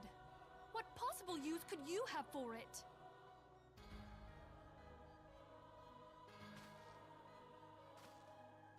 What use? You mean to say that all this time you kept the key, never knowing what it was you possessed? The staff Tupsimati, or rather the stone tablet it bears, is host to a great power. Together with the horn, it can be used to draw vast quantities of ether from its bearer's surroundings. Oh, How else do you think Louis Soir was able to invoke the power of the 12 without making them an offering of crystals? Summoning requires not only prayer, but a profusion of ether. Even a child knows that. If I did not know before, you may be certain I do now. But above all, I know that we cannot allow this staff to fall into your hands. I will die before I let you take it. Insufferable woman. I would happily end your miserable life here and now. Alas, Elidibus would never let me hear the end of it. Very well. If you will not part with the staff, I will take you too.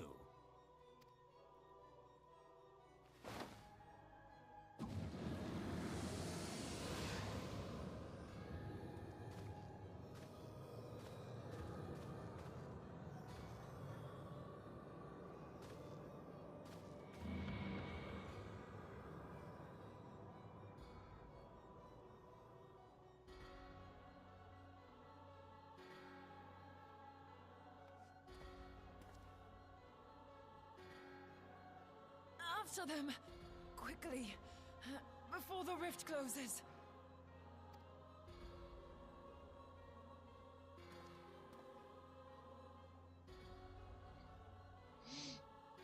Oh. The chrysalis.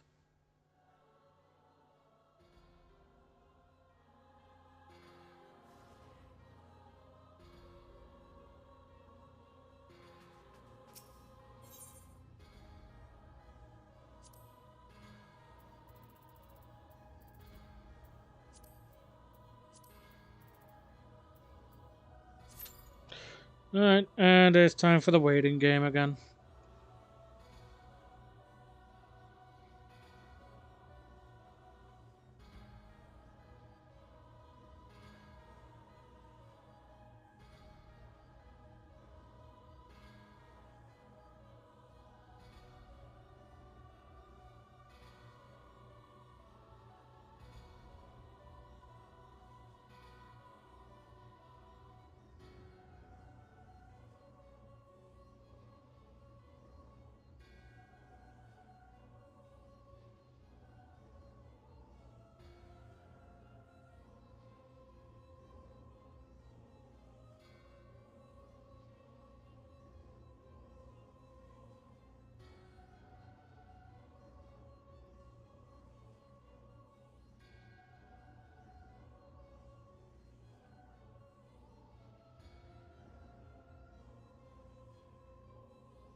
Hopefully it won't take too long.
Okay, we're all monks in terms of DPS.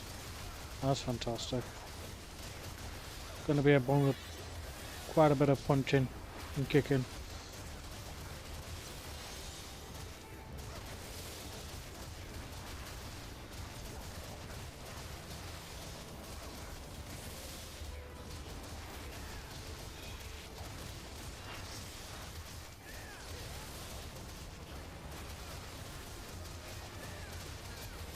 Oh, and there's a machinist.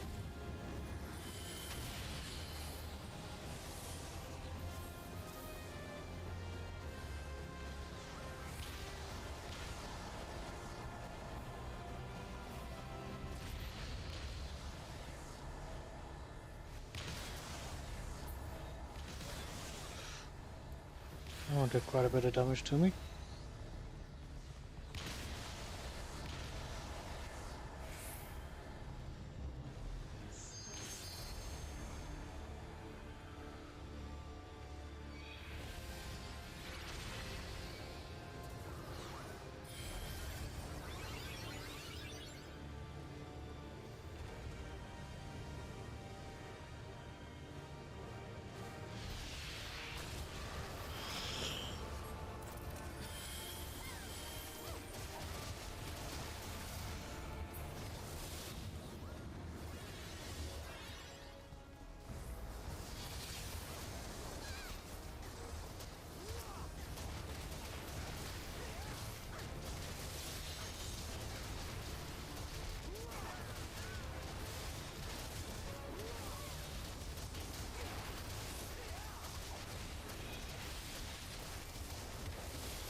God damn, this guy does not like to stay still, does he?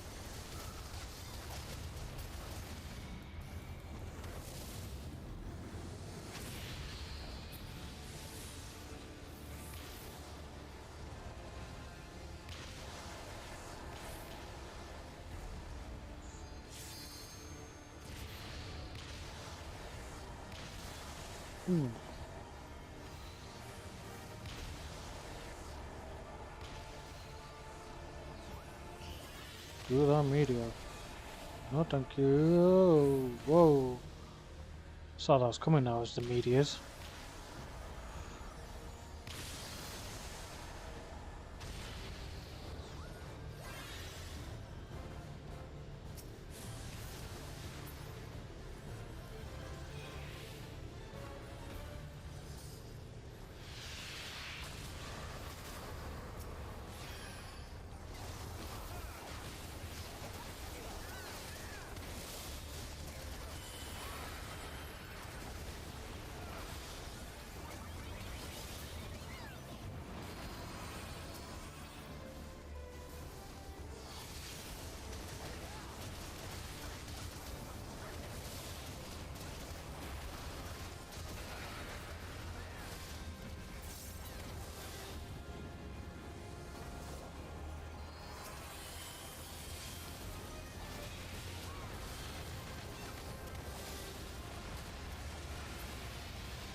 Damn.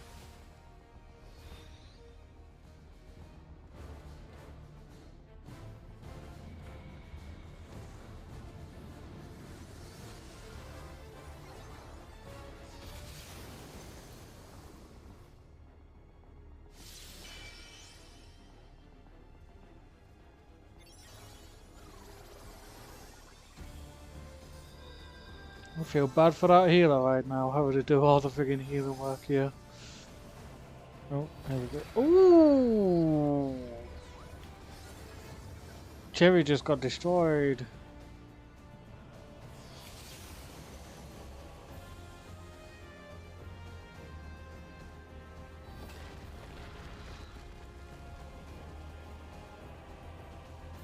Oh, this is definitely being rough here. Jesus.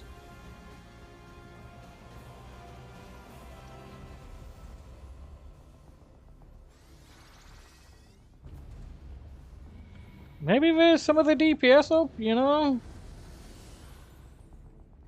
Maybe?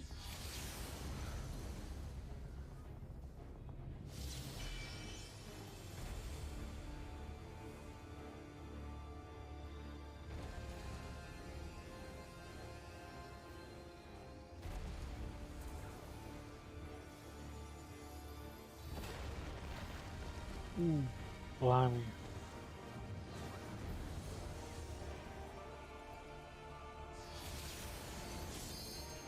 We've not even bothered raising up the other tank yet. Jeez.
Well, the fight didn't go the way I was hoping, in the fact that we ended up not getting to take part in the end bit. It was still done.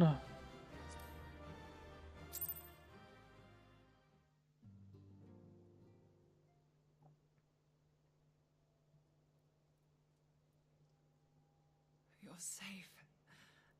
Thank the 12.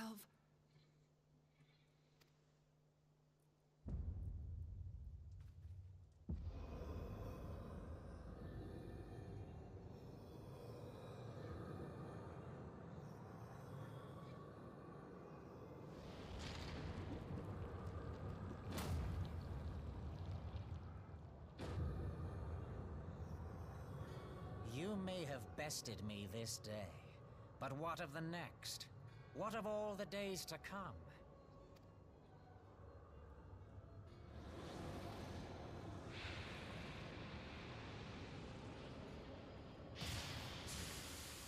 Remember, light no longer holds sway here. I may return whensoever I wish, again and again and again. Eventually, you will falter, and the staff will be mine. Until next time, scions.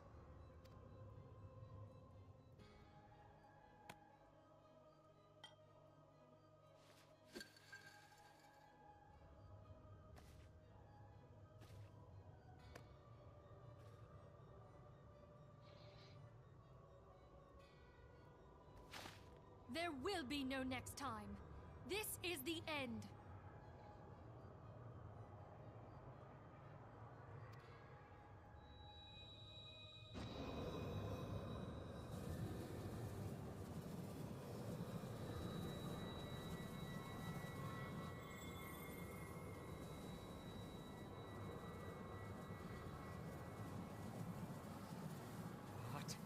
What trickery is this?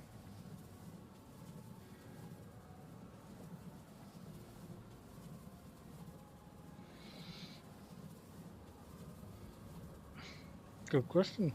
It's called White or Kite.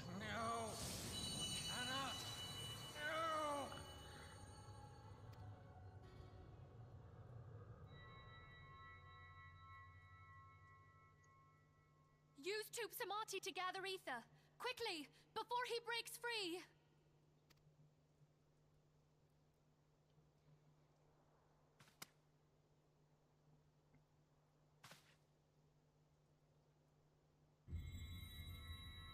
Concentrate. Call to mind the time you struck down La Habrea with the Blade of Light.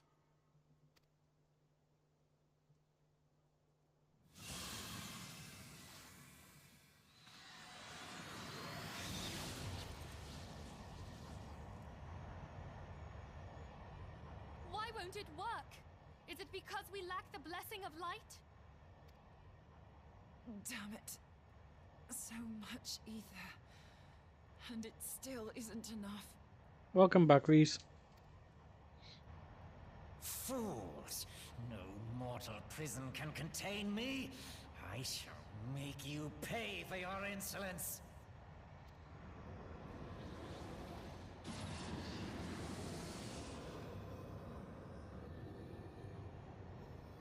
Please, Mother Heidelin, hearken to our plea. Lend us your divine light. Why can you not hear us? Do our words no longer reach you?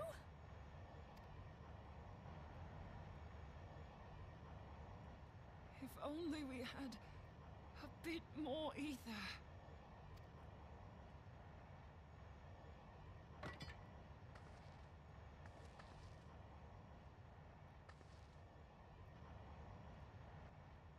Moonbreeder, what are you doing? Master Louis Soir, I understand now the choice you made. In death, there is life. Farewell, Urianger. You damned old coot.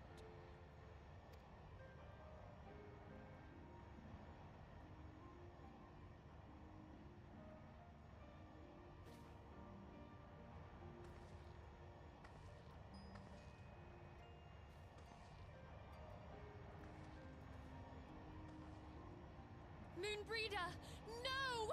You mustn't!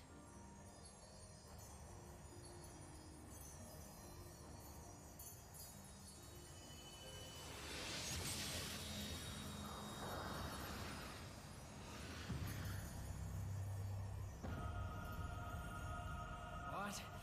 No! It cannot end! I am eternal! I am immortal! No more.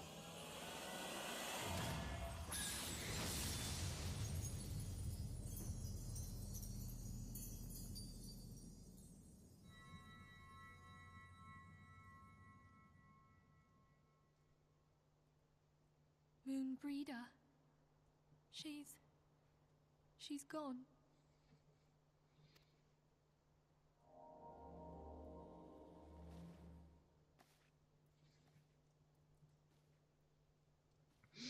Yep.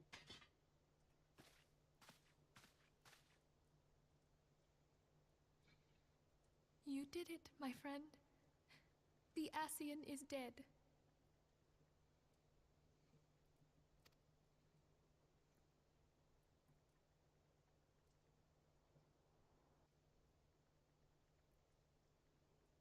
This device is a legacy of Moonbreeder's toils and sacrifice.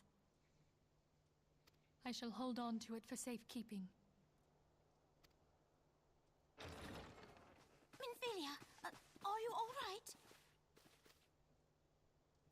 I am. Oh, we were surveying northern Thanalan when we received the distress call. We returned as swiftly as we were able. It seems you have everything in hand, however. Bit shaken up. What happened here? Where is Moonbreeder?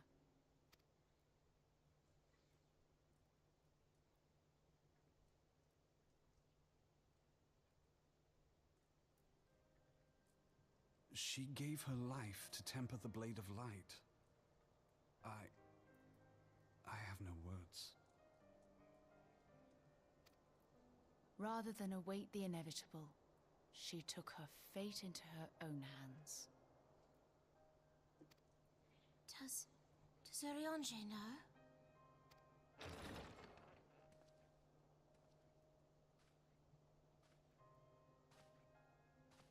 My friend, there is something I must tell you. I heard all, my lady. The moon sinketh, taking her leave of the heavens, yet her passing heraldeth the coming of a new day. Moonbreeder hath fulfilled her destiny, hath she not?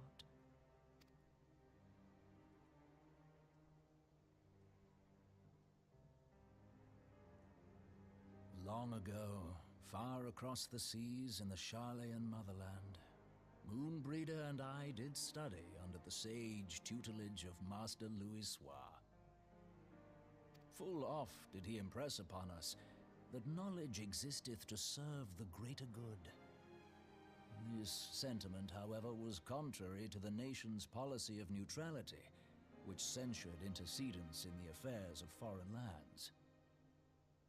In spite of vehement opposition, he founded the Circle of Knowing, and journeyed hither to the heart of Eorzea. Through his noble sacrifice was the realm spared its doom. Yet this great soul, whom all should rightly have honored, was branded a pariah in his own land. His peers did accuse him of forsaking his duty as a man of learning, and of meddling in the course of history. When he left Sharlayan behind, Master Louis-Soir gave no word to signal his intent to Moonbreeder. Close as they were, as master and disciple, she was deeply wounded by the sudden exclusion from his confidence. Above all, however, she was confused. Try as she might, she could ill comprehend her master's motive. The slanders that were heaped upon him after his passing served only to inflame the turmoil within her. For years upon end, she knew not what to believe. Torn as she was twixt the man whom she revered and the man who forsook her and his duty both. The Louis-Soir I knew would never forsake his duty, much less one of his own. This I know full well, my lady. 'Twas not for want of love that Master Louis-Soir hid his intent.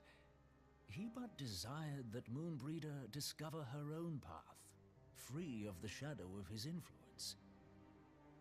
Long did I contemplate revealing the truth to her, and long did I hold my peace. After all, was it not Master Louis-Soir's wish that she come to the truth unaided? I told myself it was, and resolved to let her suffer. Knowingly did I deny my friend the comfort she craved. And now she hath gone to her rest, with doubt still in her heart.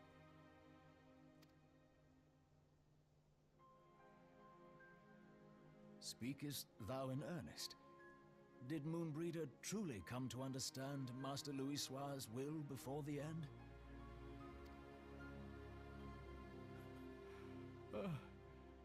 The realization hath set her free. She may now find the peace which hath for so long eluded her. Oh, Moonbreeder, my dearest, how I shall miss miss thee.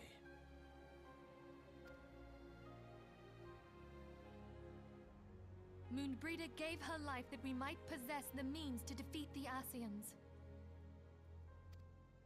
Her sacrifice must not be in vain. Let us continue her work on the Blade of Ether and see it to completion. My lady, I would mourn Moonbreeder in mine own way. I beg your permission to return to the Waking Sands. Of course, my friend. Take all the time you require. We shall be here should you have need of us.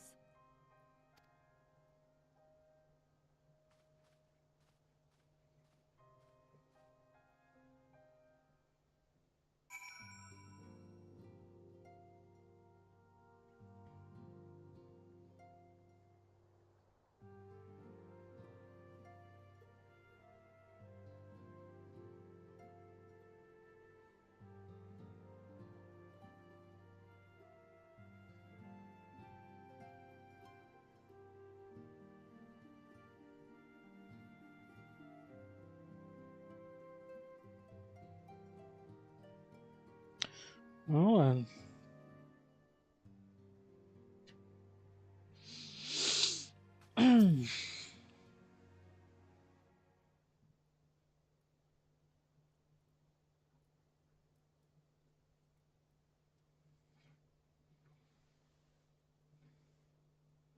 I think we're also doing a moment of silence for Moonbreeder as well. Never have I seen Oriandra so utterly defeated. No one should be made to suffer such grief. We shall gather in the Charlean Manor to celebrate Moonbreeder's life and mourn her passing. And what is the Charlean way?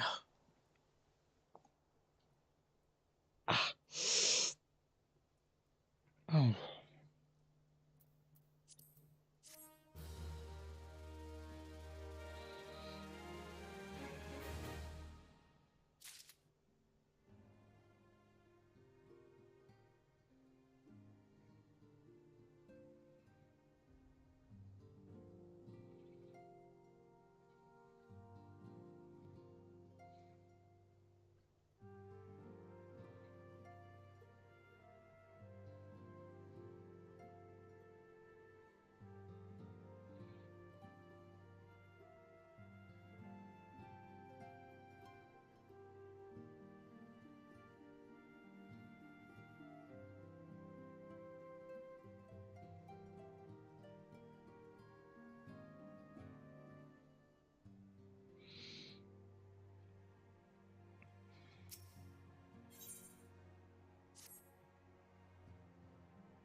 Tis a monument found at Vaithfoss, and is sacred to Thalia, guardian deity of the city of Learning. There shall we pray for our dear friend's soul and bid her a peaceful return to the light of the Mother Crystal.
Well, we have to do the funeral for Moonbreeder, or the memorial, we should say.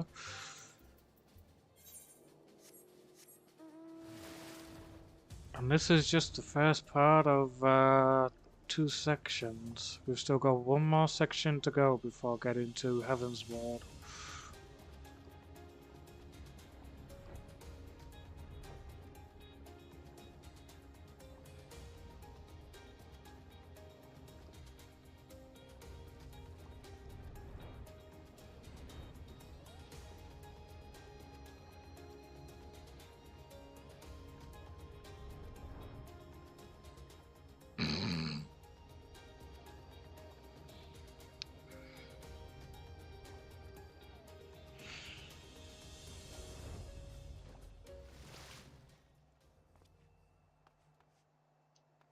Here we go.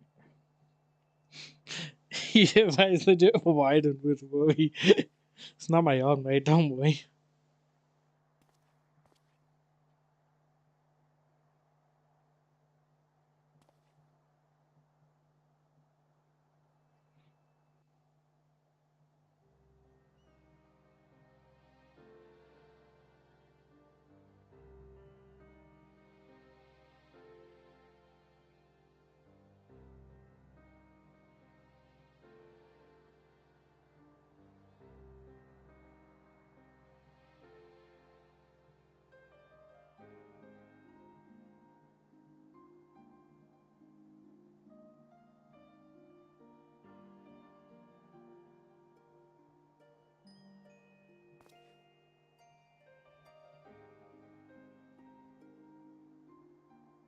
Forgive me, Moonbreeder. Had I been quicker or wiser. But I was not, and you paid the price. But you would not suffer us to wallow in our sorrow, would you? You would tell us to pick ourselves up and get on with it. 7 deadly sins really ruined you, yeah. And so we shall. We shall defend this realm and her people to the last. I'm tempted to do the lines, but it's just like that would ruin the actual moment of the game here, so I'm not going to. Life for death, a fair exchange. Other bargains will be struck.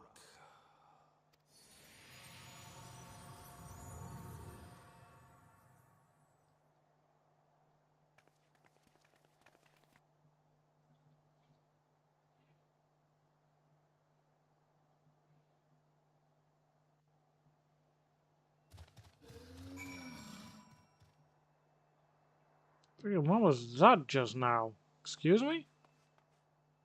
Did somebody ride in here on a behemoth?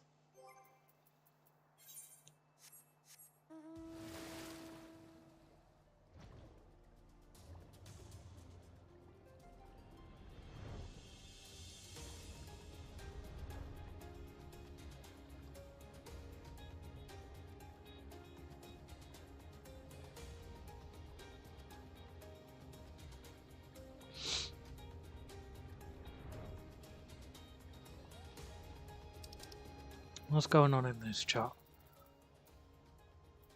So I didn't want to repeat the prize in case people had...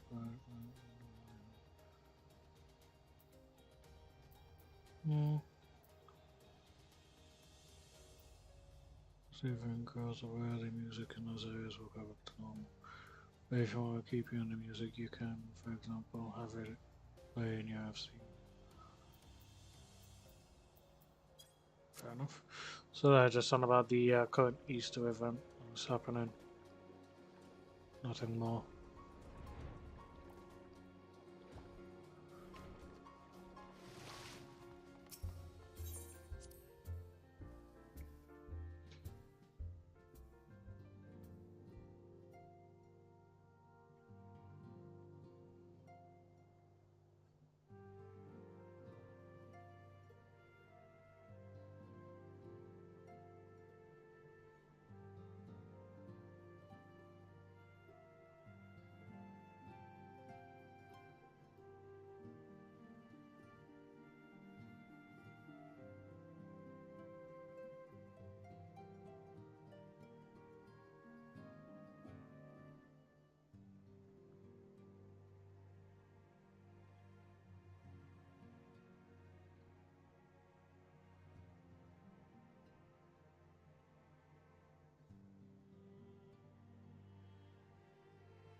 Really? I'm your pillar of strength? Are you sure you want that? A victory won, a comrade lost. To honor the fallen, the living forge ever on, towards the light of a new day.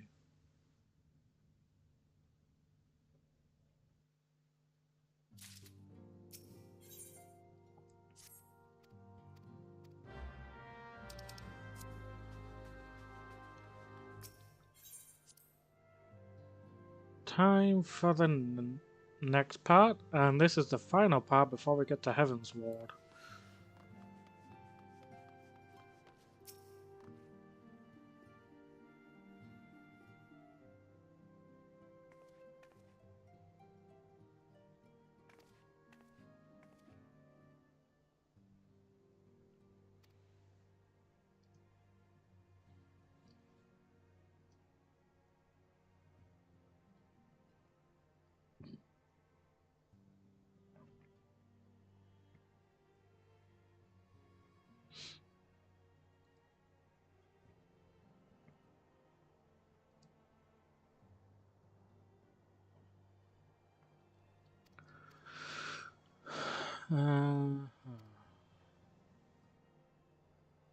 Yeah, let me see. This is the final section, not the final mission.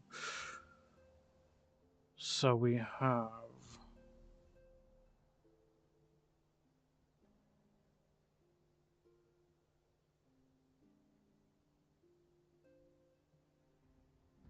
one, two. We got this one I'm doing now. 1, 2, 3, 4, 5, 6, 7, 8, 9, 10, 11, 12, 13, 15. 15 more after this. So this is strictly made out of 16 different missions.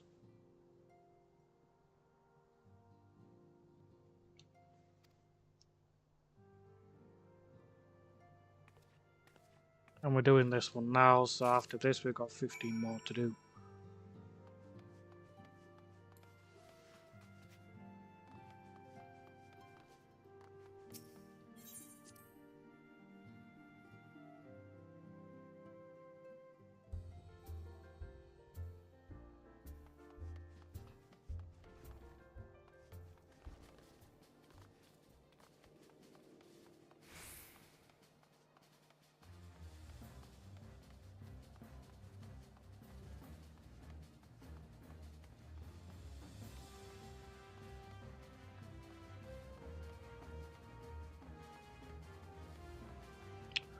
Let's see something first. Is the okay? So the person isn't there for the antique stuff. Good to know.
I just now noticed that my knuckle is somehow bleeding.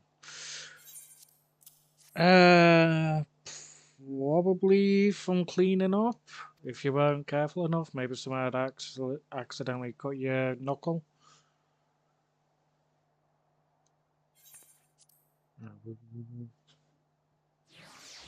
We know that this is just for the sake of Moonbreeder. I know it sounds a bit harsh, but yeah.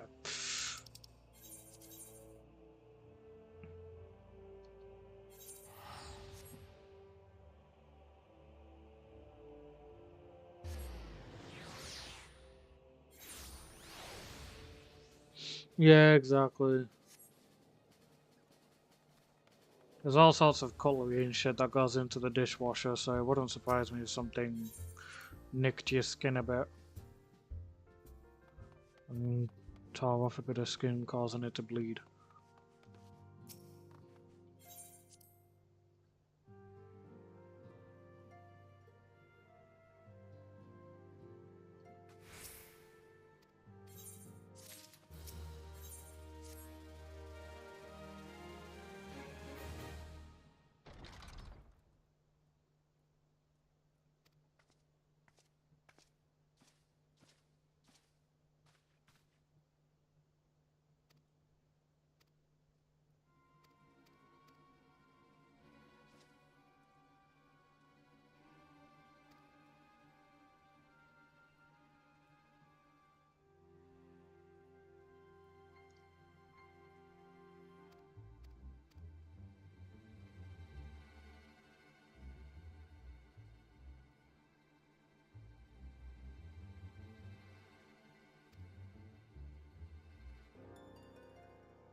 Oh boy. Yeah, exactly. It'll probably just be an accidental little scratch, so it's not going to be for long, I think.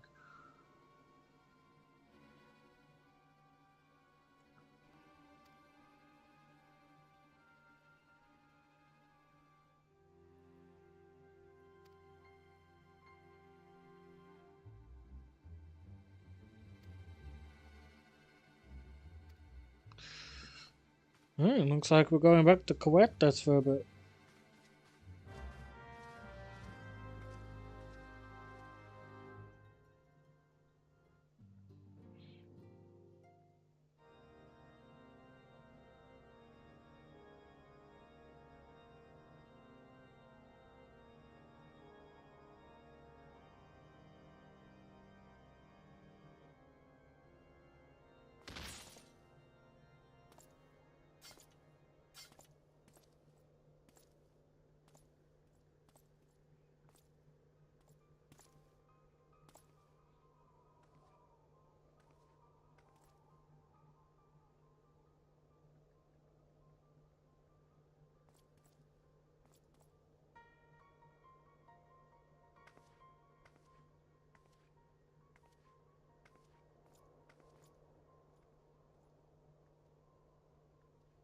The sons must answer for their father's misdeeds.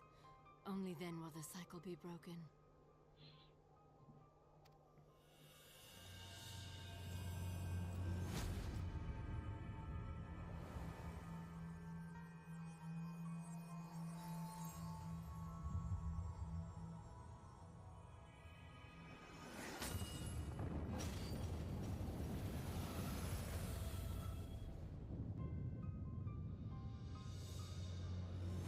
Brothers and sisters of the heavens, we raise our voices and join you in the chorus.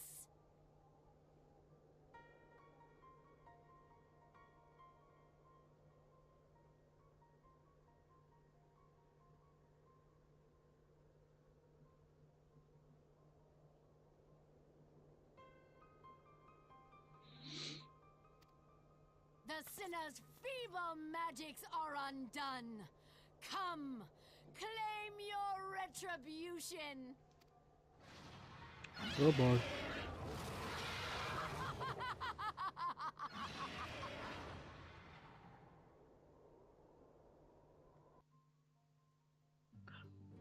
Well then.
Dun.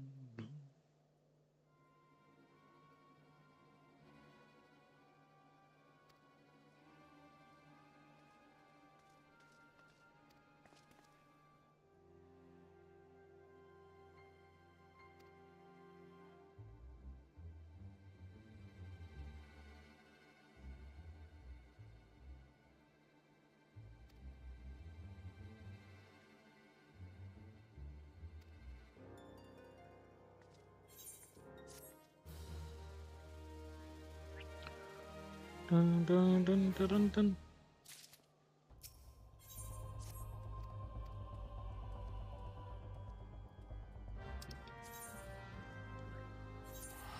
The Worm's War.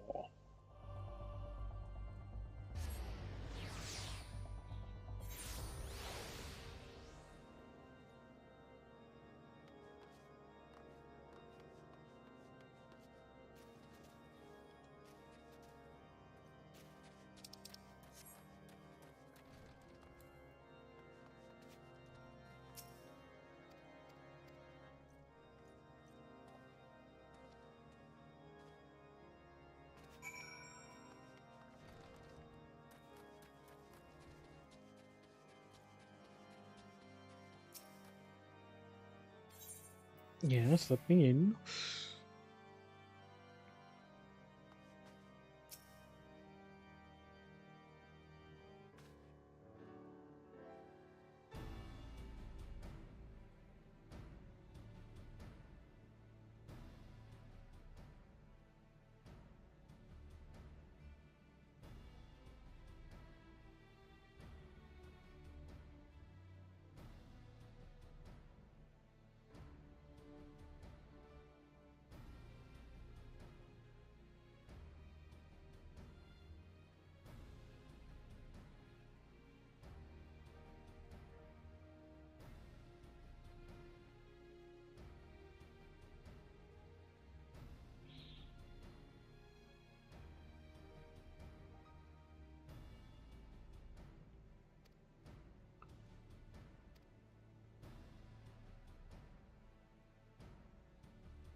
Ah, everybody's favorite dragoon, Estinian.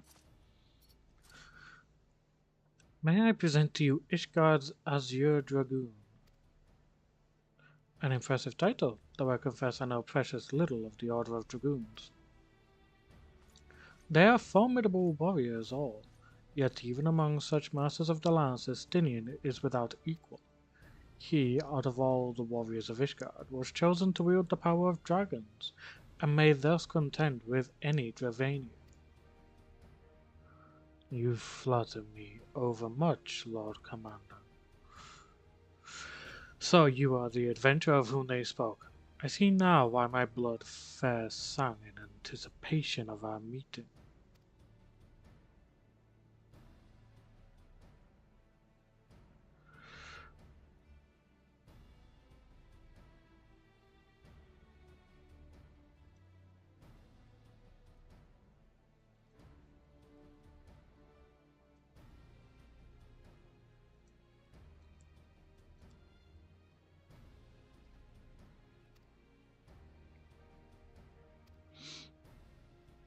Man looks like he can run into a wall and make the walk right. You're not wrong, to be fair.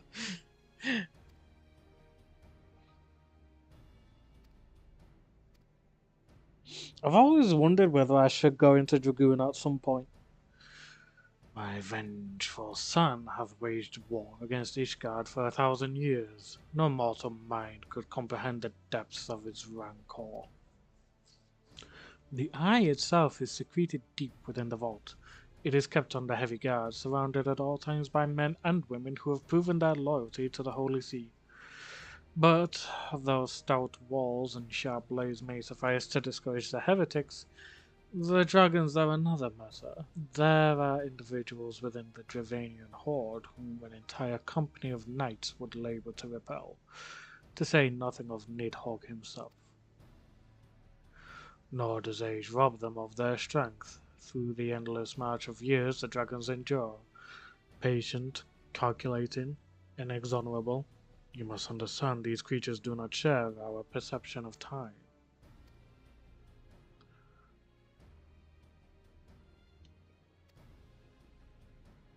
To be honest, just by the look of the dude, it looks like a good class.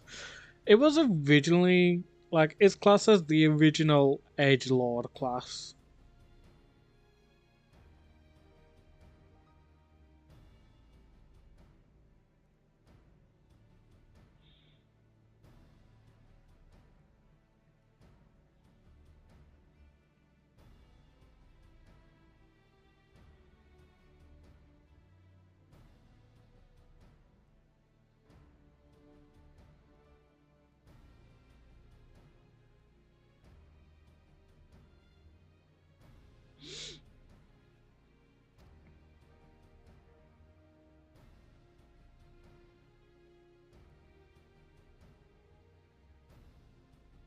Perfect for Titan, yeah. Although there's no chance in hell Ty would ever play this game.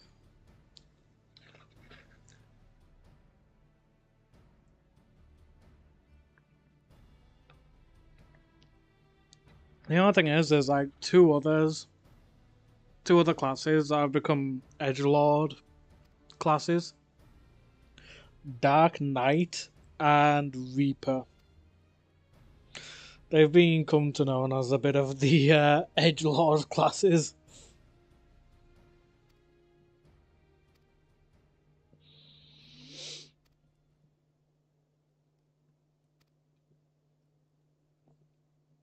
Yeah. I think Dark Knight is probably the worst because it's like fully clad in armor. You don't see jack shit at the player at all.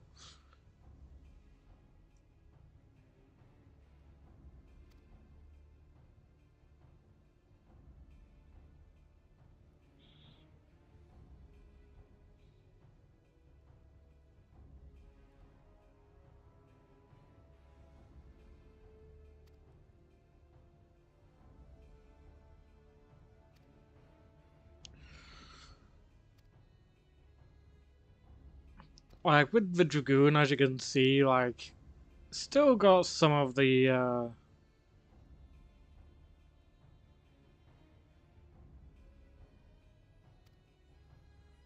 still got some of the arms being revealed. Obviously, a bit of his face.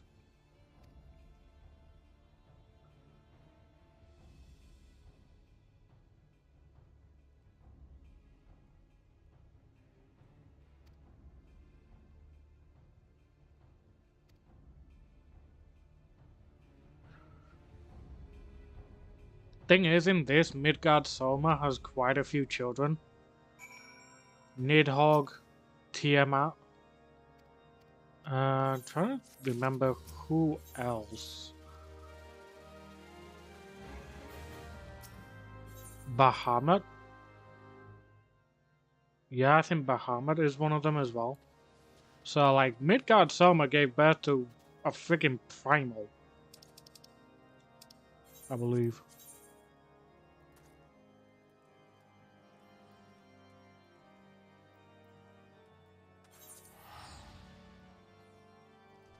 That is known as a lance, my dude. Dragoons essentially come from the Lancer class.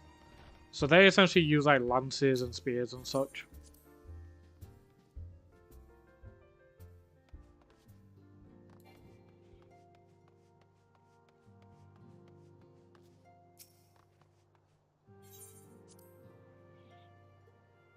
You know what? I'm gonna look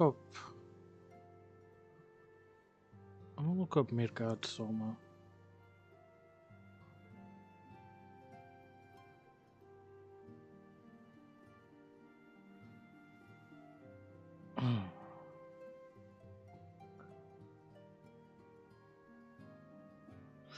The father of dragons, Midgard Soma, is said to have come to Hydaelyn at the beginning of time, yet fundamental questions such as exactly when and whence remain unanswered, throwing the legends into doubt. Regardless, the worm appears to have been the guardian of Silvertear Falls, and undeniably rose from the waters with a host of dragons to meet the Gallian invasion in 1562. Midgard Soma engaged the Agrius, and after a furious bout, fell from the sky, spiraling down with the... So if that was 15 years ago in this game, then that means that the game takes place in 1577? Let's see. Title, Father of Dragons, Keeper of the Lake, Bane of the 14th Region. Rage Dragon, yep. So these are all his offspring. Bahamut, Tiamat, Hresvelgard, Nidhogg, Ratatoska, Asdarga, and Vertra. Those are all the name of his children.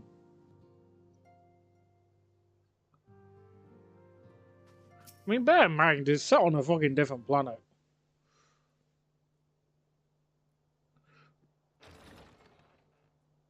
Just looks a lot like Earth. Alphino, it is good to see you. Tell me, what have you learned?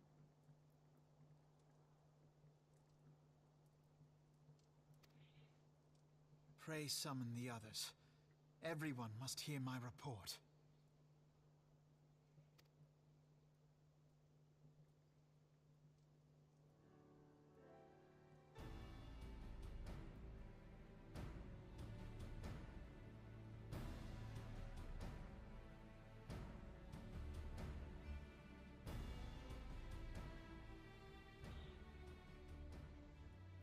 So this was all but a taste of what's to come.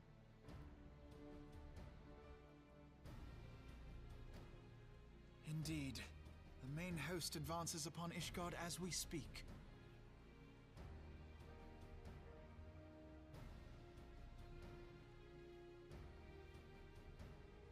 Yeah, they don't class this as Earth, I don't think. Whose vaunted defenses have been nullified. I don't know, maybe they do. Shorn of its wards, the city will bear the full force of Nidhogg's... All those people.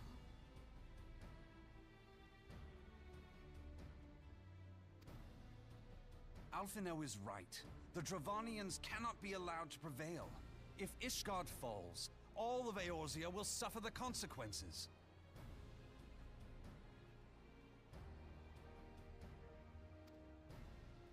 Then you agree that we have no choice but to intervene. For the good of the realm, the Scions of the Seventh Dawn and the Crystal Braves must join the defense of Ishgard.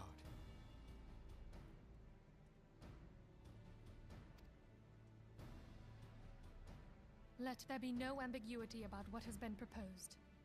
We would be directly intervening in the war. Yes, so the name of this world is called Hydaelyn, which is also the name of the Mother Crystal. So essentially Hydaelyn is the core, and they named the planet after Hydaelyn, which is the Mother God. But if all here believe the cause to be just, Like, I've just had to look then that to up. war we shall go.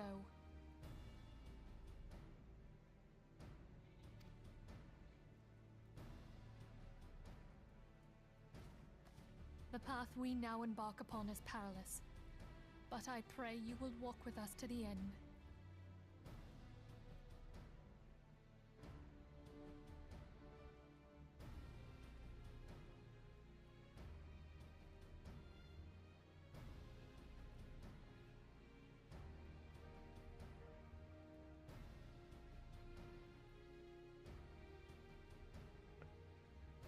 Yeah, seems like it. For those we have lost, for those we can yet save.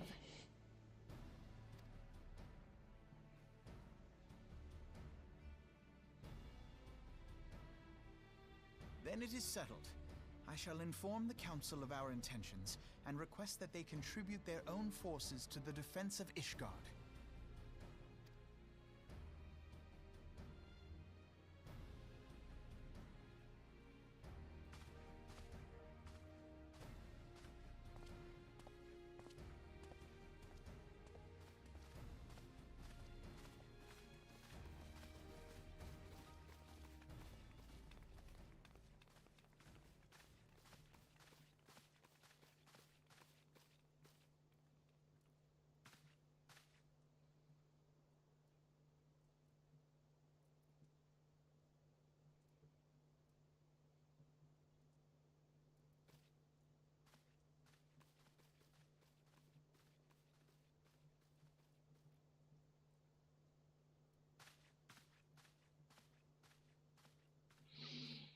Yeah, looks like he's got something on his mind.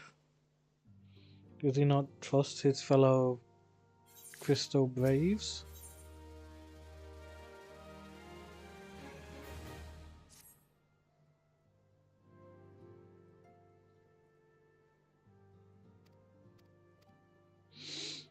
For you, my friend, a different task awaits. I would have you reach out to your fellow adventurers and gather what allies you may be able to. Blah, blah, blah.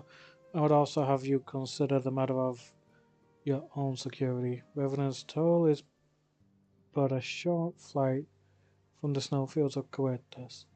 It is not unimaginable that the fighting may spill across the.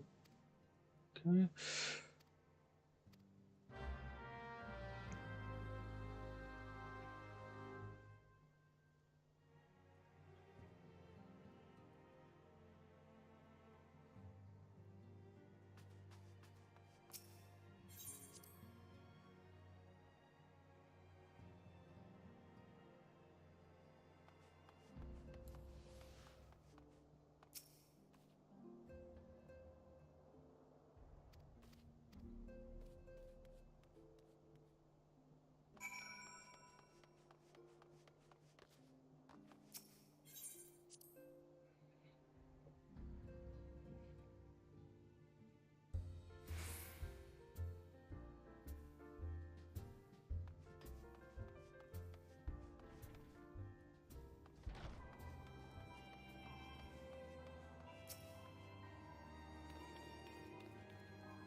Accomplished adventurer.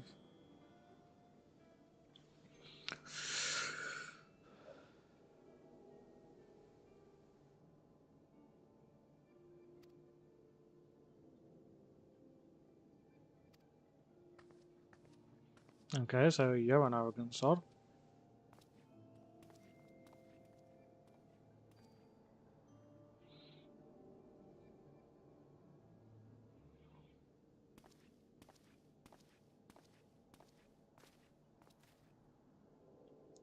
Ishgard sounds like she's in a right mess. But that ain't what I wanted to talk to you about. I need you to cast your mind back to that scuffle with the Empire out by the processing plant. A lad from Little Alamigo by the name of Wilfred was there with the Force that day. And I want to know if you've seen him since. Have you? Nope. God damn it, I feared as much. No one's bloody seen him. It's like the ground opened up and swallowed him whole. But that ain't all. Around the time Wilfred stopped turning up for duty, then black market weapons went missing from our vault in Uldar. So now of course half the Braves suspect the lad of making off with the goods. Folk like to believe our company is disciplined fighting force, but as you and me both know, it's no more than a motley collection of mercenaries, adventurers, and Grand Company veterans. The only thing that binds us together is some vague oath about fighting for the freedom of all. That and the steady pay. Now, compared to most others in this crew, Wolf is a fresh-faced novice, a bleeding whelp among wolves. But the boy's got passion. When he talked about being a guardian of Eorzea, he bloody well meant it. A lad like him wouldn't rob us blind and bugger off like that. He ain't the type. And then, and this is just between you and me, mind. There's the fact that the lad wanted to tell me about something queer he'd noticed in the ledgers. Something about the Braves numbers not adding up. Aye, there's a villain at the end of this trail I've stumbled on, and I'll bet me good eye it ain't young Wilred. Anyway, you got a war to wage, so I'll let you get on. I just thought someone should know. I'll be seeing you, Dante. Gee, we got a traitor in the Braves.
Wait, what are they on about here?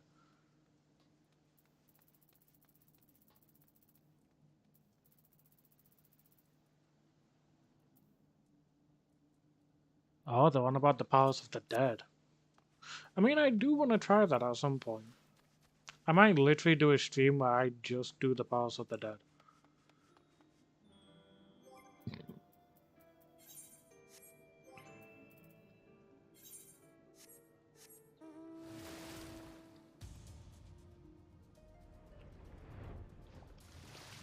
Try and get to like floor 200 or something. Because I think that's as far as it goes, at least according to these laws, that as well, so...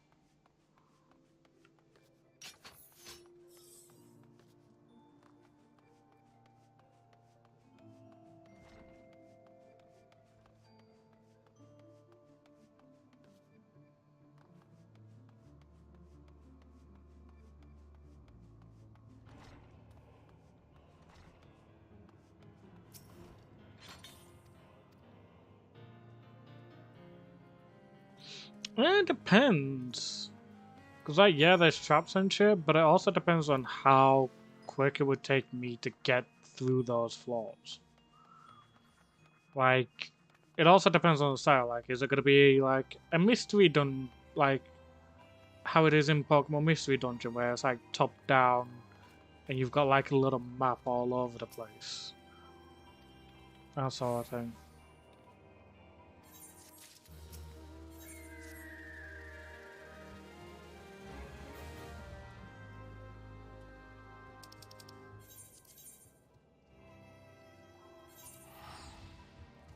So, you know.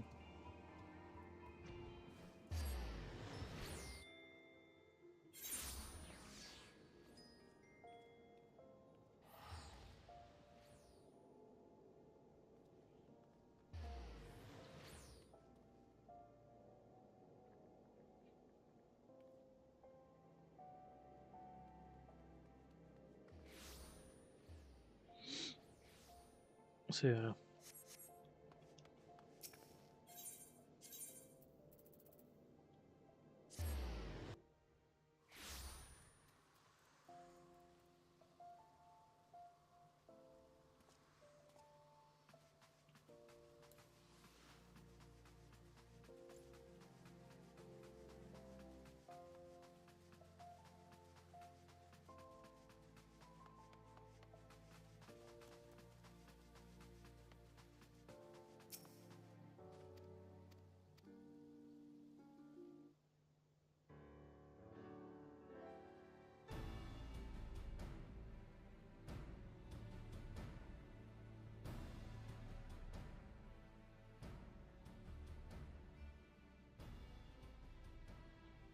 We are well aware of Ishgard's dilemma, and we agree with your assessment.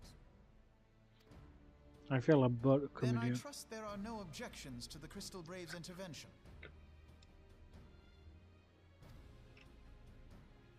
Uldar has none.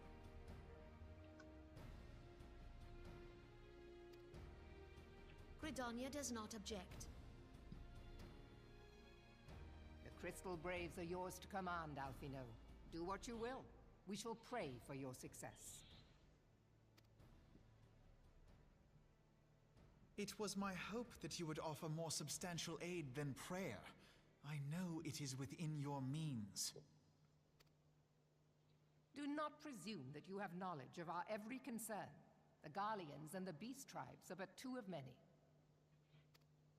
We are not in a position to contribute greatly to the defense of Ishgard, not when our own homes are still under siege.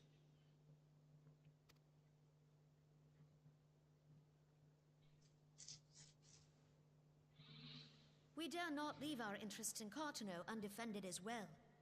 Telegi Adalegi and his ilk would seize control of the territories in our absence.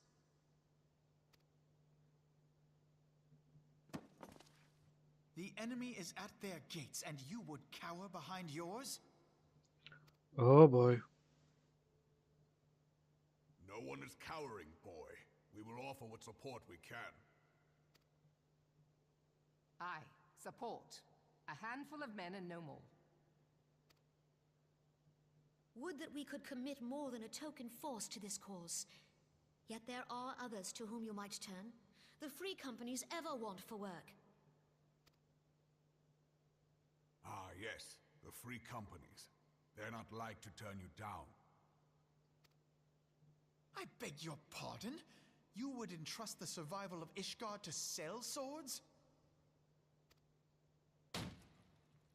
Crises like these are the very reason why this alliance was formed. It is our duty to aid our fellow man. My duty is to my country and my people. If you expect us to place the welfare of a foreign power above our own, you're going to be sorely disappointed. Lest you doubt, Limsa comes first, then the Alliance, and finally, circumstances permitting, Ishgard and the rest. If you cannot understand so simple a concept, then you have no place at this table. Oof. Forgive me, Admiral. I was careless in my choice of words.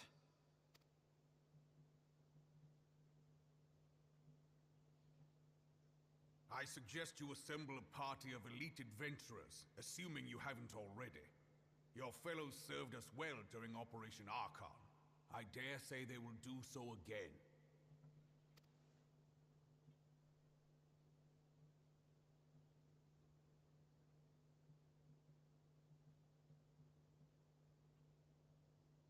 If I may, Your Grace, I wish to propose a redistribution of forces. If we entrust the security of Uldar to the Brass Blades for a time, we can dispatch a larger force to Ishgard.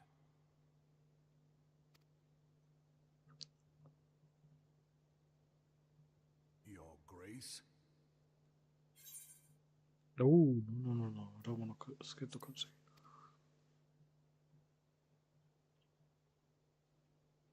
Yes. Yes, of course. Do what you will.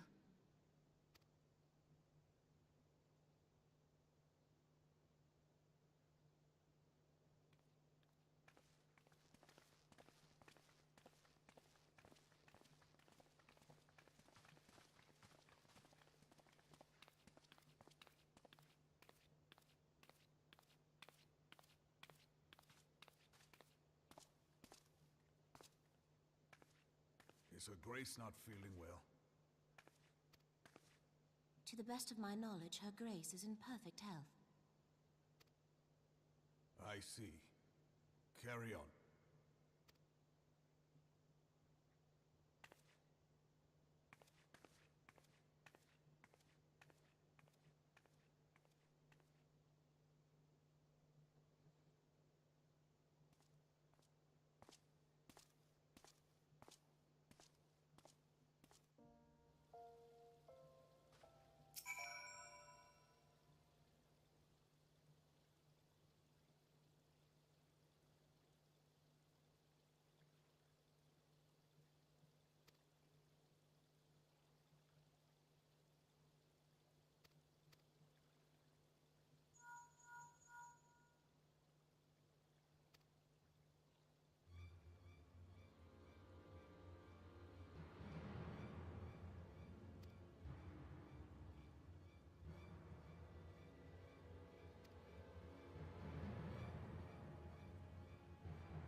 Seems like shit's about to go down.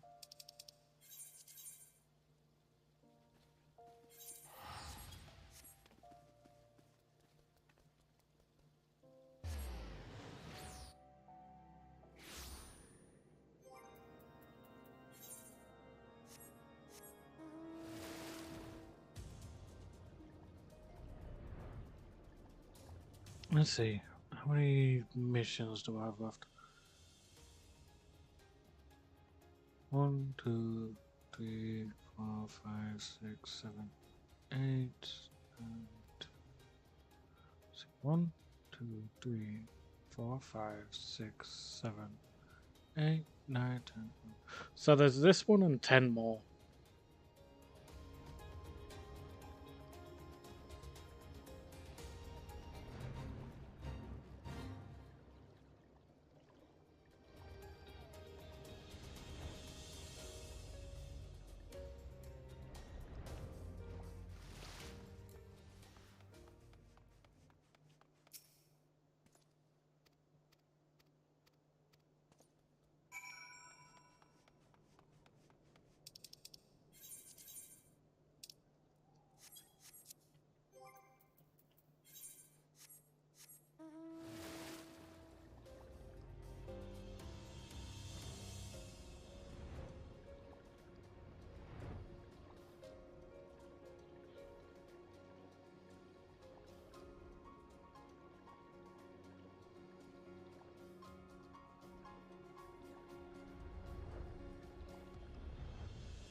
Well, the thing is that tomorrow there's a patch, as well as some refurbishment to some of the servers.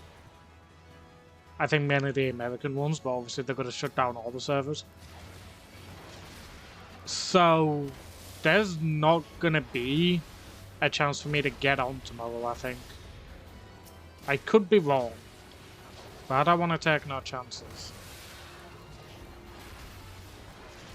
Plus, I need to see if Saki is going to be okay with recording tomorrow. So it's literally today or Tuesday, and I'd much rather do it today.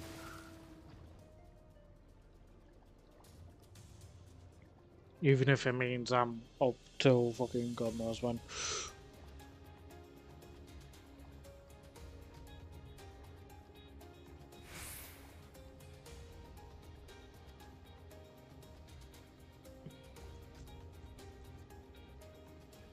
Yeah, maintenance day. At least it means that, you know, the friggin' the developers actually care about friggin' Final Fantasy XIV. I mean, the fact that there's so many friggin' expansions should prove that, but you know.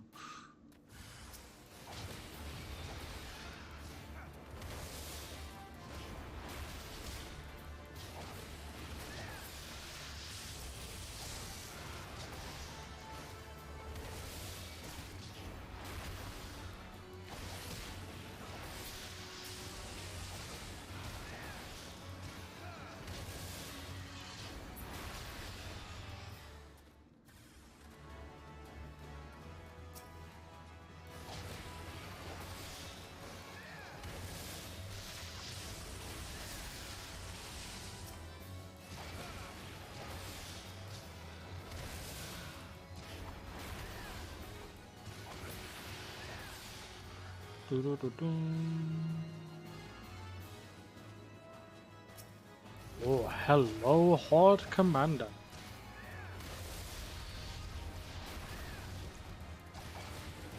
I'm gonna tell you something, you're not gonna be getting through here.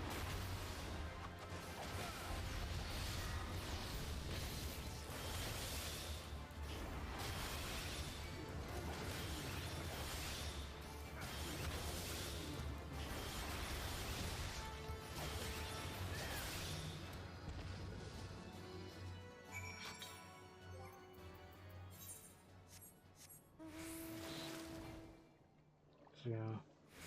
Right, just need to report to Martha, and then I'm down to just 10 missions left. And you never know, the 10 missions might go by pretty quickly. If we're lucky. If being the main word.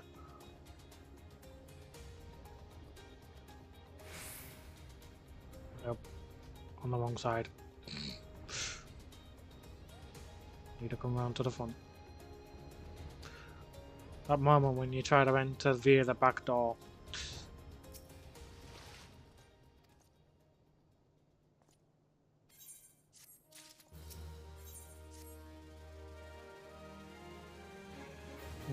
If.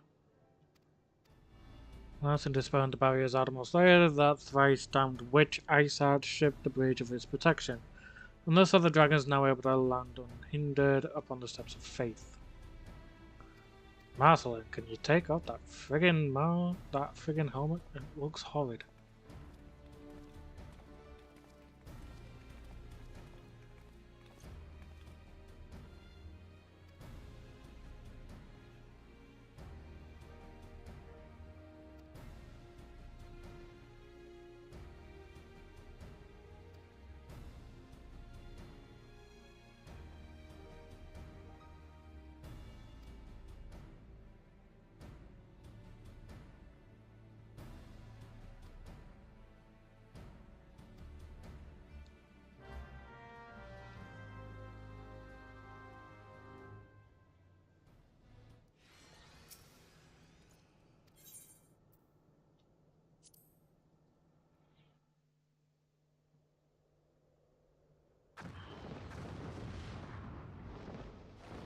Oh boy.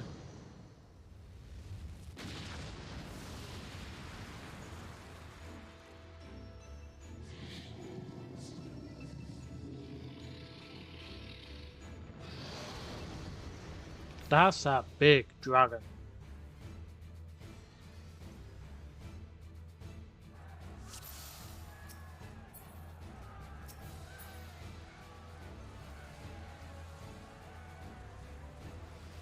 Yes, I'm aware of that. Let me get to it.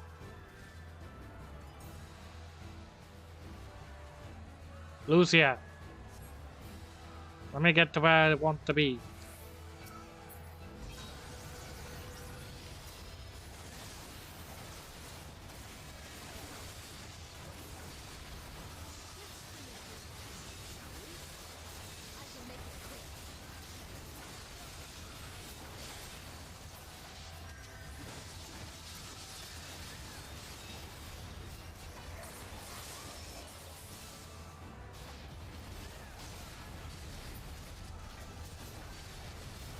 Thanks for scorching me.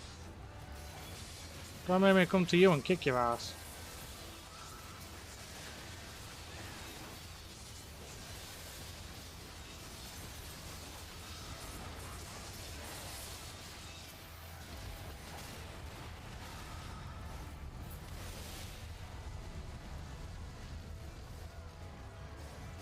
What is that dragon? A horde armored dragon. Look at that thing.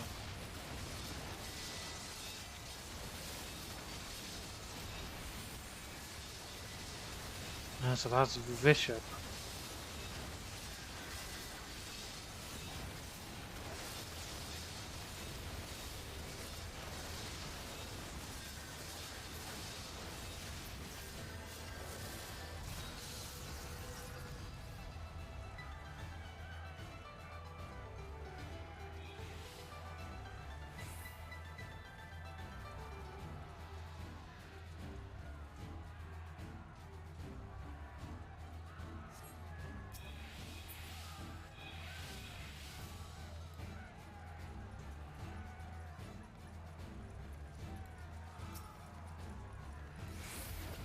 God, I love Thunderclap.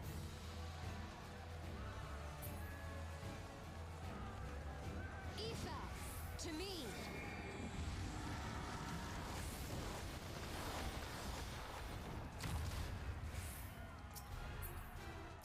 Well, here comes the big man himself.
Christ. My barrier strength is about ready to fucking fall at any moment. Never mind, it has. That's the first of the wards.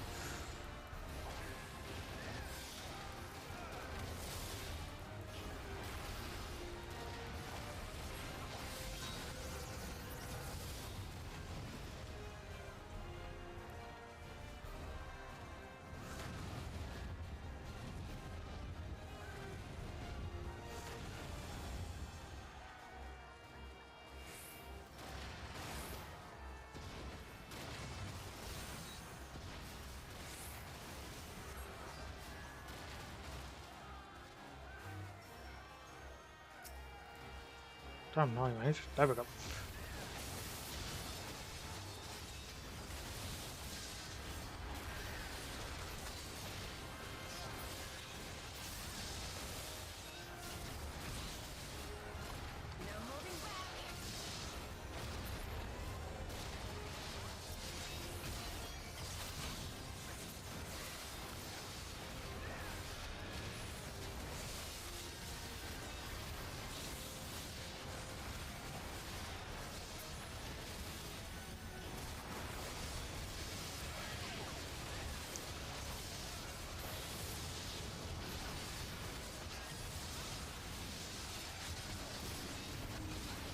Horde transcending.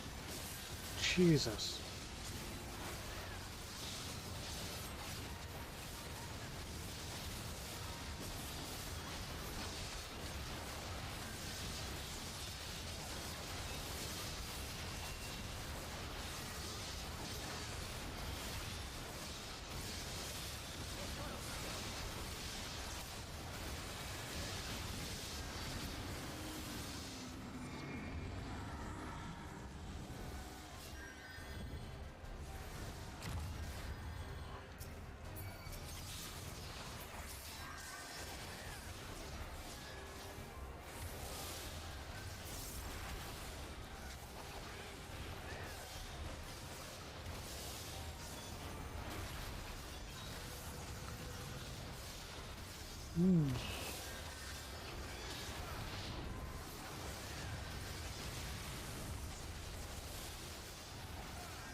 Damn it all.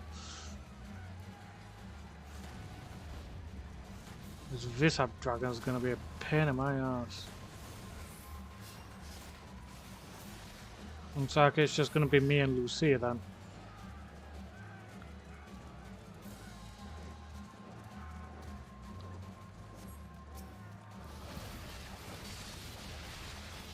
As well as a bunch of wormbloods.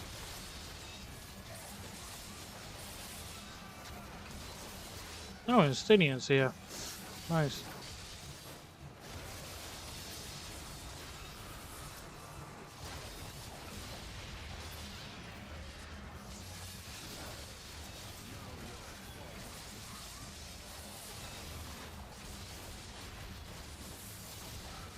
I love how Estinian is actually called Estinian Wormblood.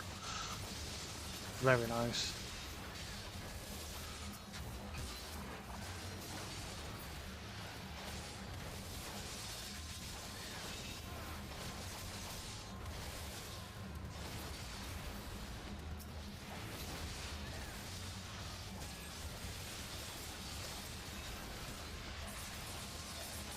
Alright, mate.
Come on, come on, come on, come on.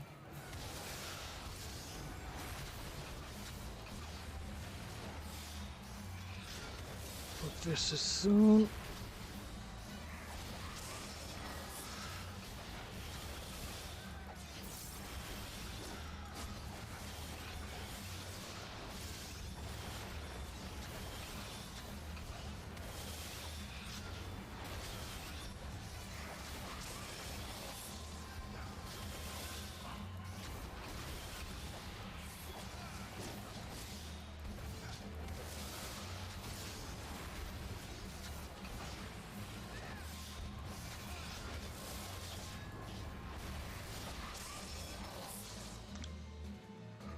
Dragon defeated.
Do, do, do, do, do, do.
Can my wires stop curling, please? Doo-da, doo-da.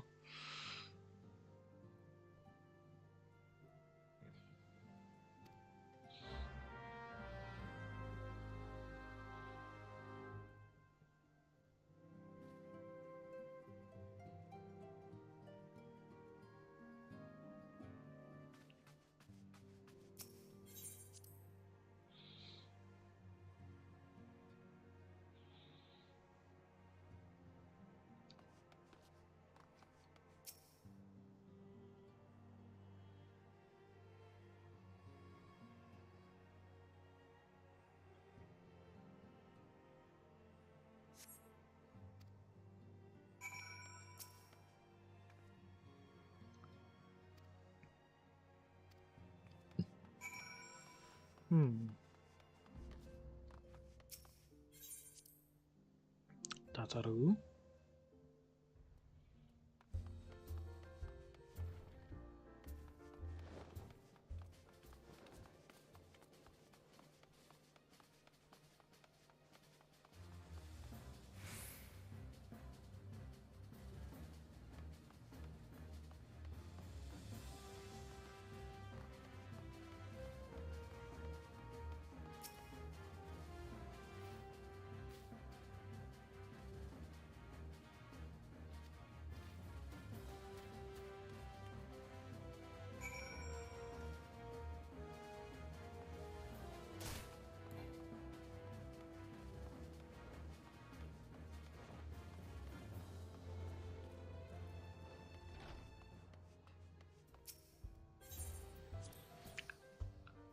Dun, dun, dun, dun, dun, dun, dun, dun, dun, dun, dun, dun.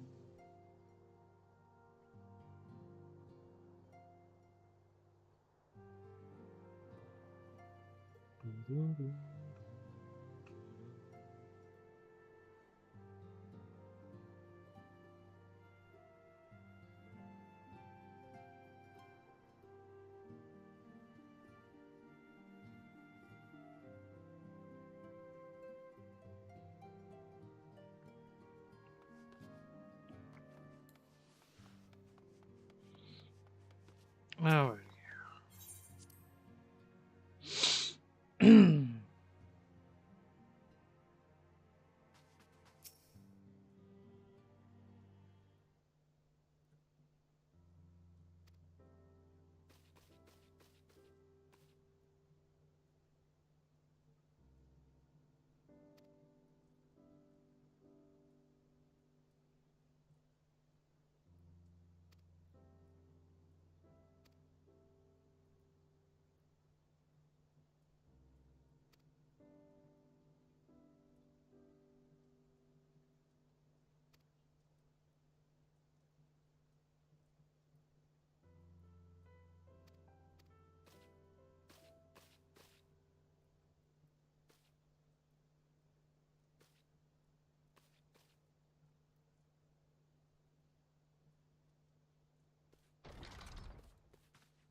That's the first time I've almost been knocked to the ground by a lullaby.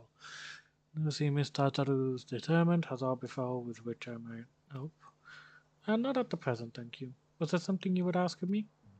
Oh yes, pray excuse my distraction. An adventurer who was to join us for escort duty was injured while out on patrol, and I fear we cannot properly defend the scholars entrusted to our protection without the aid of at least one more guard.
Dun, dun, dun, dun, dun.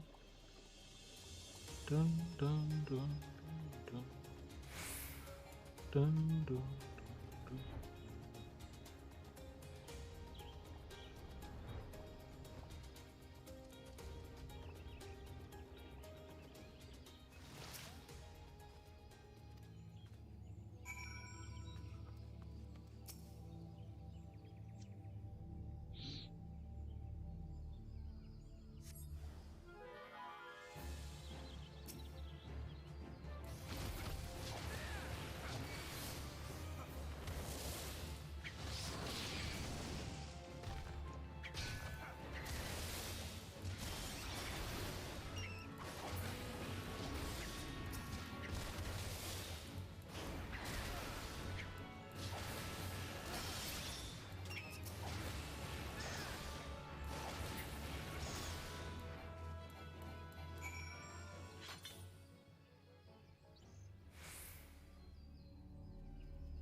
Dun, dun, dun, dun, dun.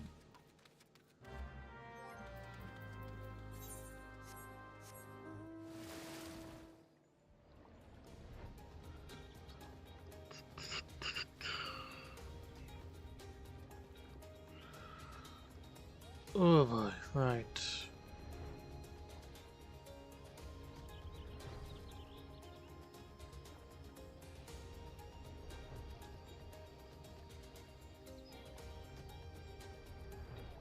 Supposed to go to where this front now.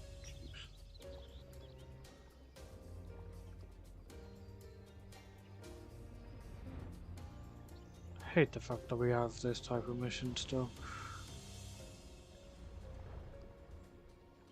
We're glad when I'm done with this one and I can actually go to the more interesting one.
Oh shit.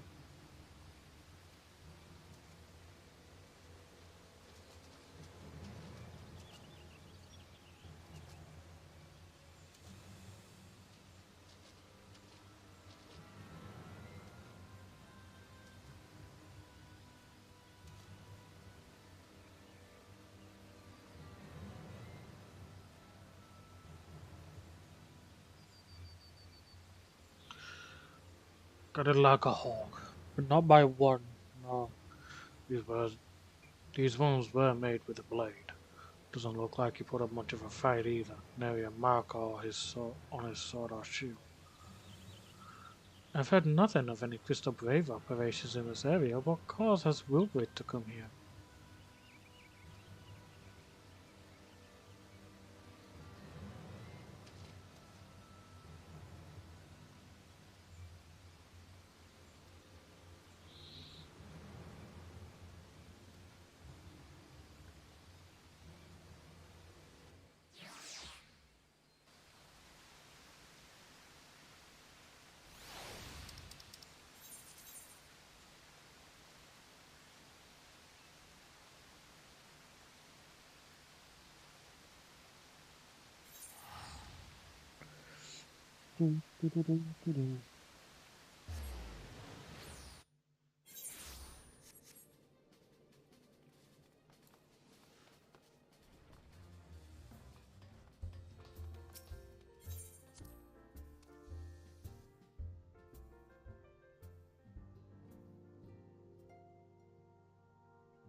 Alright.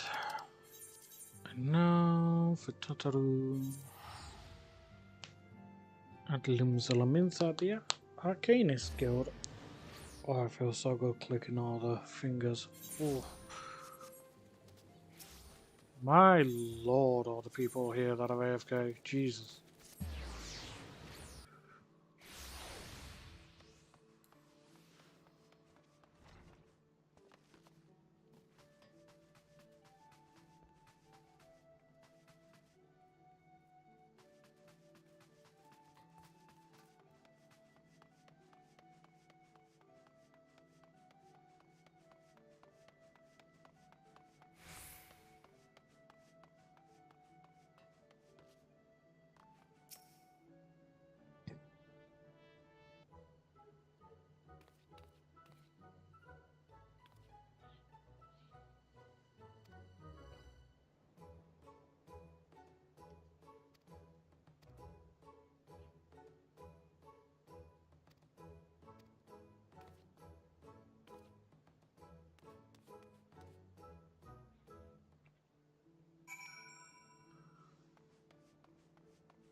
Dun dun dun dun dun dun dun. Drum bum bum bum bum bum bum bum bum.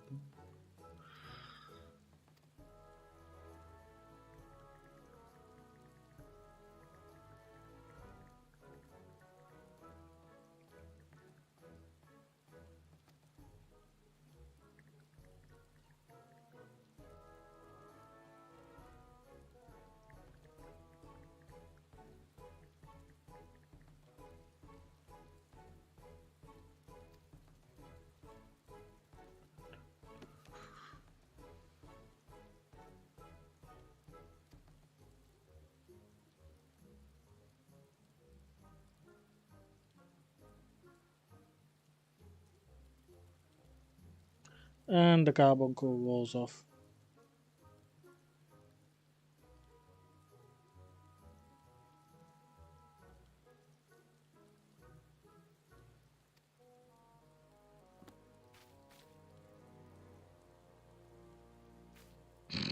It's heading for the hills. It don't want to be here no more.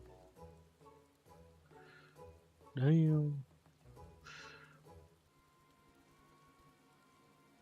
Ah, shit.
Poor Tataru.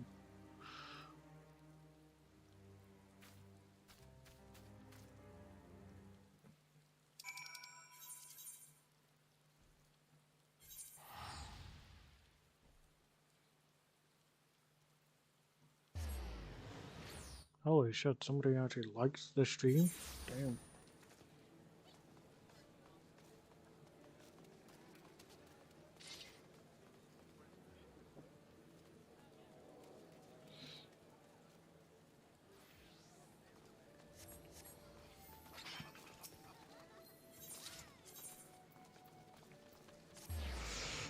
To the person that is watching, welcome. God, I'm gonna have to take a bit of a drink at the moment. I'm not gonna be able to voice act whilst I'm drinking.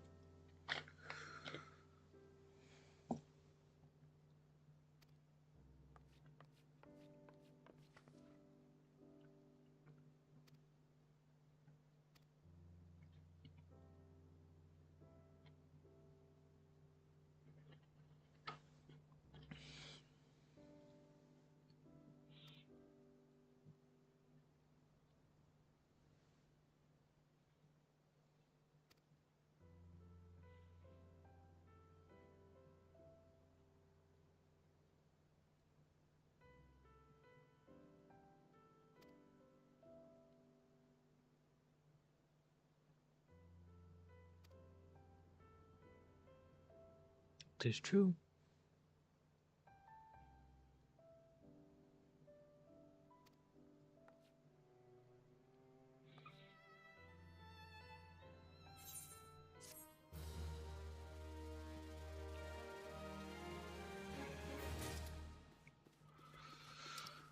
Ancient ways, timeless wrath. Oh, sorry. Ancient ways, timeless wants.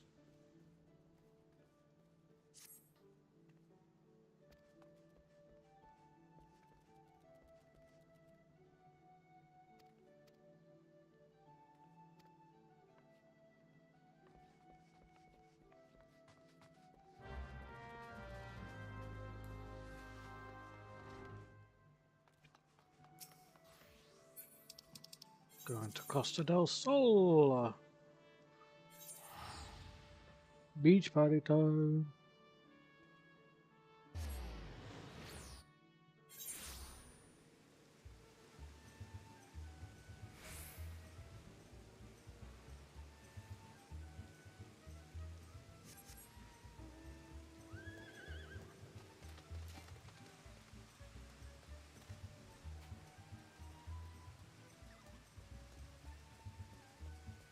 My lord, the rain. Jeez. It is chucking it down here in this place.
You're a lovely looking sea serpent.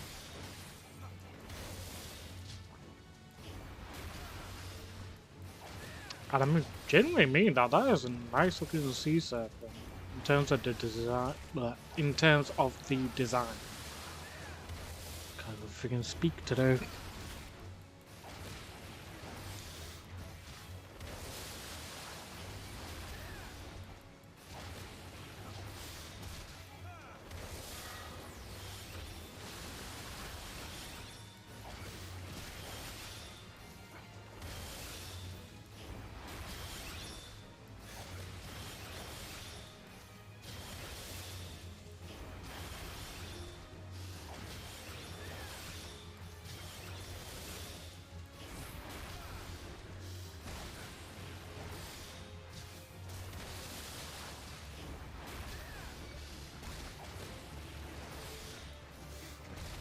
Come on, down you go.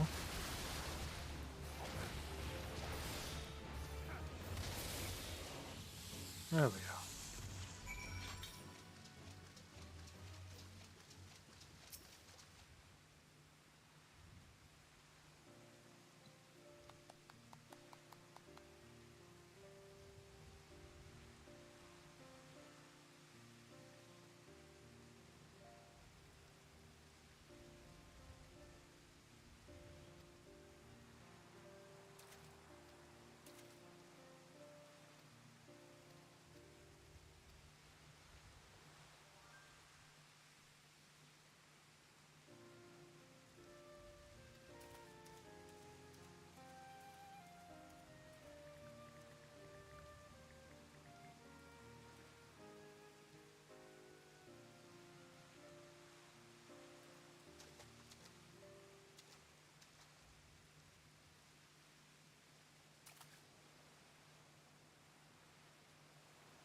Welcome back.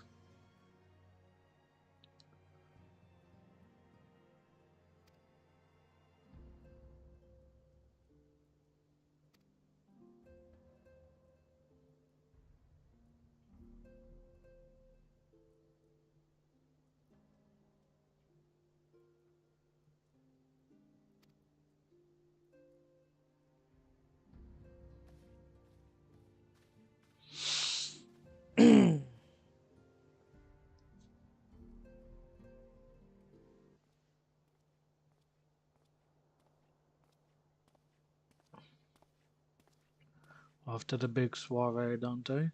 Raise a glass for me, eh? Or not. You don't look best pleased. I'll something on your mind.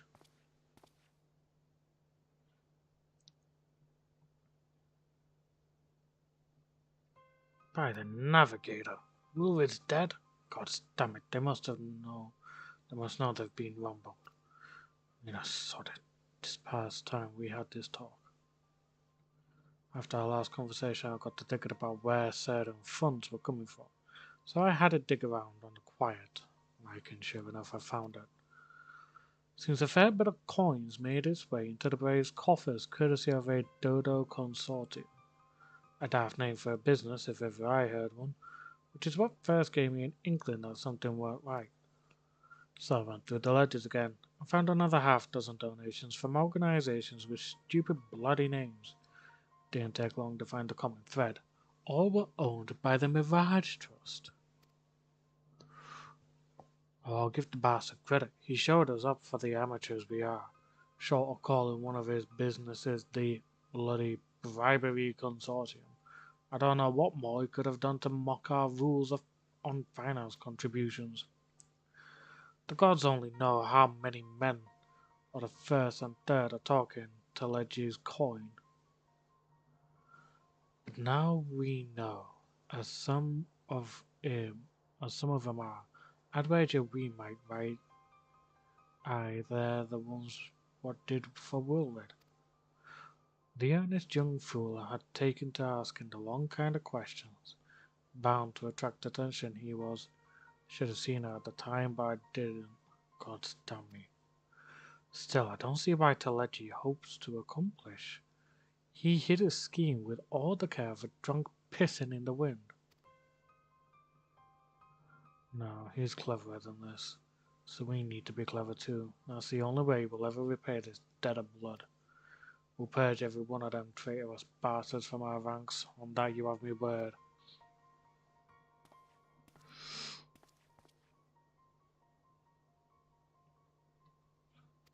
Now you're seeing a talk about someone's death and the fact that we've got traitors amongst us.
Speak with Momodi at the quicksand. Oof.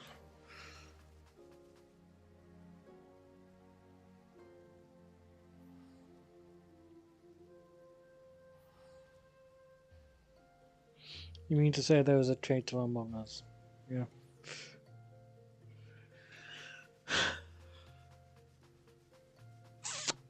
I'm tempted to, but you know,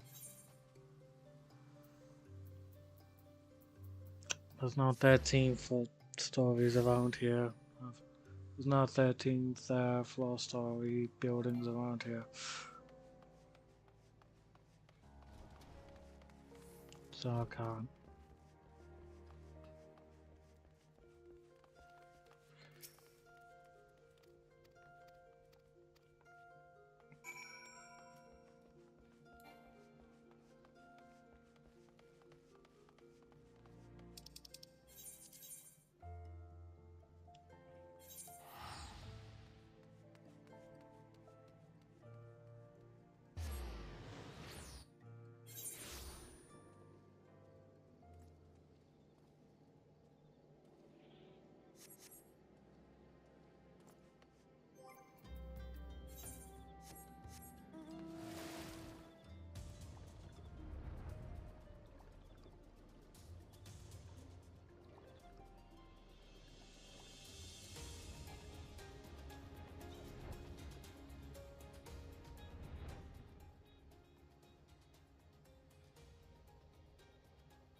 I was gonna say something you could do, but I'm not out of safety for my sanity. Yeah.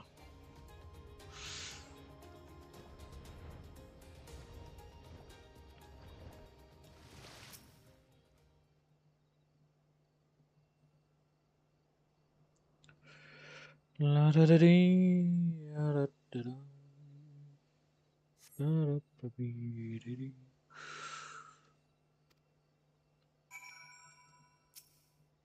Bitch ain't gonna come, is she?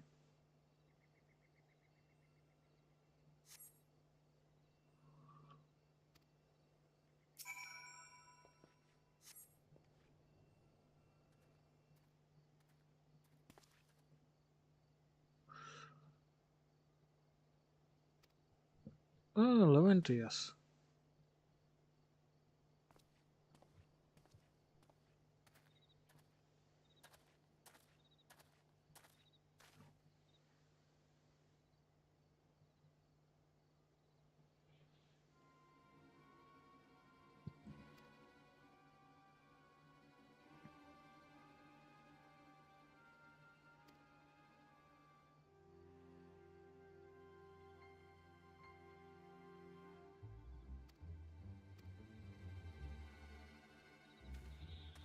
Hmm.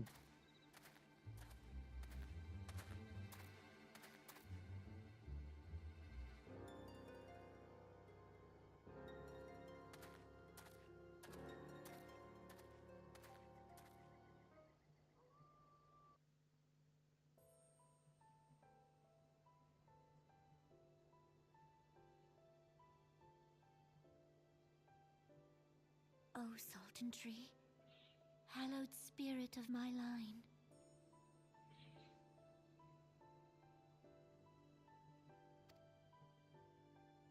Through my weakness, the glorious house of Ul has all but disappeared beneath the sands. For want of the strength to raise it up again, it were better that it fall.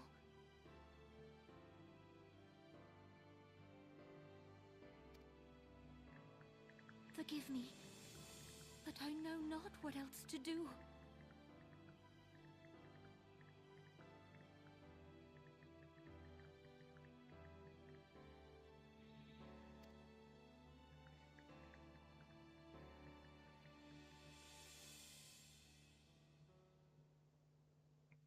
Mm. I wonder what it is she's planning.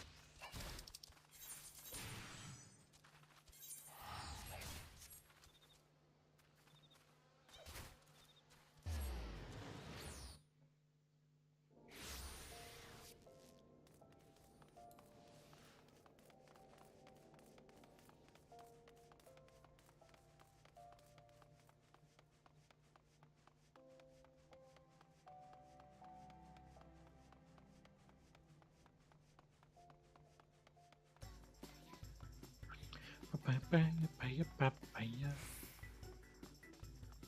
Papaya.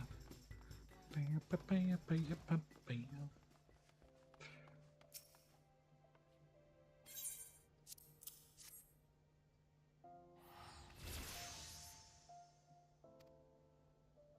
Looks to me like an alchemist's vial, but beyond that I can't say. Might be best if you hold on to it for safekeeping though.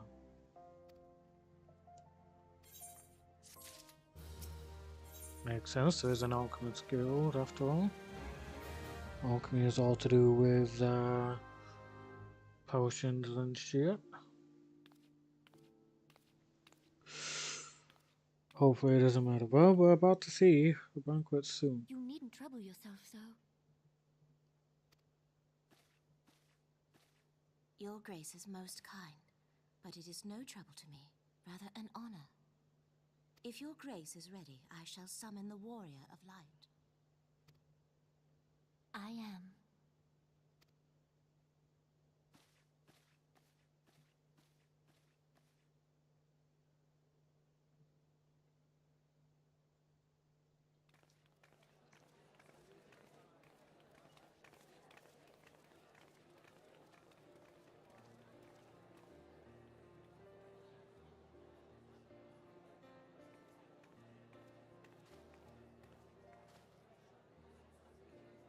Lolovito. Hello there.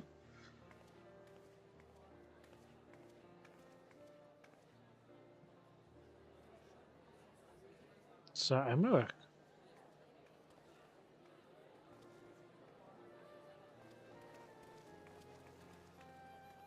Everyone looks to be in high spirits.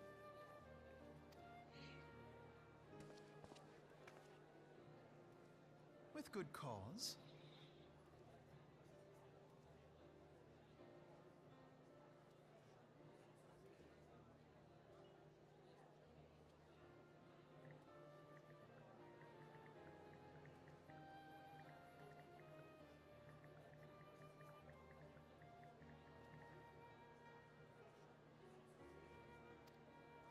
A common victory may serve to unite even the most unlikely of allies. You've brought us one step closer to a united Eorzea. Your modesty knows no bounds, Antecedent. Were it not for your efforts, Sir Emmerich would never have become such a steadfast ally. When he convinces his countrymen to rejoin the Alliance, we shall all reap the benefits, military and economic. I tell you, we are on the cusp of a new era of unity and prosperity. Territorial disputes are all that divide us now. But I have faith that we will find an amicable solution in time. And failing that, I'll have my trusty warrior of light box the ears of all concerned. Speaking of whom... He will be joining us shortly. A matter at the quicksand required his attention, but it did not sound serious.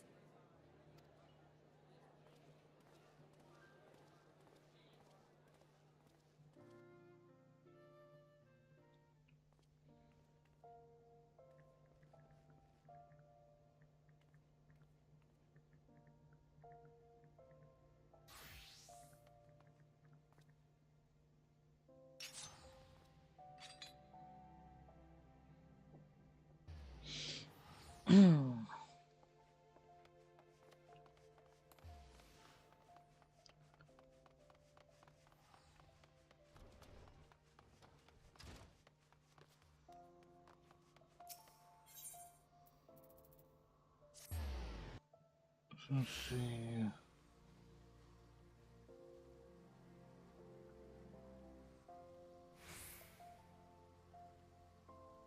What mission is this? Parting glass. Oh, damn. Okay. Got through the missions quicker than I thought I would.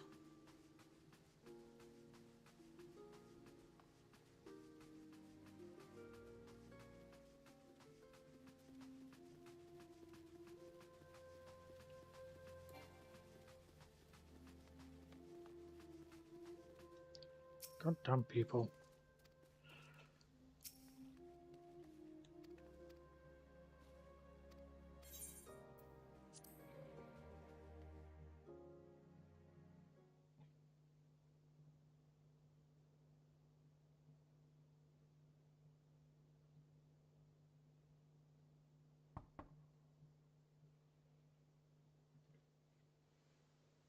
Enter.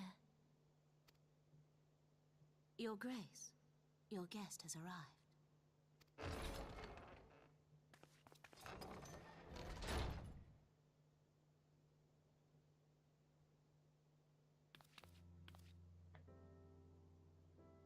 Pray, come in, and take your ease.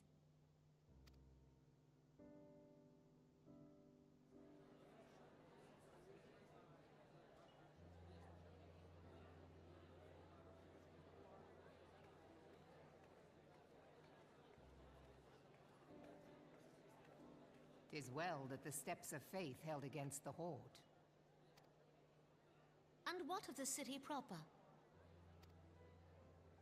We sustained some few losses, but the heart of our nation yet beats with vigor. I am not certain I could say the same had we not received your most generous aid. An attack on Ishgard is an attack on the realm. We stand together or fall divided.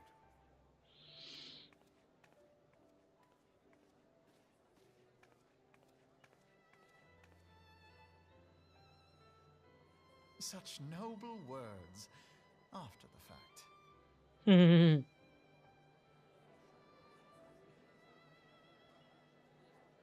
I had hoped to speak in the presence of her grace, but it seems she has been delayed.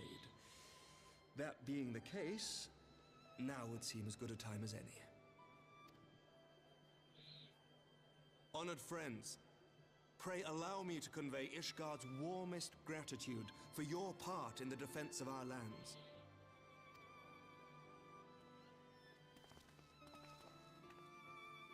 Tis upon the success of this very alliance that my recommendation to throw open the gates of judgment shall be founded. With the blessing of the Archbishop, it is my hope that Ishgard will soon be reunited with her long-estranged sister nations, and that Eorzea shall once more be as one.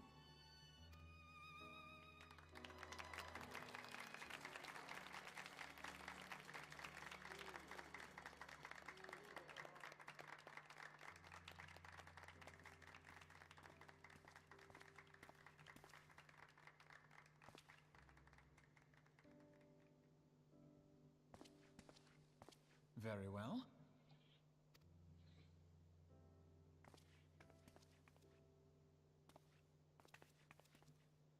Is aught amiss? Nothing to worry about. I shall return anon.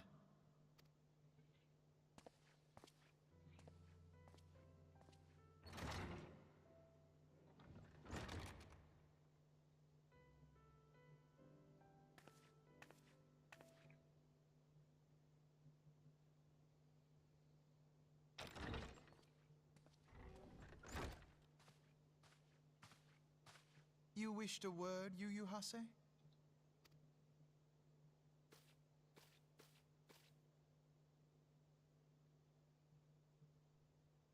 Shit's about to go down.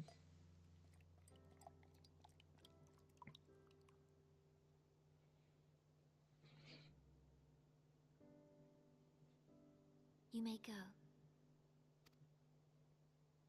Your Grace.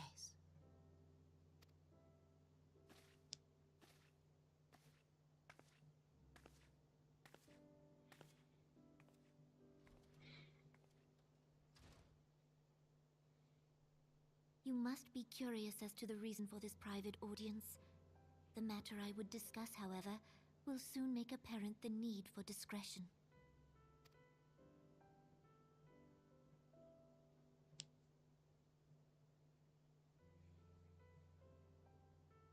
I intend to abdicate the throne and dissolve the monarchy. And to do that requires her death. You have seen for yourself the storm of turmoil that howls through our streets. the government fails in its responsibilities, and my subjects suffer the consequences of our incompetence. But I will see them suffer no longer. The victory feast shall provide the stage on which I declare the dissolution of the Sultanate. 'Tis mine intent that the ruling class of our golden city should take its place beside the common man in a fair and equitable republic.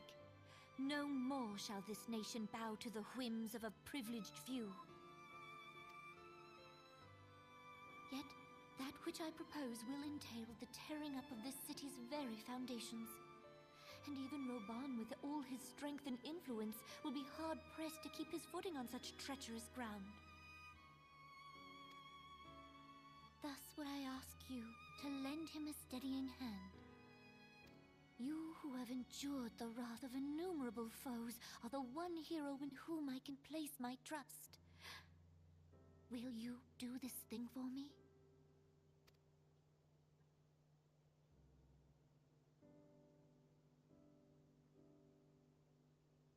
I am truly grateful. More grateful than I can well express. How much we have both changed since that day we met beneath the Sultan tree. And the days ahead promise to change us further still. I hope that we will recognize ourselves when all of this is over.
Your Grace!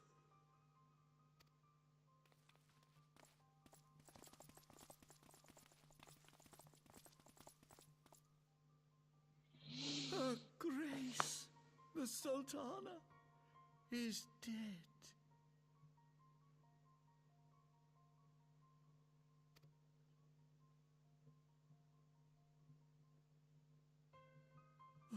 Poison in her wine?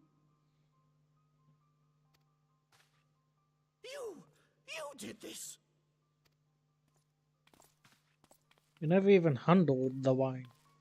Spare us your denials! I see no other suspects, and the room has but the one entrance.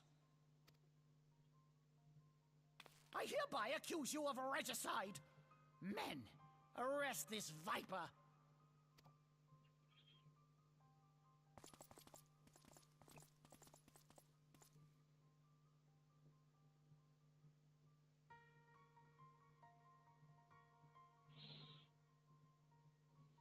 Of course he means to famous.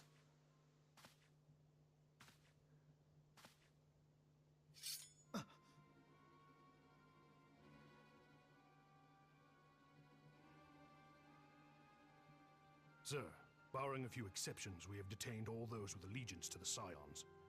The Rising Stones is also under our control.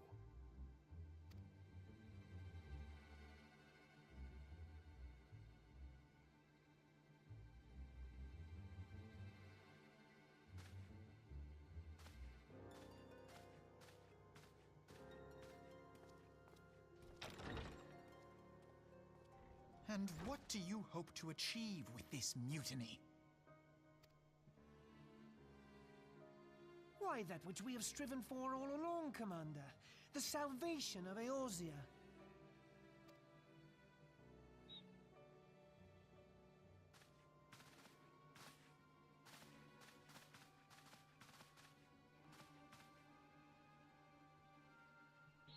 We have a mutiny on our hands.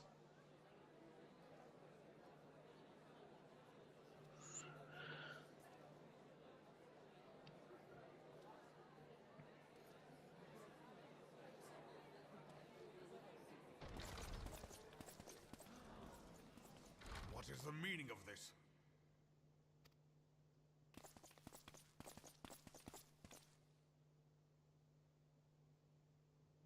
Knights from the homeland. This cannot bode well. Lord Commander, we have received an urgent message from the Holy See. I am grieved to report that your serpentine foes have resumed their assault. Needless to say, your presence is urgently required. These knights have come to bear you swiftly home to Ishgard. A surprise attack? We've had no such word from our men, and the timing is most fortuitous to catch us away from the city. Most fortuitous indeed. Lord Commander, we must away.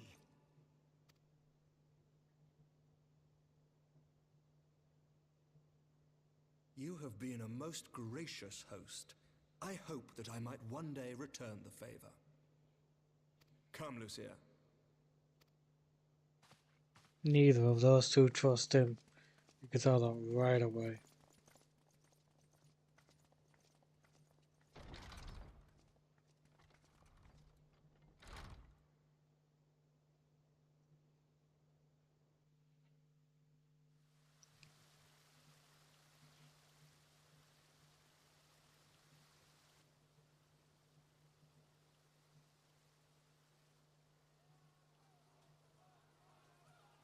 Whatever is going on in there?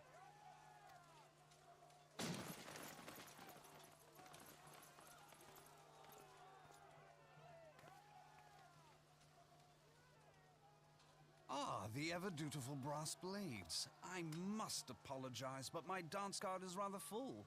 Another time, perhaps? Thancred, of the Scions of the Seventh Dawn. You stand accused of committing acts of espionage in service to the Garlean Empire. Espionage? What in the seven hells are you talking about? Ah, if you're referring to that business with the Ultima weapon, then you must... Under interrogation, an Imperial prisoner revealed your involvement in numerous dealings with the enemy.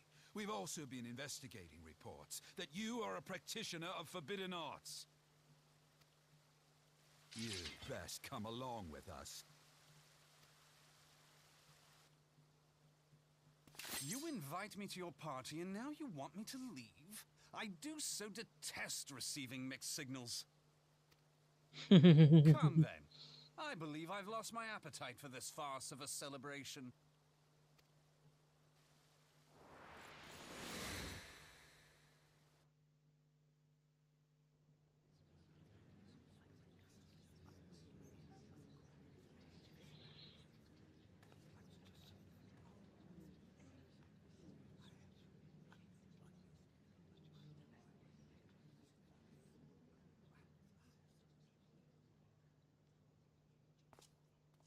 You go too far, Lord Adeleji. By what right do you march armed soldiers into a royal banquet and eject state visitors without her grace's consent? You treat the brass blades as your personal army and show contempt for the throne with your every act.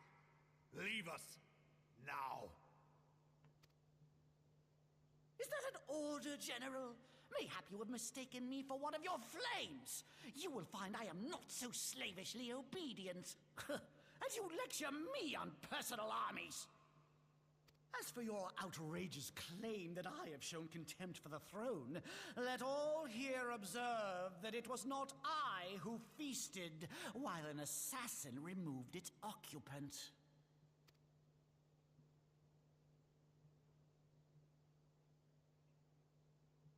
I expect this is your idea of defending the nation, is it? This and diluting our forces through these distractions in Cartano and Kurthis. I do begin to see how the ranks of the Immortal Flames came to be riddled with Garlean sympathizers. You are plainly unfit for command. This guy's pushing his luck. Wait, goddamn you. Your words make no sense. What assassin? You mean to say you don't know? We caught the vaunted champion of the Scions in her Grace's private chambers, not moments after the deed was done.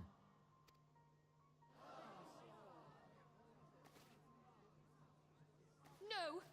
No, this cannot be! Save your breath. You will need it to plead your case.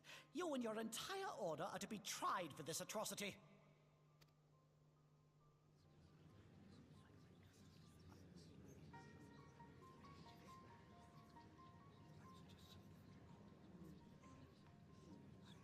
Bring in the prisoner!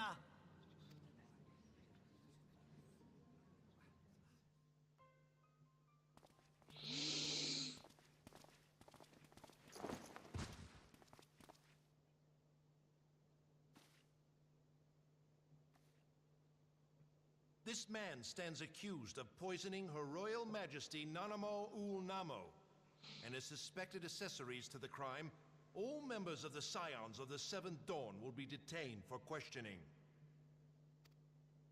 This is madness! Talachi. What a pity. Who'd have thought your tale would end like this? Should you demand further proof, a vial with traces of the substance used to poison Her Grace was found upon the assassin's person.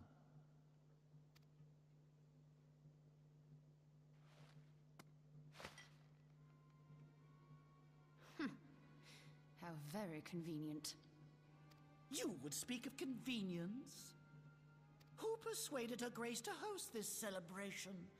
A diversion which presented you and your confederates ample opportunity to commit the crime, and a crowd within which to fade from view. A more convenient occasion I could scarcely imagine. How dare you! After all we have done for Uldar! Hold your tongue, witch! I'll not be insulted. Right. I know all about the dark gift that you and your disciples wield. Oh, yes. I've observed how you worked upon the minds of the Alliance leaders, bending them to your will. And what of your cordial relationship with Sir Emmerich? For years, Ishgard abjured all contact with the outside world, and now the Lord Commander of the Temple Knights treats you with the familiarity of a childhood friend. I'll tell you what I think. I think this desperate defense of Ishgard was but a ruse to deceive us into dividing our forces. Your next move will be to charm your Kurthan allies into invading our lands. Now that is truly ridiculous. How do you even think of this stuff? She cannot be dead.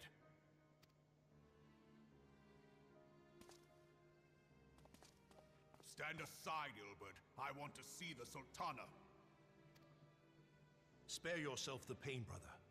I saw her with my own eyes. For a mercy, the poison took her swiftly. Her handmaiden can attest to that.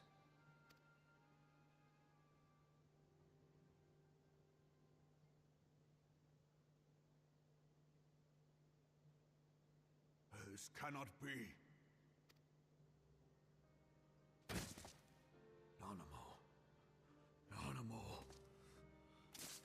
No!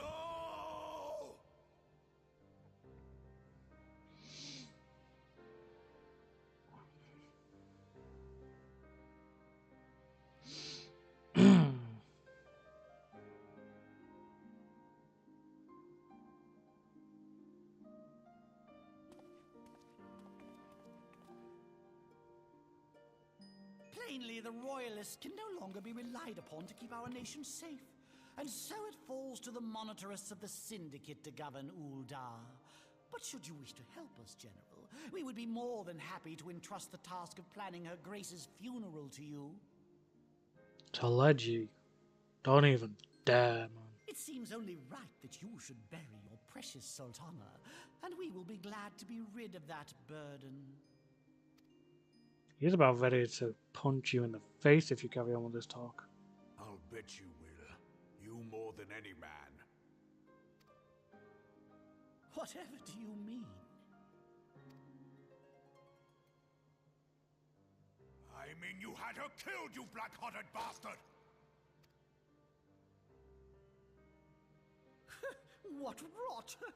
Though I did have sufficient motive, 'tis true. That young lady caused me no end of grief. She always was a most unwilling puppet. I dare say her grace was grateful that someone thought to cut her strings.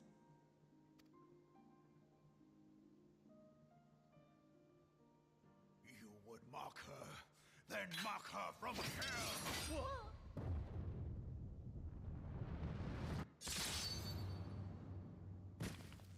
Oh shit. You just sliced the guy.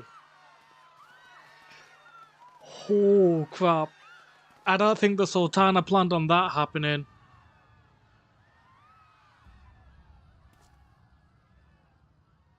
The rage of the flame general. Oh boy. I love the lighting that they did. Your mind, General? It is forbidden to draw steel in the royal chambers, much less slaughter our fellow syndicate members. You're one of them. You've been in league with the Scions all along. Careful, Lolorito. Watch what you say. You're next to scheming bastard!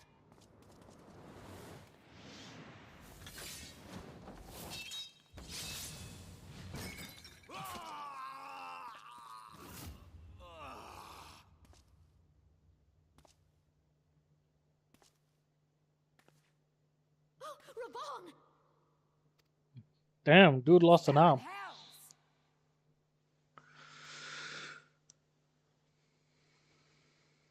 Admiral, we must leave.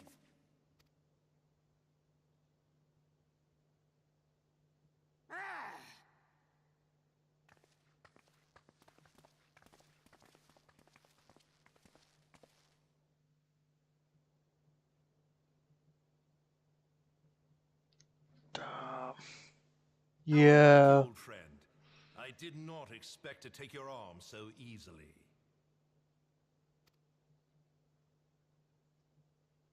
Take the Scions into custody. They have conspired to commit regicide.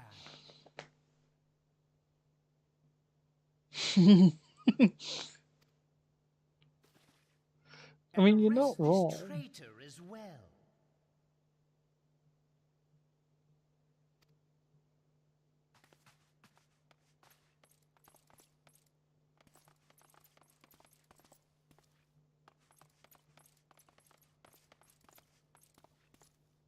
Ilbert, I hope you choke on their coin.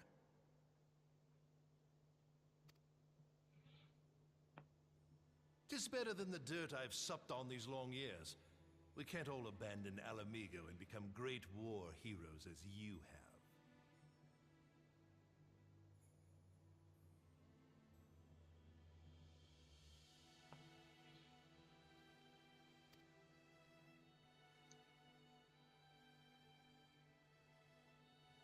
You are not the man you once were, Raban. Since that girl strapped the yoke around your neck, you've become docile.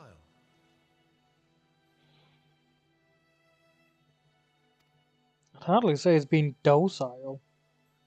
You still had a shit ton of stuff to do. Cut off his balls, and a bull that cannot rot is fit for naught but slaughter.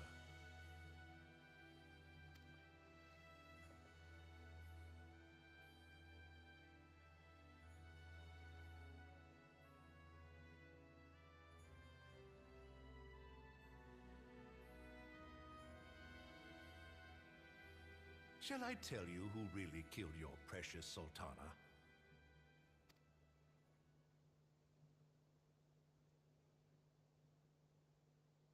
It was me.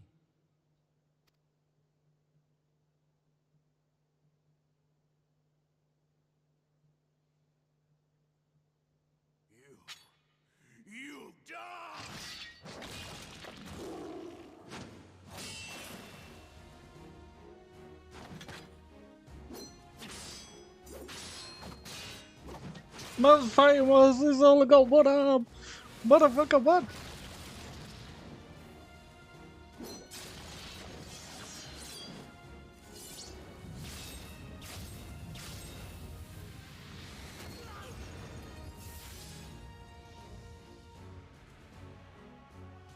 Man, let me get in on this action.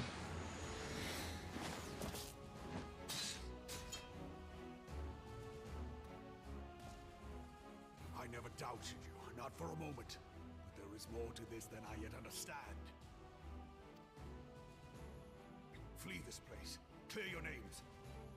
He's really not.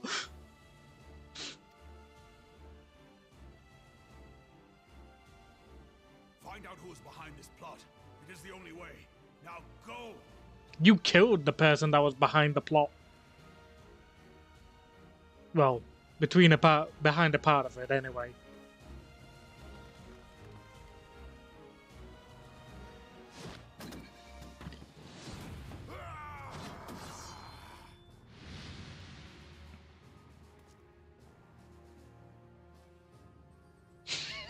Angry Mott. Yeah, you're not wrong. I think you're missing a couple of zeros there, but yeah, you're not wrong.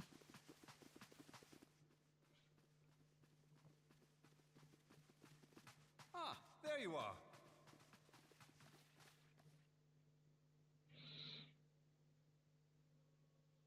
Hello there, Tancred. Thancred, where have you been? Avoiding the fumbling advances of some very persistent admirers. When I realized the celebrations had turned sour, it seemed prudent to slip away and take stock of the situation. 'Twould appear that much of the city is already under tight guard. It occurs to me that expanding the Brass Blade's authority may not have been such a wonderful idea after all. The success of this plan was contingent upon those thugs having the run of the place. Just how long has this scheme been in motion? The careful preparations, the maneuvering of forces. I am inclined to agree with the General's insistence that a deeper plot exists here. So, would I be right in thinking we now have an excuse to pummel as many brass blades as we like? Unless you plan on pummeling them all, I'm not sure that will greatly aid our cause. The Sultana's assassination was but one part of the scheme. We too were its targets. And though we did not share Pornonimo's fate, we are yet hobbled by the charges laid at our door. Where now might we seek refuge? Where indeed, we may safely assume that our foe has thought to have the Rising Stones watched. Forgive me for stating the obvious, but our choice of destination will matter little if we cannot secure an escape route out of Ul'dah. Happily, I believe I can provide one. Papashan once told me about the passages hidden in the walls of the palace. If I recall correctly, the fireplace in Animo's chambers conceals the entrance to a tunnel. It should lead outside the city and allow us to avoid any messy confrontations. Brass blades and even the crystal braves.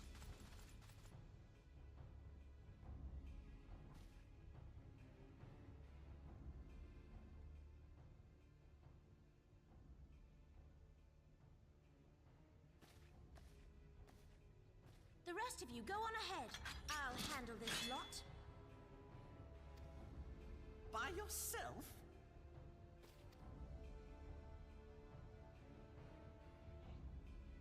I suppose I shall just have to join you.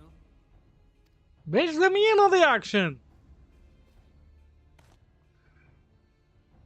Crystal braves too, huh? Now this should be interesting. Ida! Papalimo!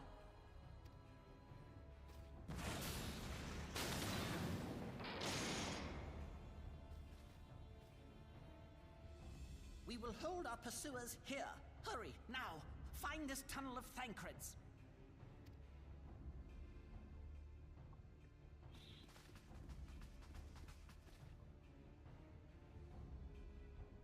If I could just cast the fucking magic.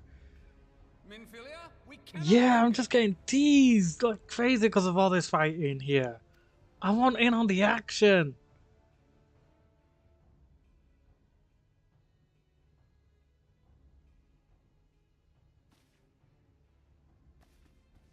Let me kick the traders' asses.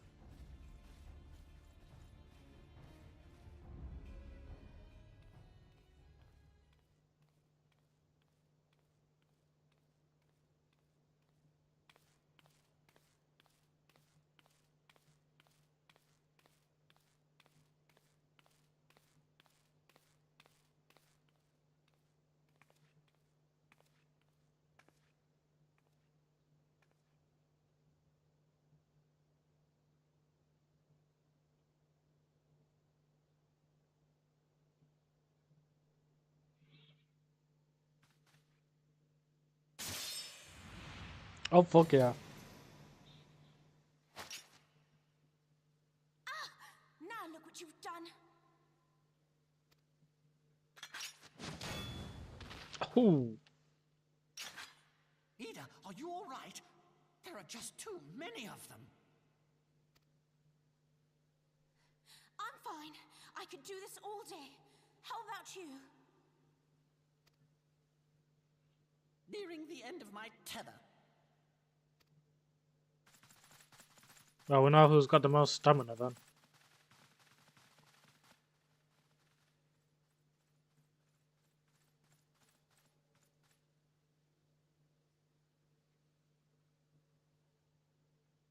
This is so stupid. We're the scions of the Seventh Dawn. The ones who stand between this realm and the evil that's trying to destroy it. And if you think we'll leave the stewardship of Eorzea to the likes of your masters, then you're sorely mistaken.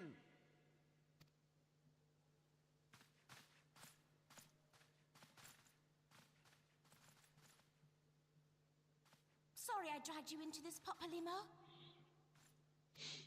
Yeah, dude. 'Tis hardly the first time, and I'll be damned if it will be the last.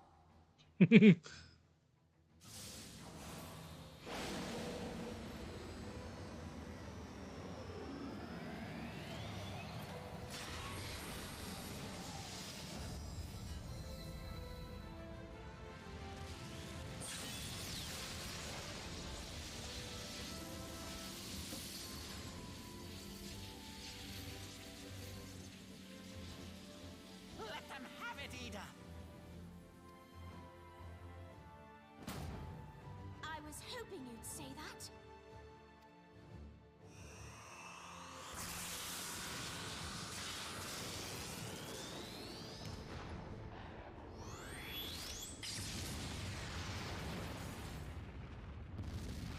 Motherfucker calls a pillar of fire. What the shit? What class would I choose to be if I were in the world of Final Fantasy XIV? Oh god, that's tough.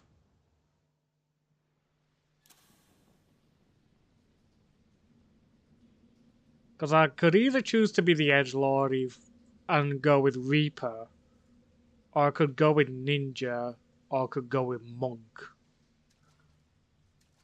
I never knew such a watercourse existed beneath Uldar. The architecture is of the Sildine style, if I'm not mistaken. The ancients plainly foresaw the need for a ready means of escape.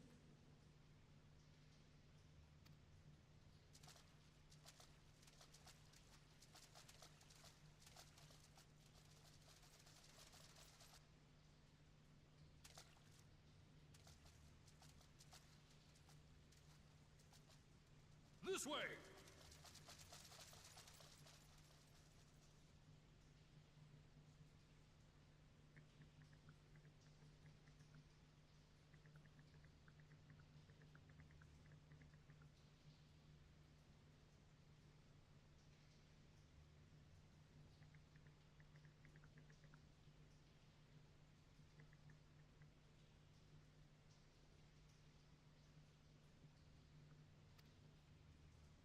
Well, that didn't take long. It seems these tunnels were not as secret as I'd hoped.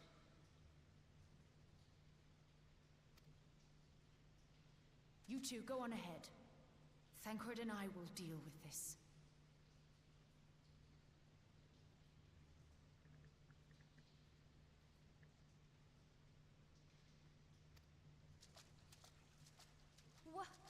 do you mean to do?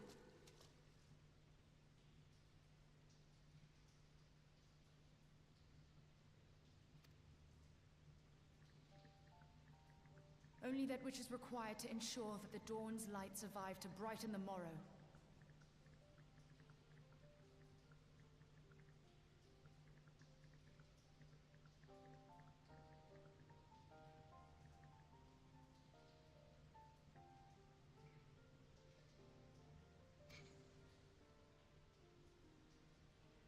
Fear not, antecedent. You haven't seen the last of these fair features. My friends.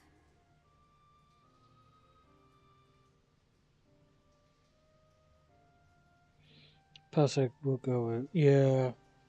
It's only natural that you would go with that. I'm not surprised in the slightest.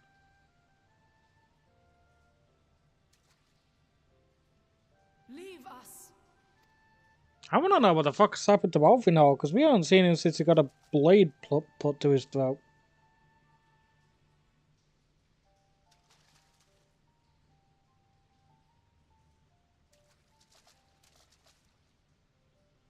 What is the plan, milady? Shall I take the dozen on the left and you the dozen on the right? The odds are not exactly stacked in our favor. Numbers will count for little when I bring the tunnel down upon their heads. Though I cannot say I relish the thought of being entombed with you for all eternity. You wound me.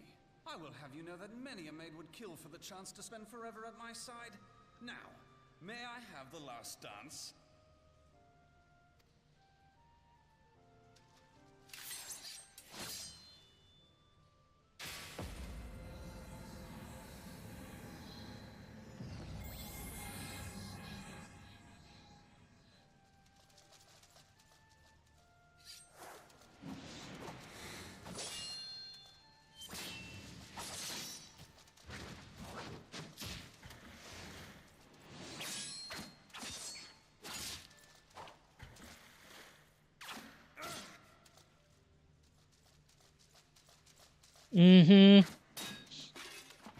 Is not happy. I'm not happy at all.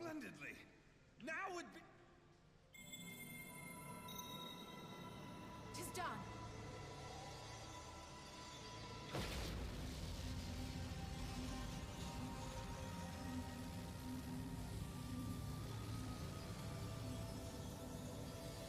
Forgive me, Mitra.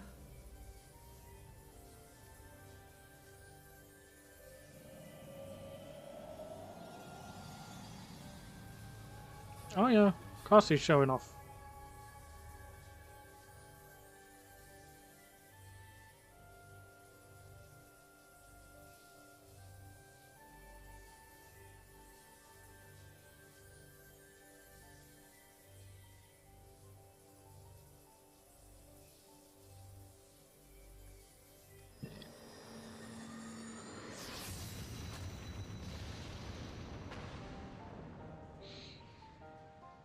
Of course it was dirty as hell, but to be fair, considering the situation, can you blame him?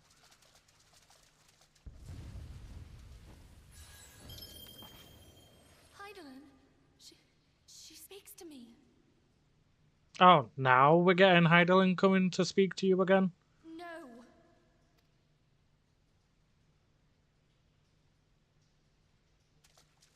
I must remain behind, but you cannot stay with me. Bitch, what? Please, you must go on. You are the warrior of light. You are hope for the Scions and for all the realm. As long as your flame continues to burn, the light of the dawn may ever be relit. You must escape and save Eorzea from those who would plunge it into darkness. Knock her out and drag her with you. 'Tis the only way. Knock her out and drag her with you.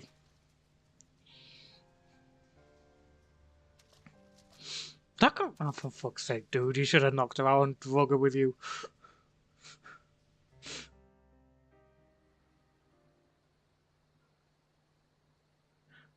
Why do I feel like in 3, 2... 1. No explosion? Okay, interesting.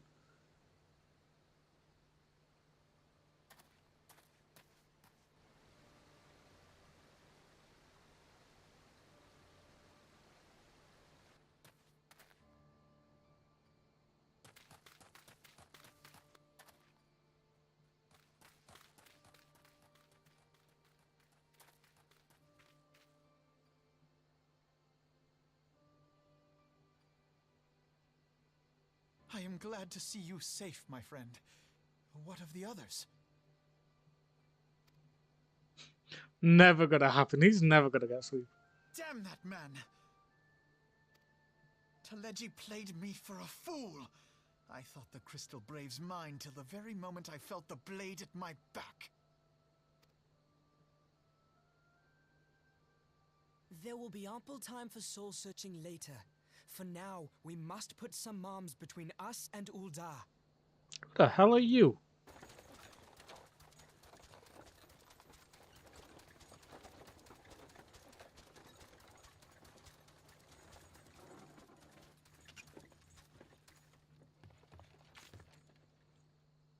Well, would you look who it is? Need a ride? I doubt it'll be half as exciting as the last trip we took. Not if I have anything to say about it anyway.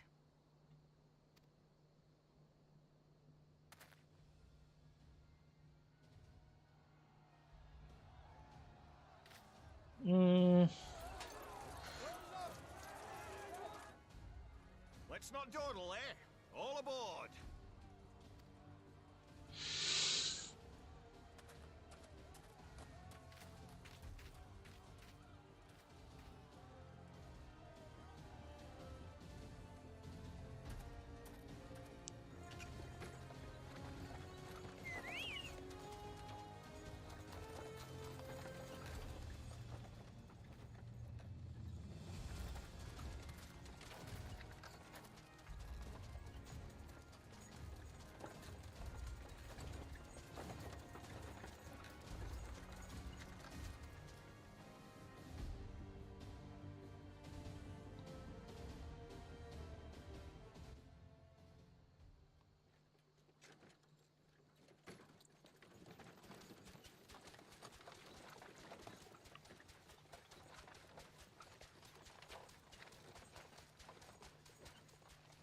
I was stocking up on supplies over in Vesper Bay, you see, when your sister come up and begged a favour. Said her brother was having some trouble down in Uldar, and likely needed a helping hand getting away.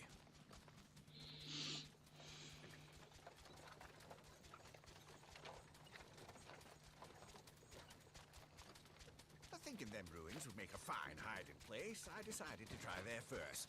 And lo and behold, there you were.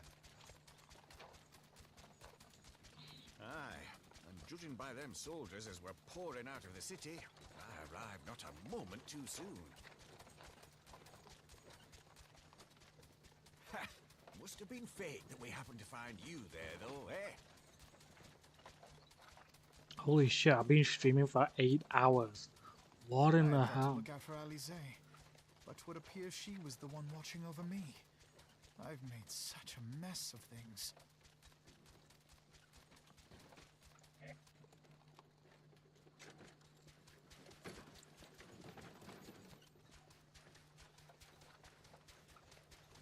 And who might you be, young sir? Yeah, good question. Who the hell are you?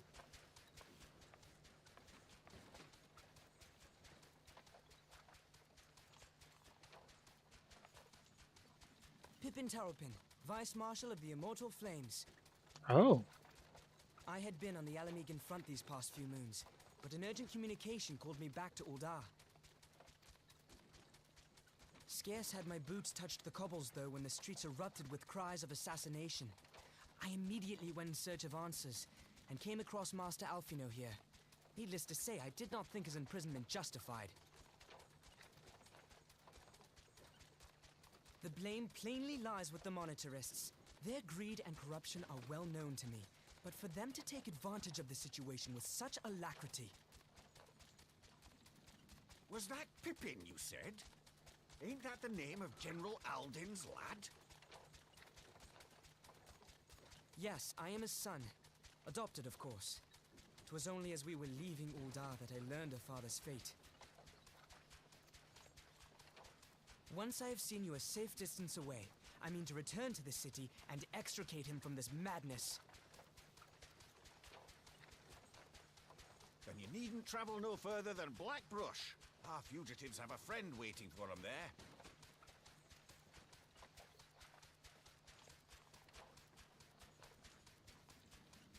I dreamed of bringing about Eorzea's salvation, but in the end,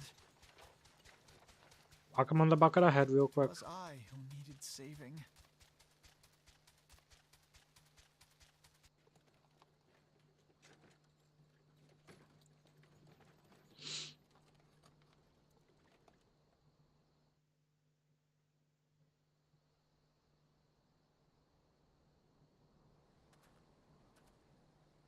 And so just keep searching for a warrior.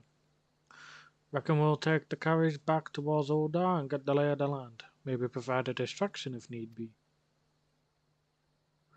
You three wait here. Help will be along shortly. Stay strong, friends. The real fight's to come.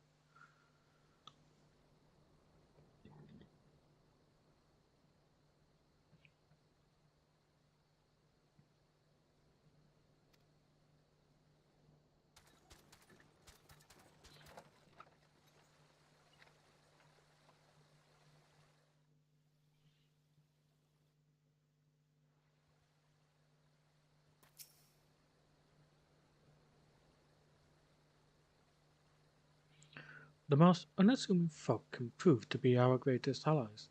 That fellow was but a passing merchant, yet he lent us aid without a moment's hesitation, or any hint of concern for his own safety. Though I can well imagine how a man could feel inspired to risk all in your presence. Father spoke often of you, Dante, and long have I looked forward to our first meeting. Needless to say, this is not at all how I envisioned it.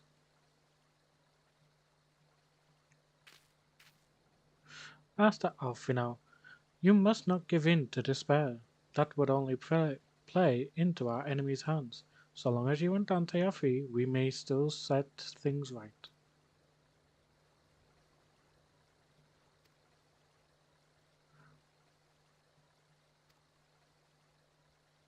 Sid! What are you doing here? Pulling you out of the fire as usual. Your merchant friend told me everything. Truly? Then he is no merchant, but an angel in peddler's clothing. But tell us, how do you intend to bear our friends to safety? I hit the Enterprise, but a short distance away. All I need is a destination. We must find a place beyond the reach of both the Monetaris and the Crystal Graves.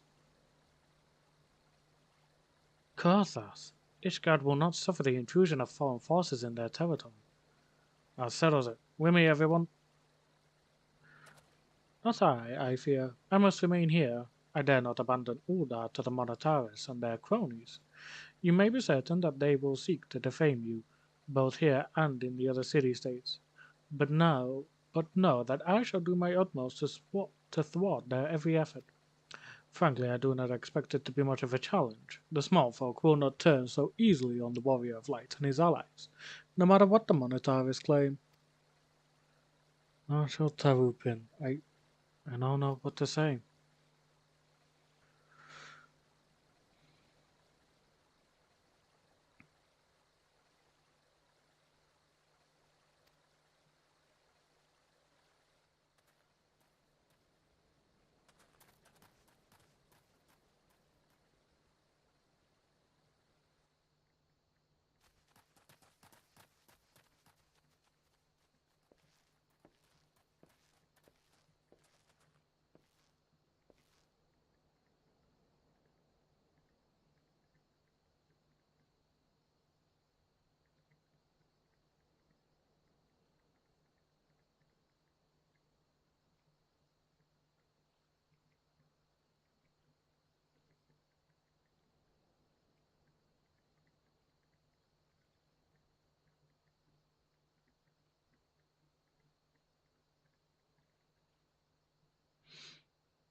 Where the fuck he be?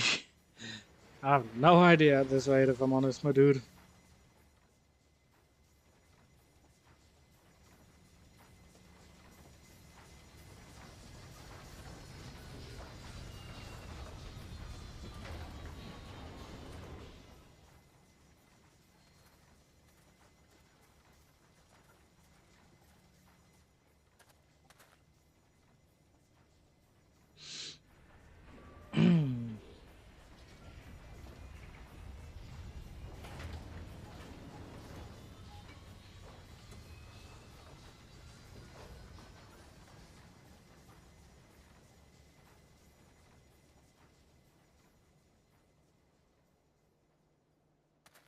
We should make for Camp Dragonhead and speak with Lord Harvachant.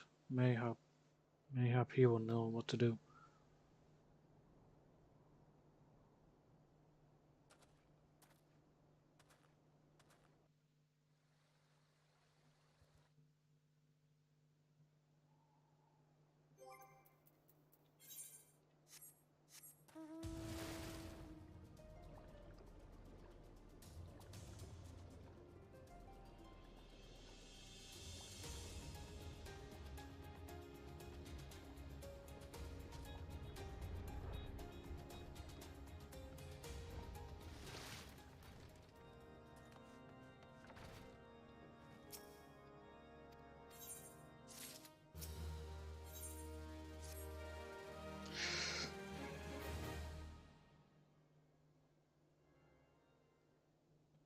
Well, there has been word from the capital. The final mission Ishgard has weathered another assault. Before heavensward. And 'tis said several wyverns broke through into the city proper. The temple knights succeeded in slaying the beasts, but the intrusion prompted orders to further strengthen the guard and to place the city under a perpetual state of alert.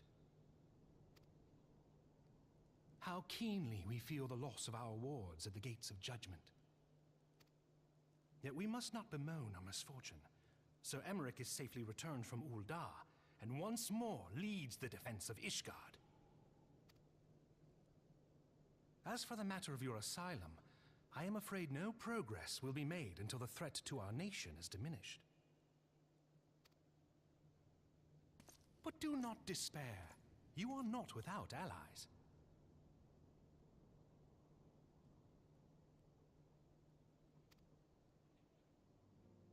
You are more than welcome to shelter here for as long as you wish. Pray, think of it as a new headquarters of sorts. The Falling Snows, or some such.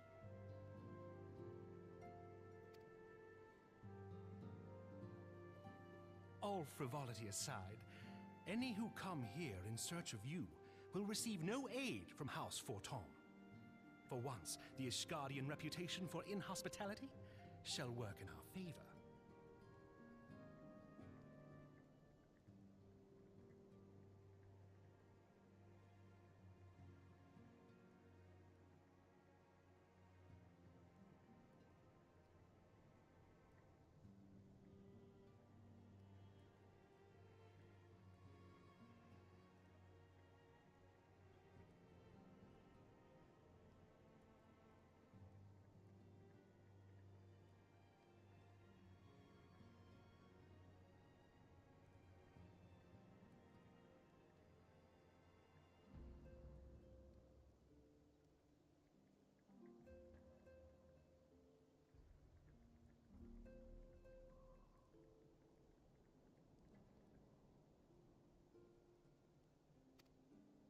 Agents of Uldar will find their every inquiry dismissed, and their every request for entry rebuffed, until such time as their masters have acknowledged your innocence.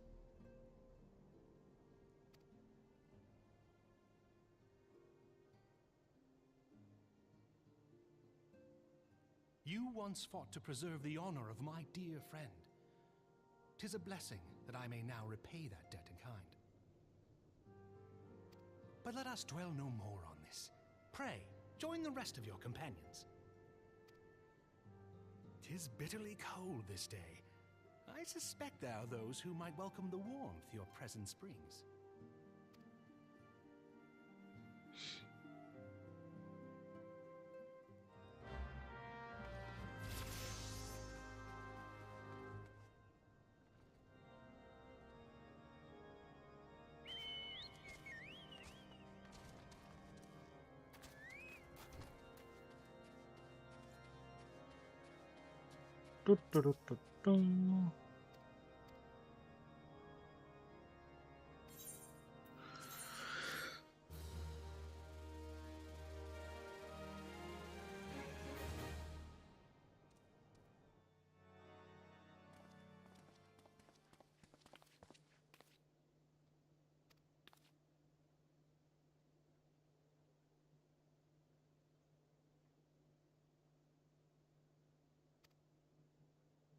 Oh, portaturu.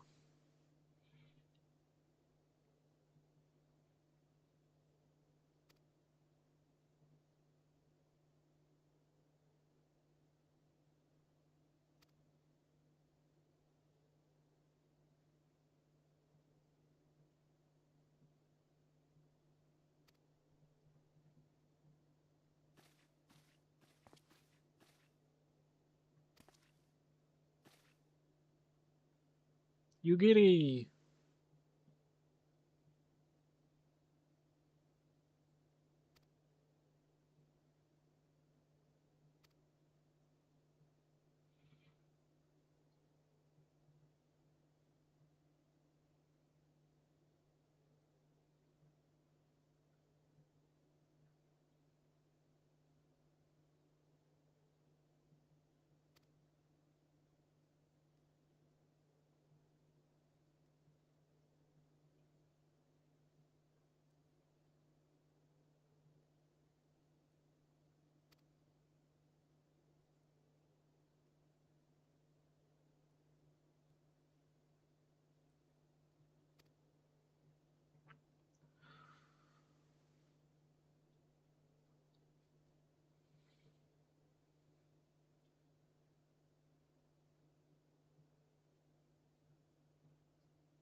Rest assured that the people of Doma yet stand with you.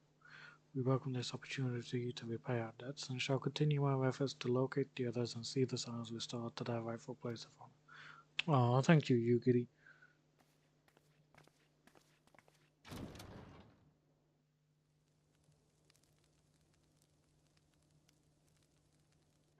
"'Tis all my doing. I believed myself the only one who truly understood Eorzea's woes.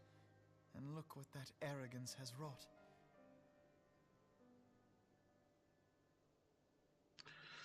I mean... I gave commands, influenced governments with my certainty. I treated the Crystal Braves and even the Scions themselves as pawns in my great scheme to save the realm. But in my headlong rush into imagined glory, I paid no heed to the ground upon which I trod. The salvation of Eorzea. What was it that I hoped to achieve? Did I believe that I could rid the realm of every danger and difficulty? That I could defeat the Empire and the Ascians, and find homes for every refugee? Oh, yes. I was so very clever. "Become a guardian of Eorzea," I implored, and sat back to watch my perfect army cleanse the land of chaos. 'Twas all but a means to feed my own vanity. Only when all is lost do I finally realize the truth.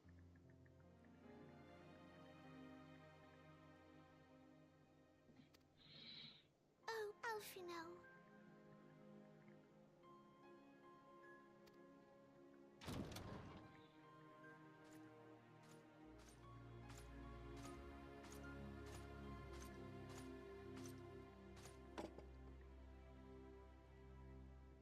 So, Master Alfino, are you content to remain a broken blade?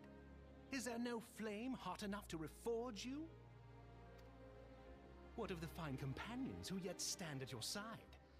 I dare say the fires of their determination will soon have you slicing the air again with your customary wit. I hardly deserve such friendship. And besides, where are we to go?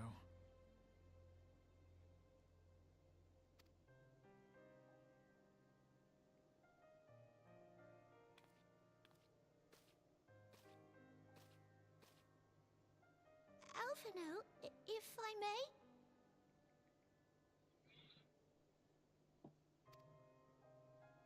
Should this place not serve our purpose, then we shall go to Ishgard. Minfilia told me many times, as long as we stand fast against despair, the beacon of hope will never be lost to sight.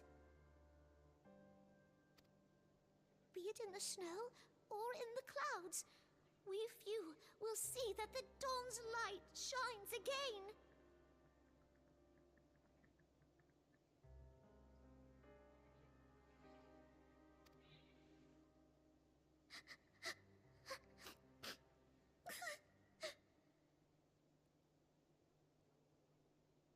You are right, Tataru. Thank you. And thank you for your kind word. 'Tis true that Eorzea yet has her guardians.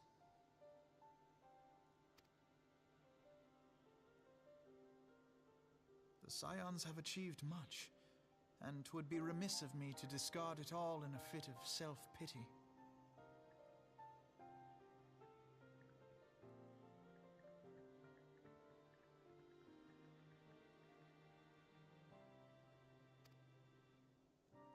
Let us then resume our journey, together, one step at a time.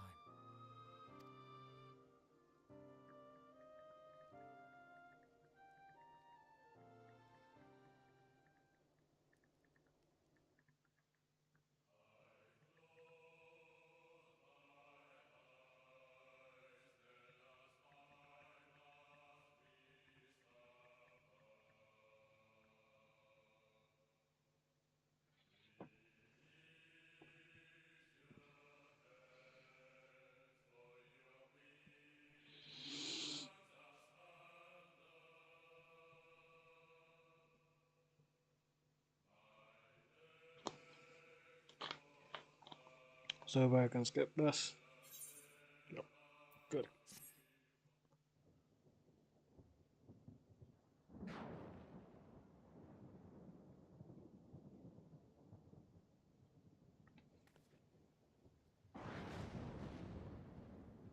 All has been arranged as you desired, my lord.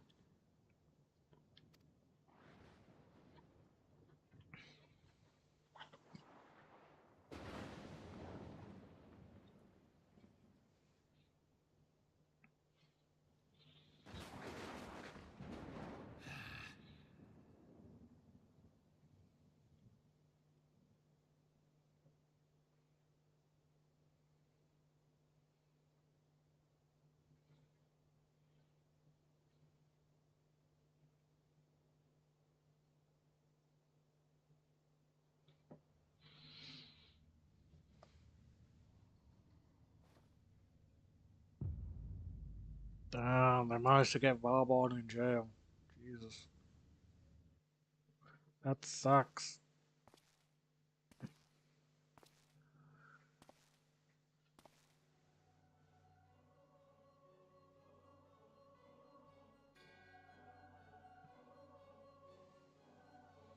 Nabvialis is no more.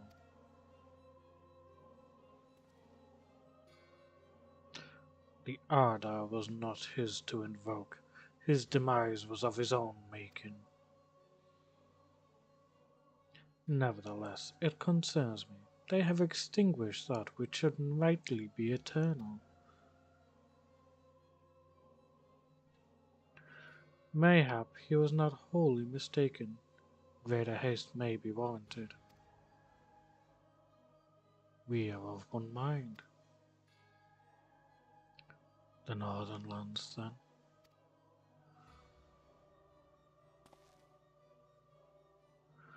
The earth is fertile and the seeds well sown. By my will they shall reap salvation, unlike any the world has known. By his will.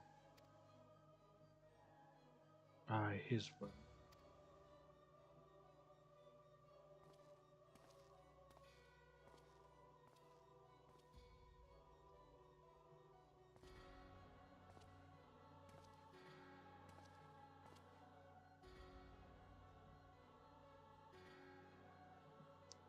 Orianja? I have answered thy summons, emissary. Speak, and make thine intent known.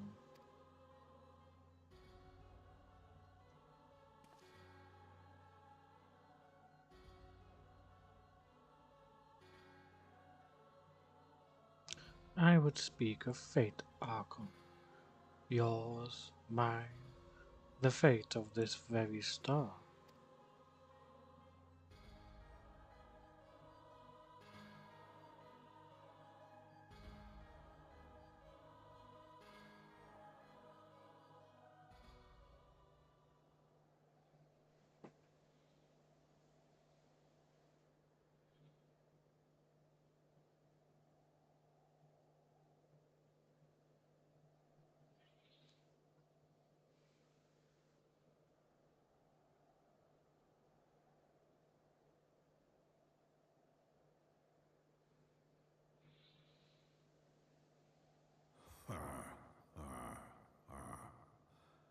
Thou thinkest sanctuary lieth beyond.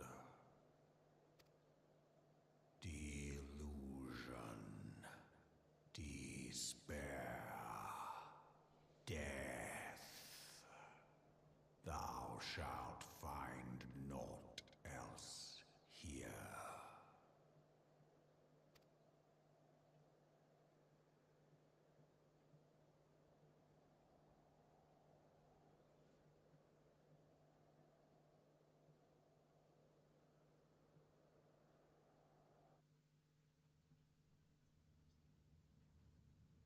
To preserve the dawn's light, the heroes journeyed north.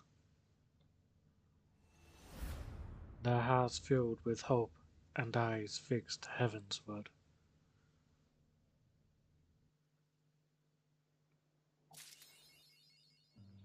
I love how the achievement unlocked is my left arm!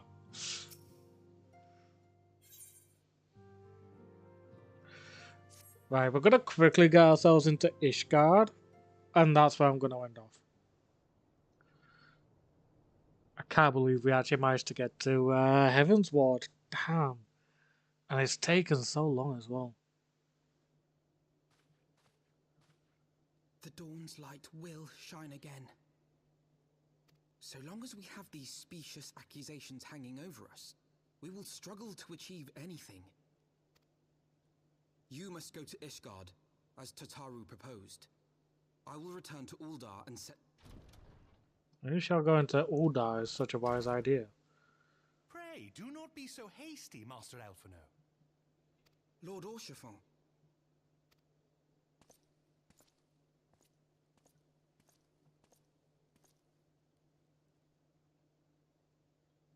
Full well do I understand your desire to clear your names. But now is not the time for drastic action. You yet have allies upon whom you can rely. There is no need to act alone.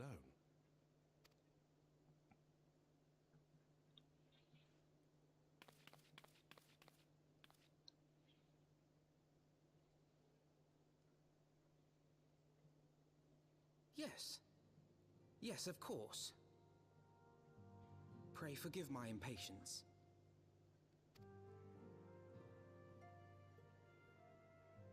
I bring tidings. Count Edmont has decreed that the three of you be taken in as wards of House Fortin. Under our patronage, you shall be granted access to the city proper. Woo! Pray, consider our manor your new headquarters, from which you may gather information and plan how best to proceed. Needless to say, should any of your missing allies be found, as I am certain they shall, they will of course be welcome to join you there.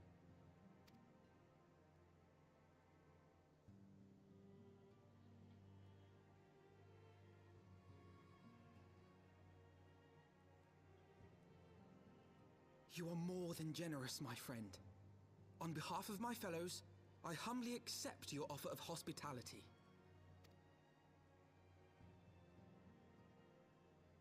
The Count is a good man and just. He will treat you with the kindness and respect that a hero and dear friend deserves.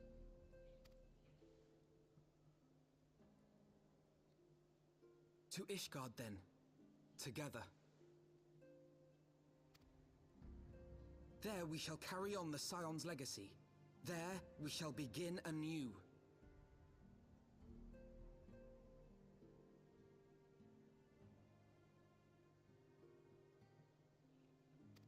Here!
And so they came, at a friend's behest.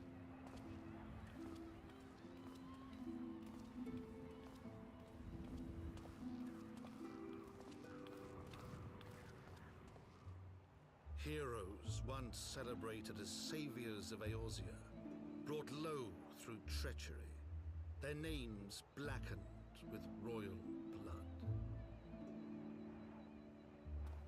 With memories of the lost and dreams of redemption, with hope yet in their hearts, they came.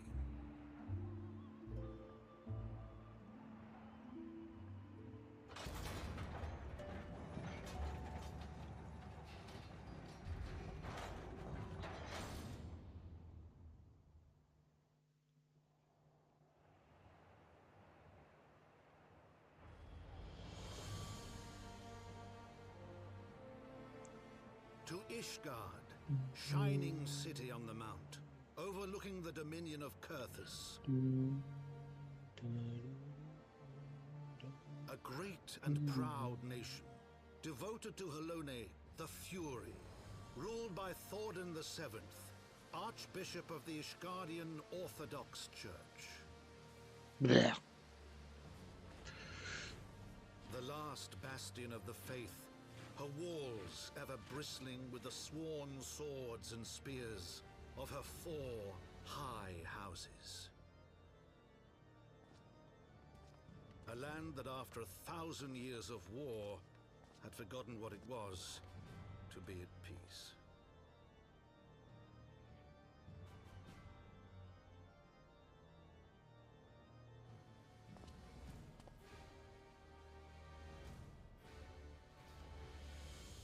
Through gates long closed, the warrior of light and his companions passed, entering at last a city whose history was written in blood.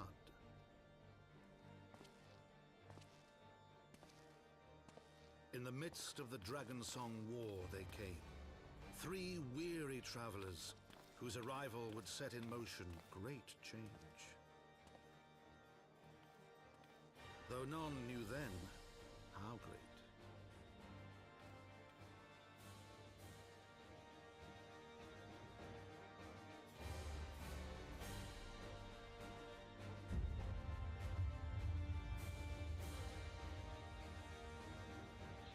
Woo! And there we go, the actual title screen for Heavensward.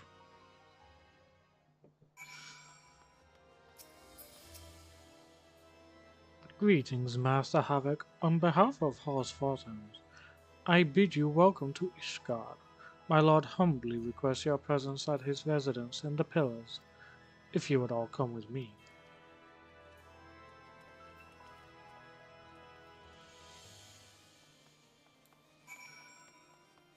Firstly, let's attune to the Aetherite.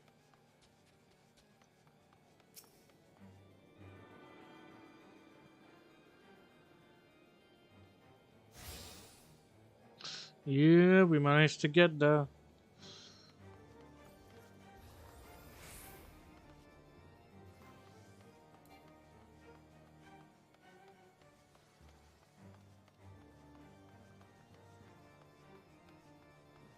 I'd say this is probably like the second most difficult place to get around in. It's not the hardest by far, but it's definitely up there, sadly.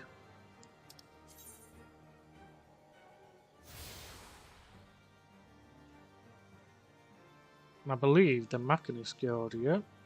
Machinist Guild, Sky Steel Manufactory. It's right there.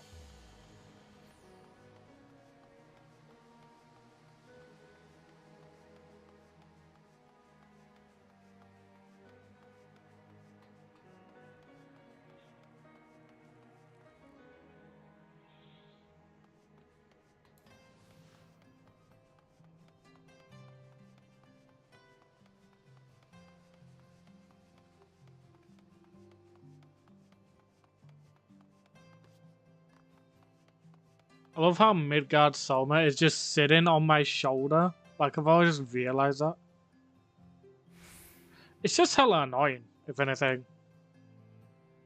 I'd say Ulda is without a doubt the most frustrating one. I think that's why I went with Limzilla Minza. It's the easiest to get around.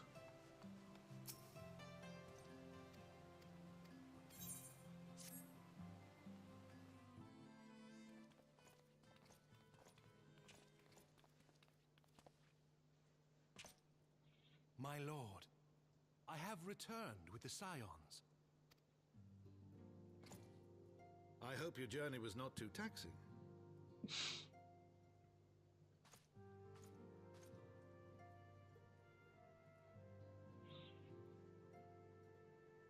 I, Count Edmond de Fortomp, do bid you welcome. As wards of House Fortomp, you shall be afforded every courtesy. My home is your home.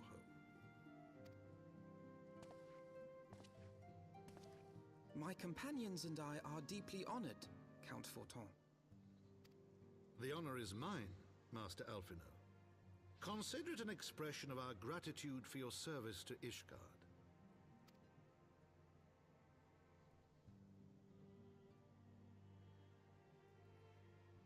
Forgive me, my lord, but are you not concerned? To accept foreign guests at such a juncture, especially ones with our reputation. Do not worry yourself on my account. 'Tis true that Ishgard's first thought has ever been the war effort, hence the closing of our borders. Yet it is in troubled times most of all that men should seek allies, don't you think? Granted, my decision will have raised eyebrows in the vault and in the halls of the other high houses. But so long as you continue with your altruistic endeavors, I doubt my honored peers will feel moved to voice their concerns. Then there is naught to fear. Though our numbers are much reduced, we are no less determined to carry on our work.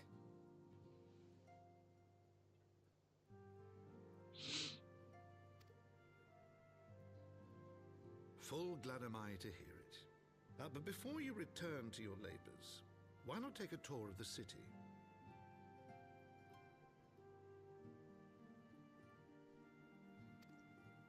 You would do well, I think, to acquaint yourselves with your new surroundings. After all, you may be here for some time. Not long there.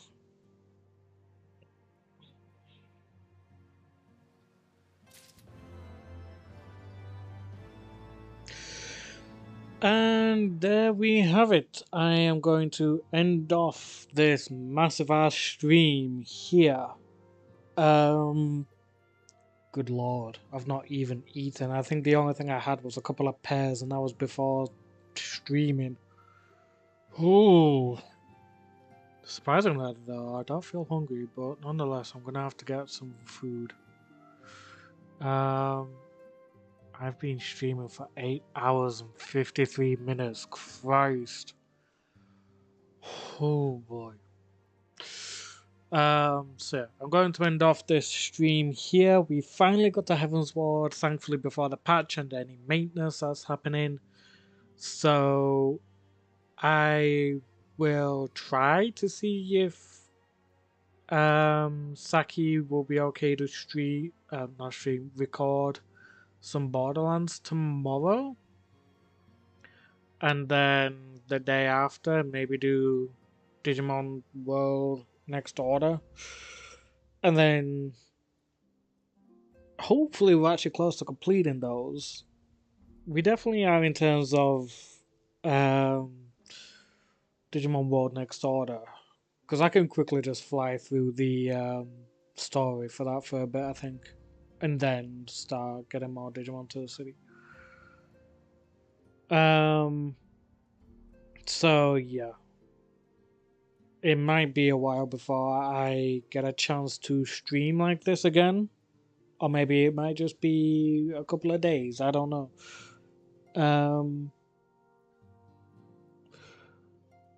Yeah. Borderlands will definitely take a while. Like, we're already at New Haven.